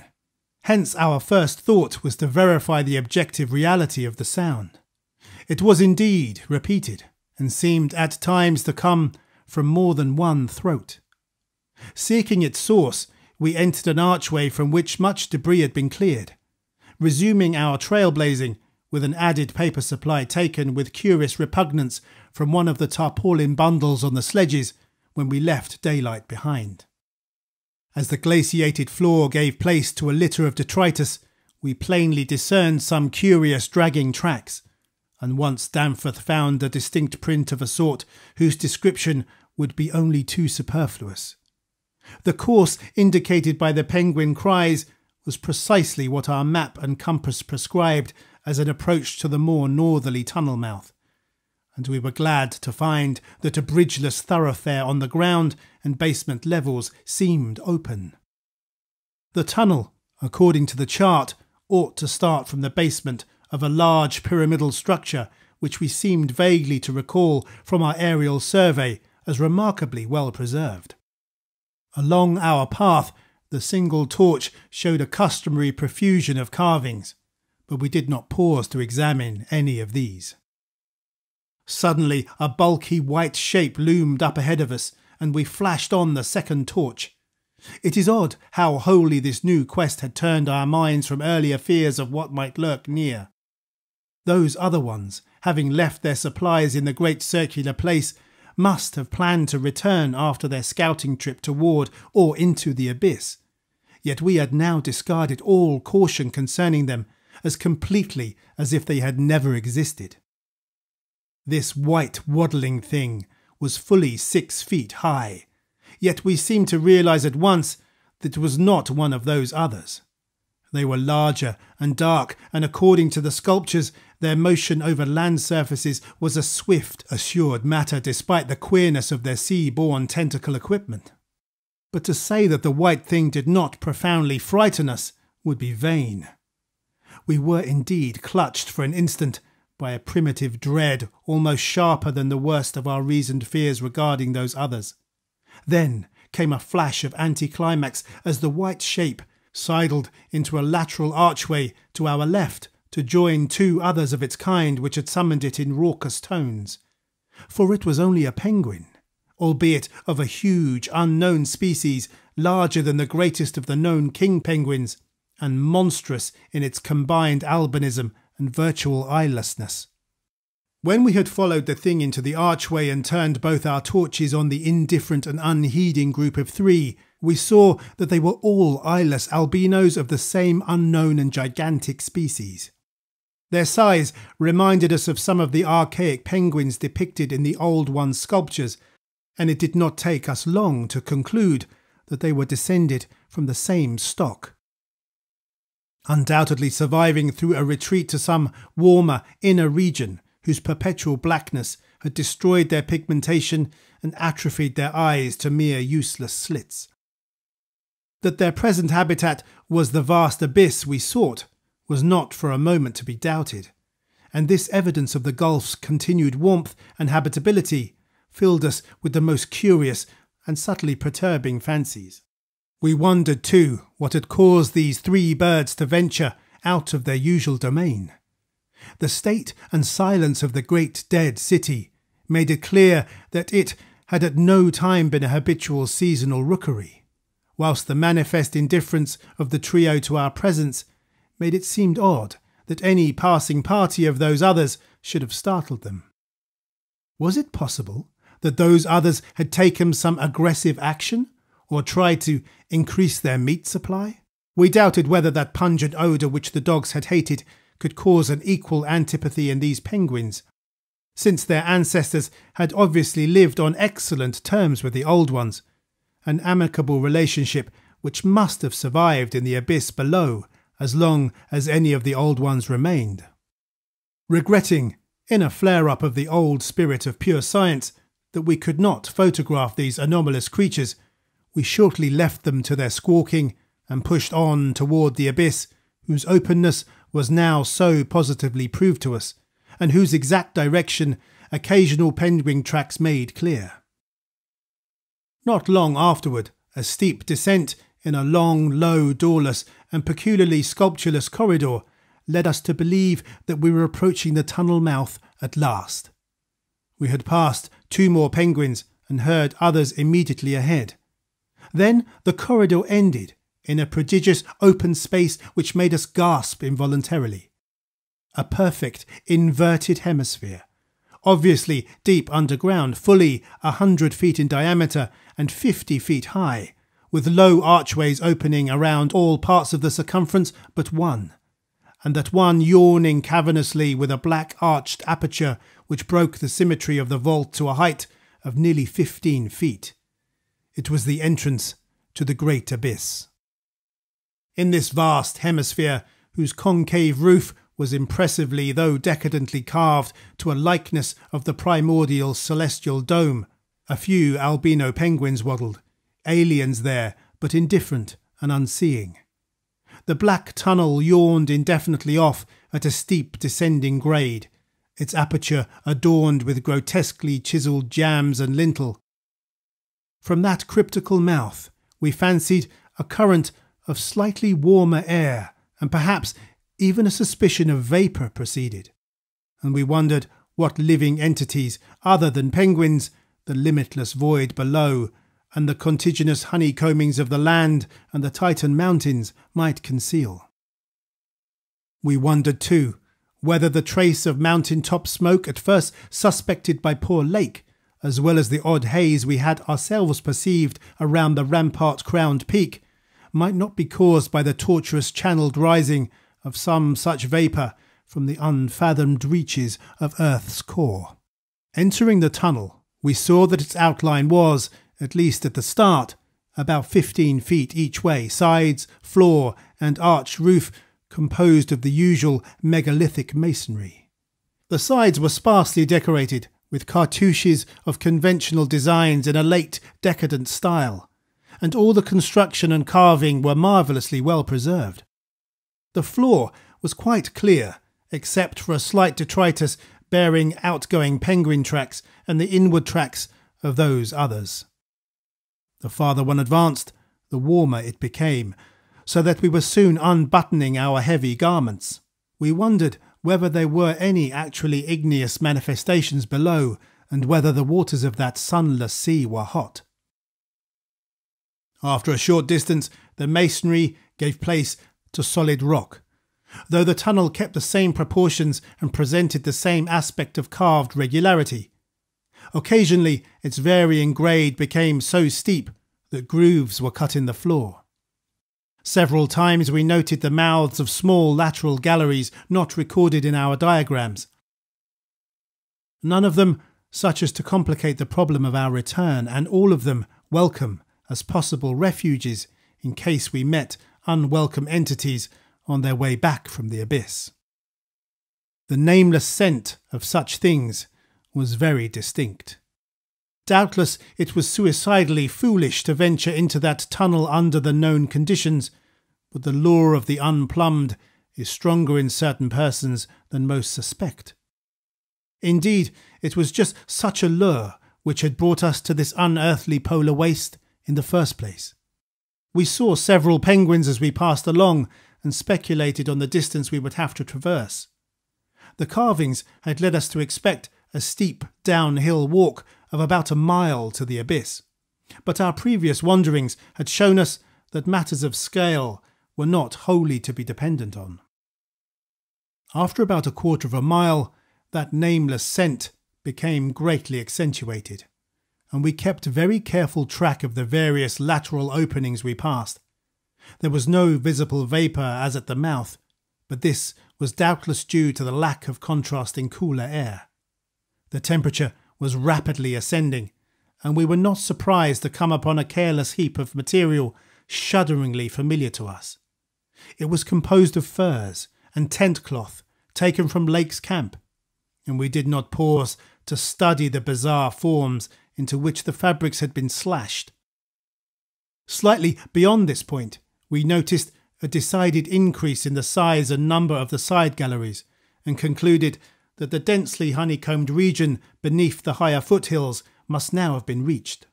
The nameless scent was now curiously mixed with another and scarcely less offensive odour, of what nature we could not guess, though we thought of decaying organisms and perhaps unknown subterrane fungi.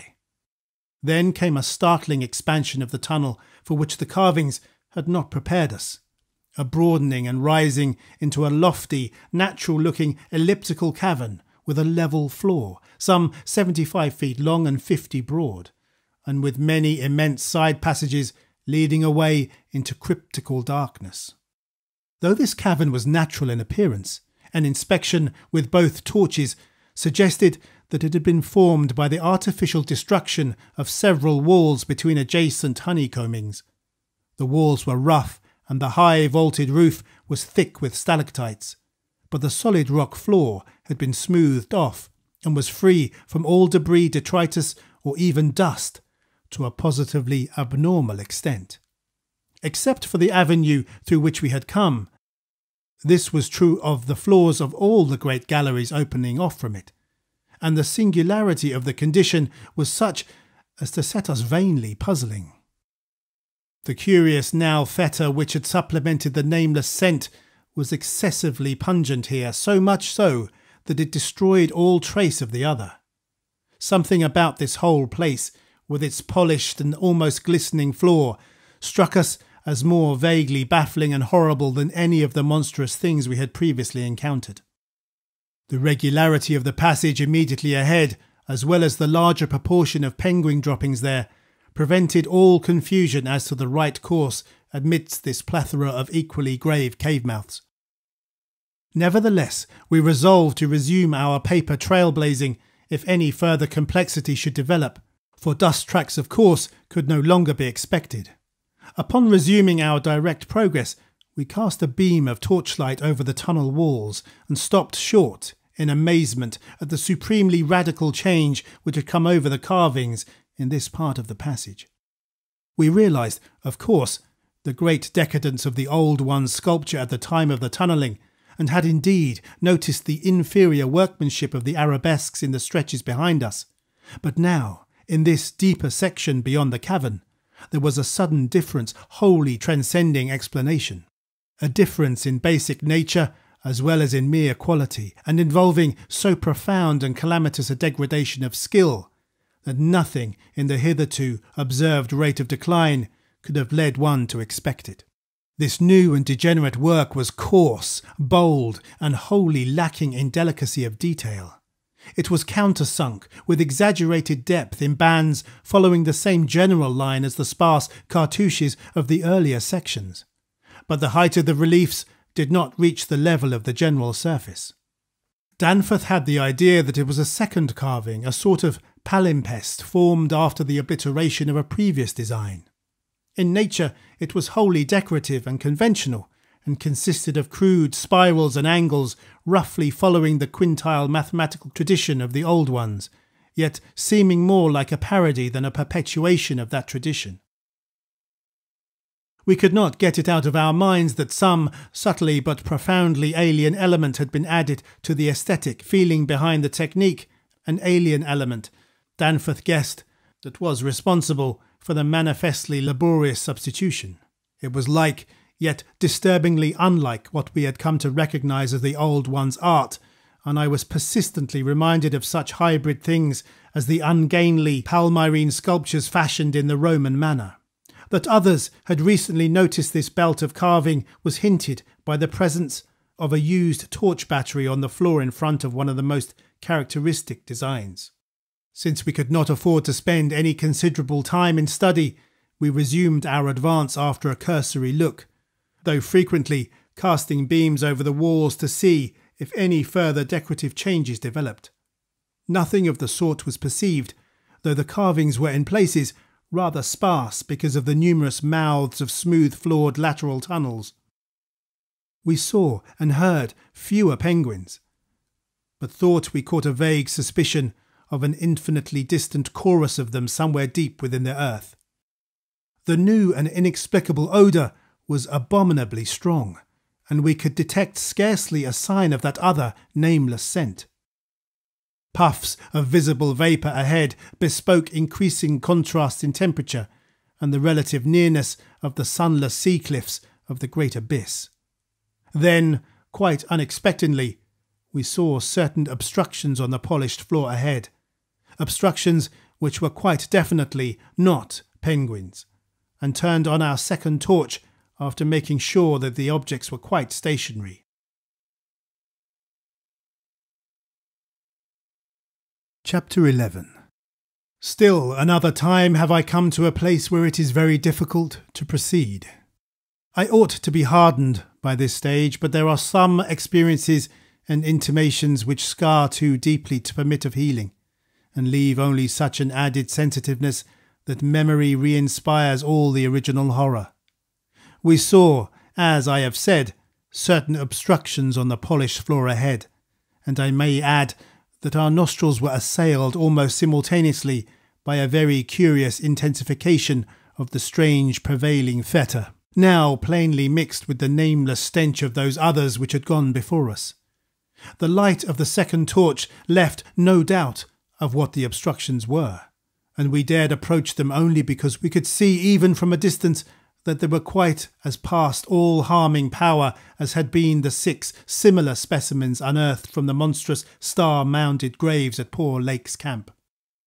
They were, indeed, as lacking in completeness as most of those we had unearthed, though it grew plain from the thick dark green pool gathering around them that their incompleteness was of infinite greater recency. There seemed to be only 4 of them, whereas Lake's bulletins would have suggested no less than 8 as forming the group which had preceded us. To find them in this state was wholly unexpected, and we wondered what sort of monstrous struggle had occurred down here in the dark.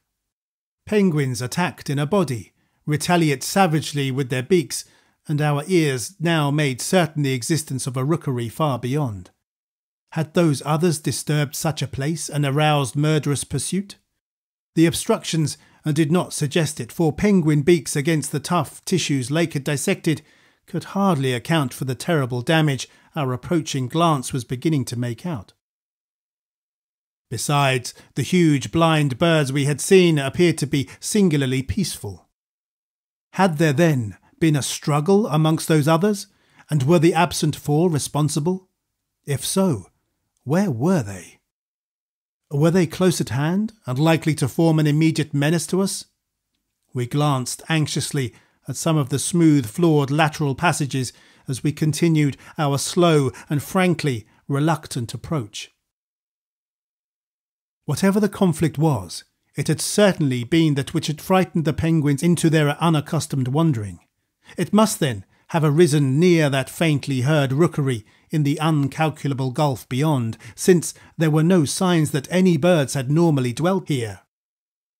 Perhaps, we reflected, there had been a hideous running fight, with the weaker party seeking to get back to the cached sledges when their pursuers finished them.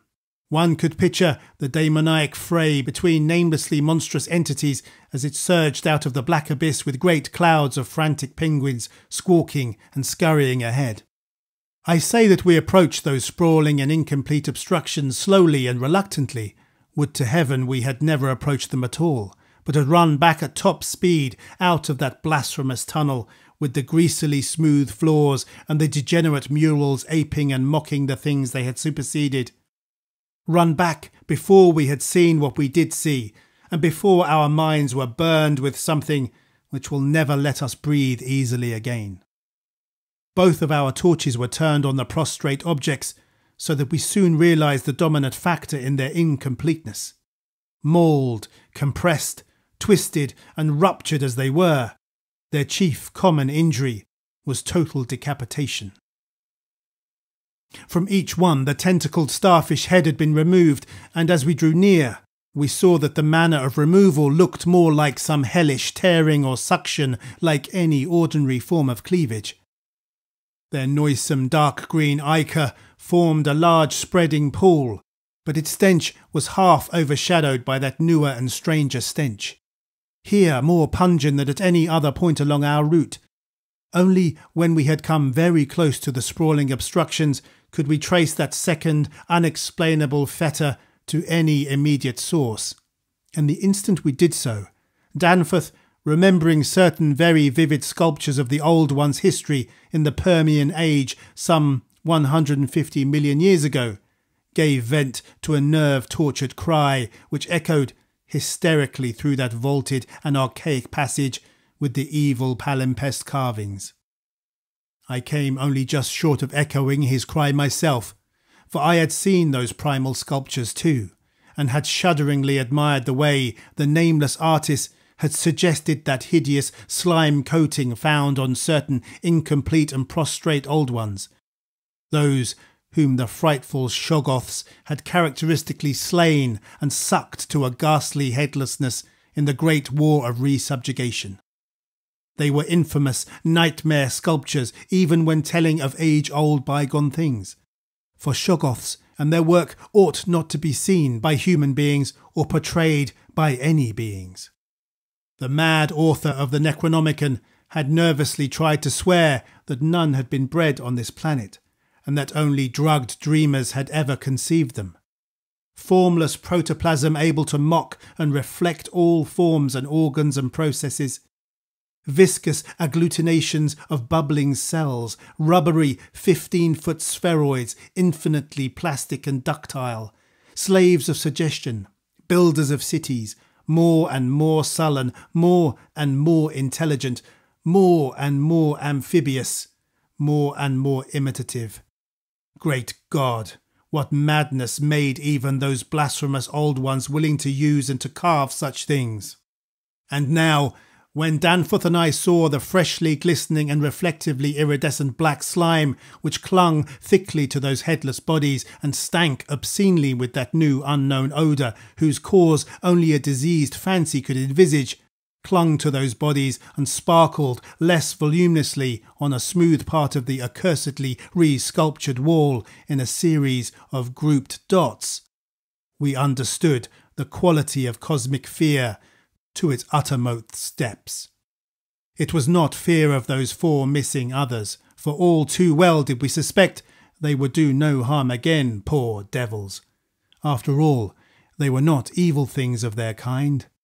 They were the men of another age and another order of being. Nature had played a hellish jest on them, as it will on any others that human madness, callousness, or cruelty may hereafter drag up in that hideously dead or sleeping polar waste, and this was their tragic homecoming. They had not been even savages, for what indeed had they done? That awful awakening in the cold of an unknown epoch, perhaps an attack by the furry, frantically barking quadrupeds, and a dazed defence against them, and the equally frantic white simians with the queer wrappings and paraphernalia. Poor Lake, poor Gedney, and poor old ones, scientists to the last. What had they done that we would not have done in their place? God, what intelligence and persistence! What a facing of the incredible! Just as those carven kinsmen and forebears had faced things only a little less incredible. Radiates, vegetables, monstrosities, star spawn, whatever they had been, they were men. They had crossed the icy peaks on whose templed slopes they had once worshipped and roamed amongst the tree ferns. They had found their dead city brooding under its curse and had read its carven latter days as we had done. They had tried to reach their living fellows in fabled depths of blackness they had never seen. And what had they found? All this flashed in unison through the thoughts of Danforth and me as we looked from those headless, slime-coated shapes to the loathsome palimpsest sculptures and the diabolical dot groups of fresh slime on the wall beside them, looked and understood what must have triumphed and survived down there in the Cyclopean water city of that nighted, penguin-fringed abyss, where even now a sinister curling mist had begun to belch pallidly as if in answer to Danforth's hysterical scream. The shock of recognising that monstrous slime and headlessness had frozen us into mute, motionless statues, and it is only through later conversations that we have learned of the complete identity of our thoughts at that moment. It seemed eons that we stood there, but actually it could not have been more than 10 or 15 seconds. That hateful, pallid mist curled forward as if veritably driven by some remoter advancing bulk. And then came a sound which upset much of what we had just decided, and in so doing broke the spell and enabled us to run like mad past squawking, confused penguins over our formal trail back to the city, along ice-sunken megalithic corridors to the great open circle, and up that archaic spiral ramp in a frenzied automatic plunge for the sane outer air and light of day.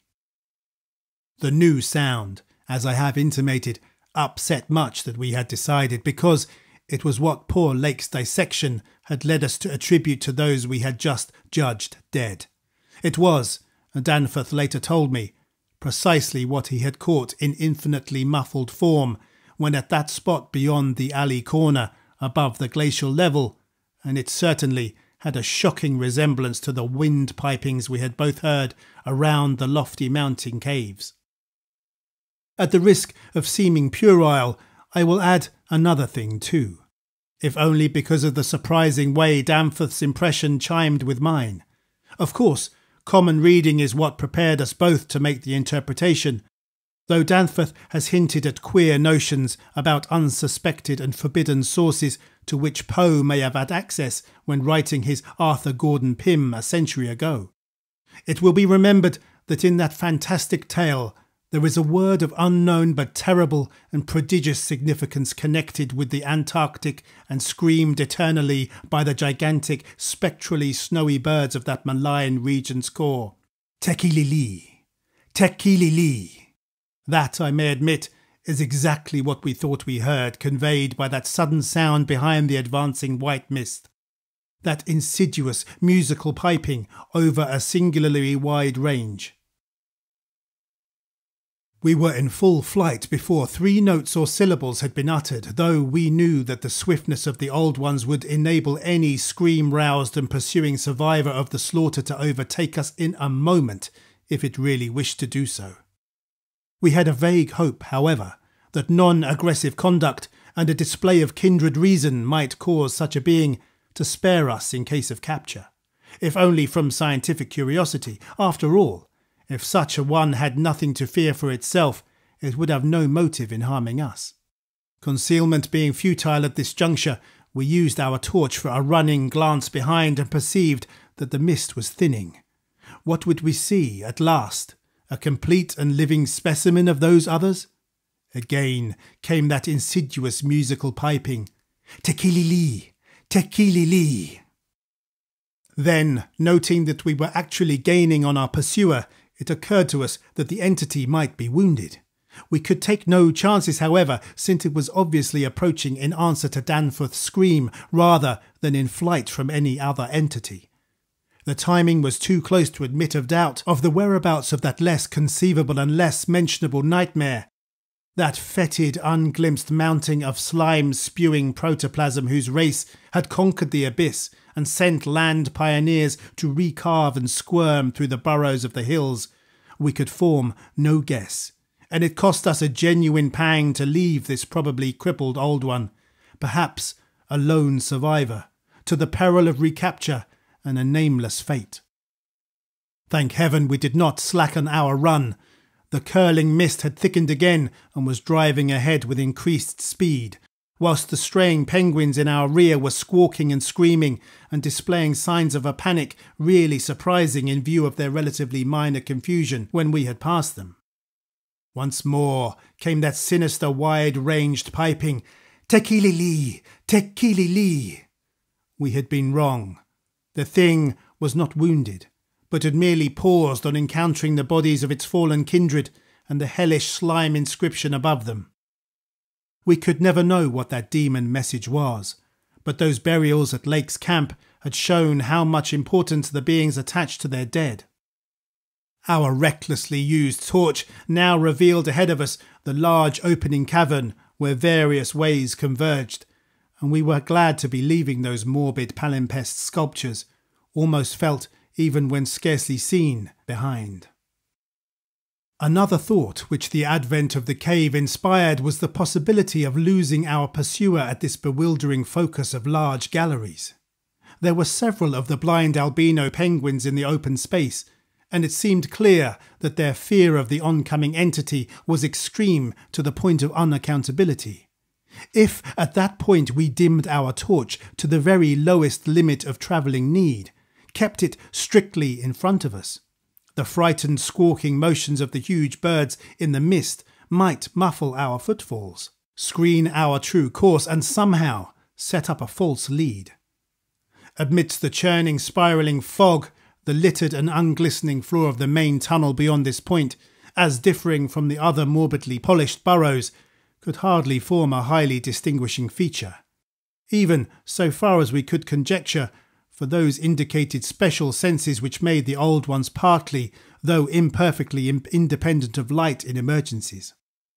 In fact, we were somewhat apprehensive lest we go astray ourselves in our haste, for we had, of course, decided to keep straight on toward the dead city, since the consequences of loss in those unknown foothill honeycombings would be unthinkable. The fact that we survived and emerged is sufficient proof that the thing did take a wrong gallery whilst we providentially hit the right one. The penguins alone could not have saved us, but in conjunction with the mist they seemed to have done so. Only a benign fate kept the curling vapours thick enough at the right moment, for they were constantly shifting and threatening to vanish. Indeed, they did lift for a second, just before we emerged from the nauseously re-sculptured tunnel into the cave, so that we actually caught one first and only half glimpse of the oncoming entity, as we cast a final, desperately fearful glance backward before dimming the torch and mixing with the penguins in the hope of dodging pursuit. If the fate which screened us was benign, that which gave us the half glimpse was infinitely the opposite. for to that flash of semi-vision can be traced a full half of the horror which has ever since haunted us. Our exact motive in looking back again was perhaps no more than the immemorial instinct of the pursued to gauge the nature and course of its pursuer. Or perhaps it was an automatic attempt to answer a subconscious question raised by one of our senses. In the midst of our flight, with all our faculties centred on the problem of escape, we were in no condition to observe and analyse details. Yet even so, our latent brain cells must have wondered at the message brought them by our nostrils. Afterward, we realised what it was, that our retreat from the fetid slime coating on those headless obstructions and the coincident approach of the pursuing entity had not brought us the exchange of stenches which logic called for. In the neighbourhood of the prostrate things, that new and lately unexplainable fetor had been unholy dominant. But by this time it ought to have largely given place to the nameless stench associated with those others. This it had not done. For instead, the newer and less bearable smell was now virtually undiluted and growing more and more poisonously insistent each second. So we glanced back. Simultaneously, it would appear, though no doubt the incipient motion of one prompted the imitation of the other. As we did so, we flashed both torches full strength at the momentarily thinned mist, either from sheer primitive anxiety to see all we could, or in a less primitive but equally unconscious effort to dazzle the entity before we dimmed our light and dodged among the penguins of the labyrinth centre ahead. Unhappy act. Not Orpheus himself or Lot's wife paid much more dearly for a backward glance. And again came that shocking, wide-ranged piping "Tekili-li, Tekili-li." I might as well be frank, even if I cannot bear to be quite direct in stating what we saw, though at the time we felt that it was not to be admitted even to each other. The words reaching the reader can never even suggest the awfulness of the sight itself. It crippled our consciousness so completely that I wonder we had the residual sense to dim our torches as planned and to strike the right tunnel toward the dead city. Instinct alone must have carried us through, perhaps better than reason could have done, though if that was what saved us, we paid a high price. Of reason we certainly had little enough left. Danforth was totally unstrung, and the first thing I remember of the rest of the journey was hearing him light-headedly chant a hysterical formula in which I alone of mankind could have found anything but insane irrelevance. It reverberated in falsetto echoes among the squawks of the penguins, reverberated through the vaultings ahead and, thank God, through the now empty vaultings behind. He could not have begun it at once, else we would not have been alive and blindly racing. I shudder to think of what a shade of difference in his nervous reactions might have brought. South Station under, Washington under, Park Street under, Kendall, Central, Harvard. The poor fellow was chanting the familiar stations of the Boston-Cambridge Tunnel that burrowed through our peaceful native soil thousands of miles away in New England. Yet to me the ritual had neither irrelevance nor home feeling. It had only horror. Because I knew unerringly the monstrous nefandous analogy that had suggested it. We had expected, upon looking back, to see a terrible and incredibly moving entity if the mists were thin enough. But of that entity we had formed a clear idea. What we did see, for the mists were indeed all too malignly thinned, was something altogether different and immeasurably more hideous and detestable. It was the utter, objective embodiment of the fantastic novelist's "the thing that should not be," and its nearest comprehensible analogue is a vast, onrushing subway train as one sees it from a station platform. The great black front looming colossally out of infinite subterraneous distance, constellated with strangely coloured lights and filling the prodigious burrow as a piston fills a cylinder. But we were not on a station platform. We were on the track ahead, as the nightmare plastic column of fetid black iridescence oozed tightly onward through its 15-foot sinus, gathering unholy speed and driving before it a spiral, re-thickening cloud of the pallid abyss vapour. It was a terrible, indescribable thing, vaster than any subway train. A shapeless congeries of protoplasmic bubbles, faintly self-luminous, and with myriads of temporary eyes forming and unforming as pustules of greenish light all over the tunnel-filling front that bore down upon us, crushing the frantic penguins and slithering over the glistening floor that it and its kind had swept so evilly free of all litter. Still came that eldritch mocking cry, "Tekilili, Tekilili!" And at last we remembered that the demoniac Shoggoths, given life, thought and plastic organ patterns solely by the old ones, and having no language save that which the dot groups expressed, had likewise no voice save the imitated accents of their bygone masters.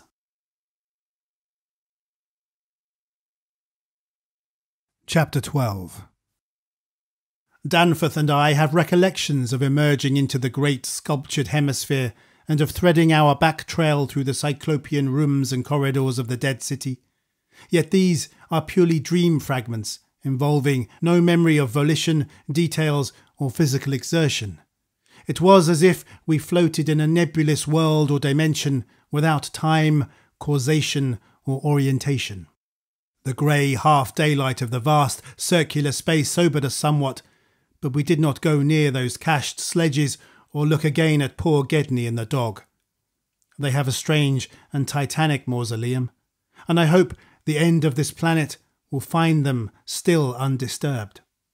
It was while struggling up the colossal spiral incline that we first felt the terrible fatigue and short breath which our race through the thin plateau air had produced.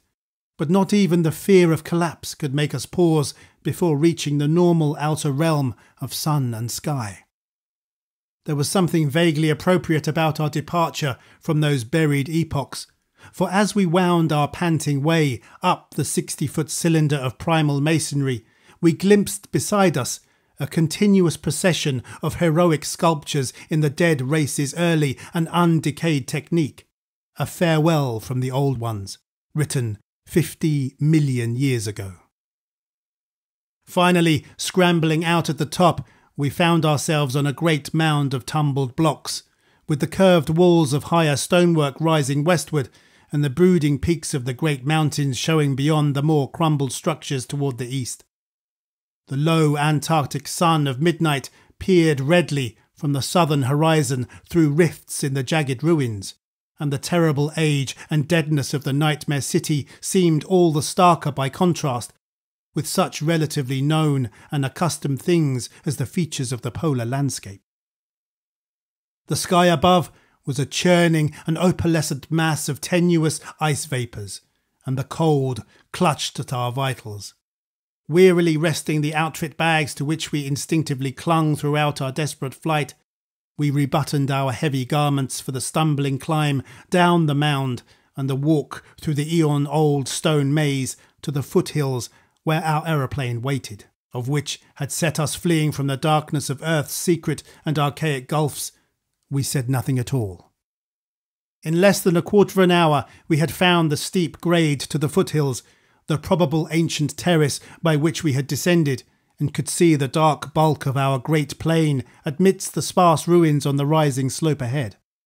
Halfway uphill toward our goal, we paused for a momentarily breathing spell, and turned to look again at the fantastic Paleogean tangle of incredible stone shapes below us, once more outlined mystically against an unknown west. As we did so, we saw that the sky beyond had lost its morning haziness, the restless ice vapours having moved up to the zenith, where their mocking outlines seemed on the point of settling into some bizarre pattern which they feared to make quite definite or conclusive. There now lay revealed on the ultimate white horizon beyond the grotesque city a dim elfin line of pinnacled violet, whose needle-pointed heights loomed dreamlike up against the beckoning rose colour of the western sky.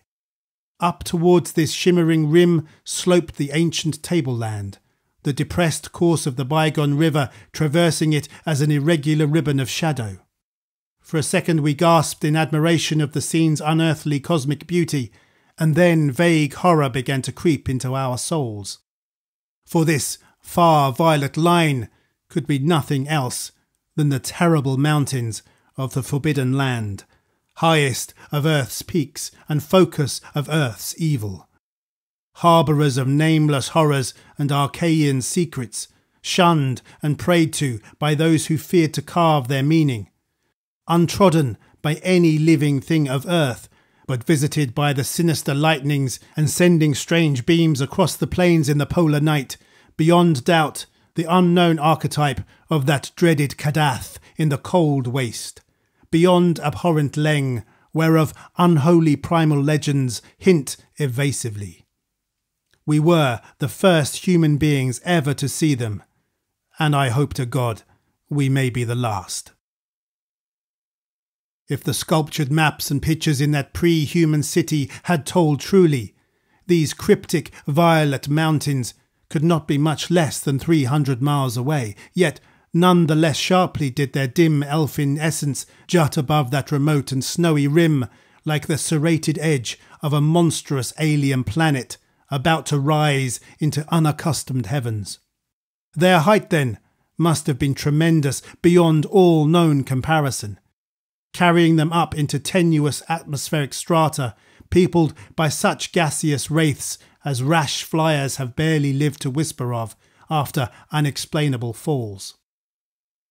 Looking at them, I thought nervously of certain sculptured hints of what the great bygone river had washed down into the city from their accursed slopes, and wondered how much sense and how much folly had lain in the fears of those old ones who carved them so reticently. I recalled how their northerly end must come near the coast at Queen Mary Land, where, even at that moment, Sir Douglas Mawson's expedition was doubtless working less than 1,000 miles away, and hoped that no evil fate would give Sir Douglas and his men a glimpse of what might lie beyond the protecting coastal range. Such thoughts formed a measure of my own overwrought condition at the time, and Danforth seemed to be even worse. Yet before long we had passed the great star-shaped ruin and reached our plain. Our fears had become transferred to the lesser but vast enough range whose recrossing lay ahead of us. From these foothills the black ruin-crusted slopes reared up starkly and hideously against the east, again reminding us of those strange Asian paintings of Nicholas Roerich. And when we thought of the damnable honeycombs inside them, and of the frightful amorphous entities that might have pushed their fetidly squirming way even to the topmost hollow pinnacles, we could not face without panic the prospect of again sailing by those suggestive skyward cave mouths where the wind made sounds like an evil musical piping over a wide range. To make matters worse, we saw distinct traces of local mist around several of the summits, as poor Lake must have done when he made that early mistake about volcanism, and thought shiveringly of that kindred mist from which we had just escaped. Of that, and of the blasphemous horror-fostering abyss whence all such vapours came.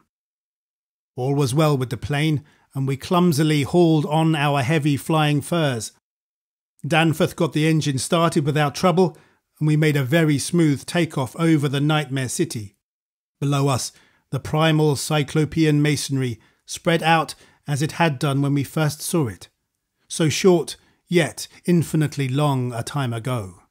And we began rising and turning to test the wind for our crossing through the pass. At a very high level, there must have been great disturbance, since the ice dust clouds of the zenith were doing all sorts of fantastic things, but at 24,000 feet, the height we needed for the pass, we found navigation quite practicable. As we drew close to the jutting peaks, the wind's strange piping again became manifest, and I could see Danforth's hands trembling at the controls. Rank amateur though I was, I thought at that moment that I might be a better navigator than he in effecting the dangerous crossing between pinnacles. And when I made motions to change seats and take over his duties, he did not protest. I tried to keep all my skill and self-possession about me, and stared at the sector of reddish farther sky betwixt the walls of the pass, resolutely refusing to pay attention to the puffs of mountain-top vapour, and wishing that I had wax-stopped ears like Ulysses' men off the Siren's coast to keep that disturbing wind piping from my consciousness. But Danforth, released from his piloting and keyed up to a dangerous nervous pitch, could not keep quiet. I felt him turning and wriggling about as he looked back at the terrible receding city, ahead at the cave-riddled, cube-barnacled peaks, sidewise at the bleak sea of snowy rampart-strewn foothills, and upward at the seething, grotesquely clouded sky. It was then, just as I was trying to steer safely through the pass, that his mad shrieking brought us so close to disaster by shattering my tight hold on myself and causing me to fumble helplessly with the controls for a moment. A second afterward, my resolution triumphed, and we made the crossing safely, yet I am afraid that Danforth will never be the same again. I have said that Danforth refused to tell me what final horror made him scream out so insanely, a horror which I feel sadly sure is mainly responsible for his present breakdown. We had snatches of shouted conversation above the wind's piping and the engines buzzing as we reached the safe side of the range and swooped slowly down toward the camp, but that had mostly to do with the pledges of secrecy we had made as we prepared to leave the Nightmare City. Certain things we had agreed were not for people to know and discuss lightly, and I would not speak of them now but for the need of heading off that Starkweather Moor expedition and others at any cost. It is absolutely necessary for the peace and safety of mankind that some of Earth's dark, dead corners and unplumbed depths be left alone, lest sleeping abnormalities wake to resurgent life and blasphemously surviving nightmares squirm and splash out of their black lairs to newer and wider conquests. All that Danforth has ever hinted is that the final horror was a mirage. It was not, he declares, anything connected with the cubes and caves of echoing, vaporous, wormly honeycombed mountains of madness which we crossed, but a single, fantastic, demoniac glimpse, among the churning zenith clouds, of what lay back of those other violet westward mountains which the old ones had shunned and feared. It is very probable that the thing was a sheer delusion born of the previous stresses we had passed through, and of the actual, though unrecognised mirage of the dead transmontane city experienced near Lake's camp the day before, but it was so real to Danforth that he suffers from it still.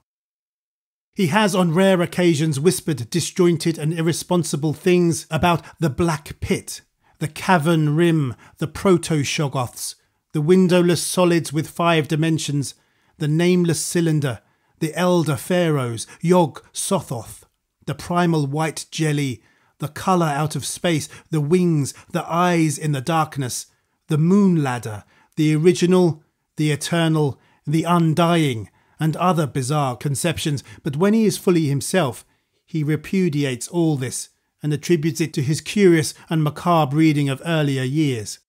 Danforth, indeed, is known to be among the few who have ever dared go completely through that worm-riddled copy of the Necronomicon kept under lock and key in the college library. The higher sky as we crossed the range was surely vaporous and disturbed enough, and although I did not see the zenith, I can well imagine that its swirls of ice dust may have taken strange forms. Imagination, knowing how vividly distant scenes can sometimes be refracted and magnified by such layers of restless cloud, might easily have supplied the rest. And of course, Danforth did not hint any of those specific horrors until after his memory had a chance to draw on his bygone reading. He could never have seen so much in one instantaneous glance. At the time, his shrieks were confined to the repetition of a single mad word of all too obvious source. Tekili-li, Tekili-li.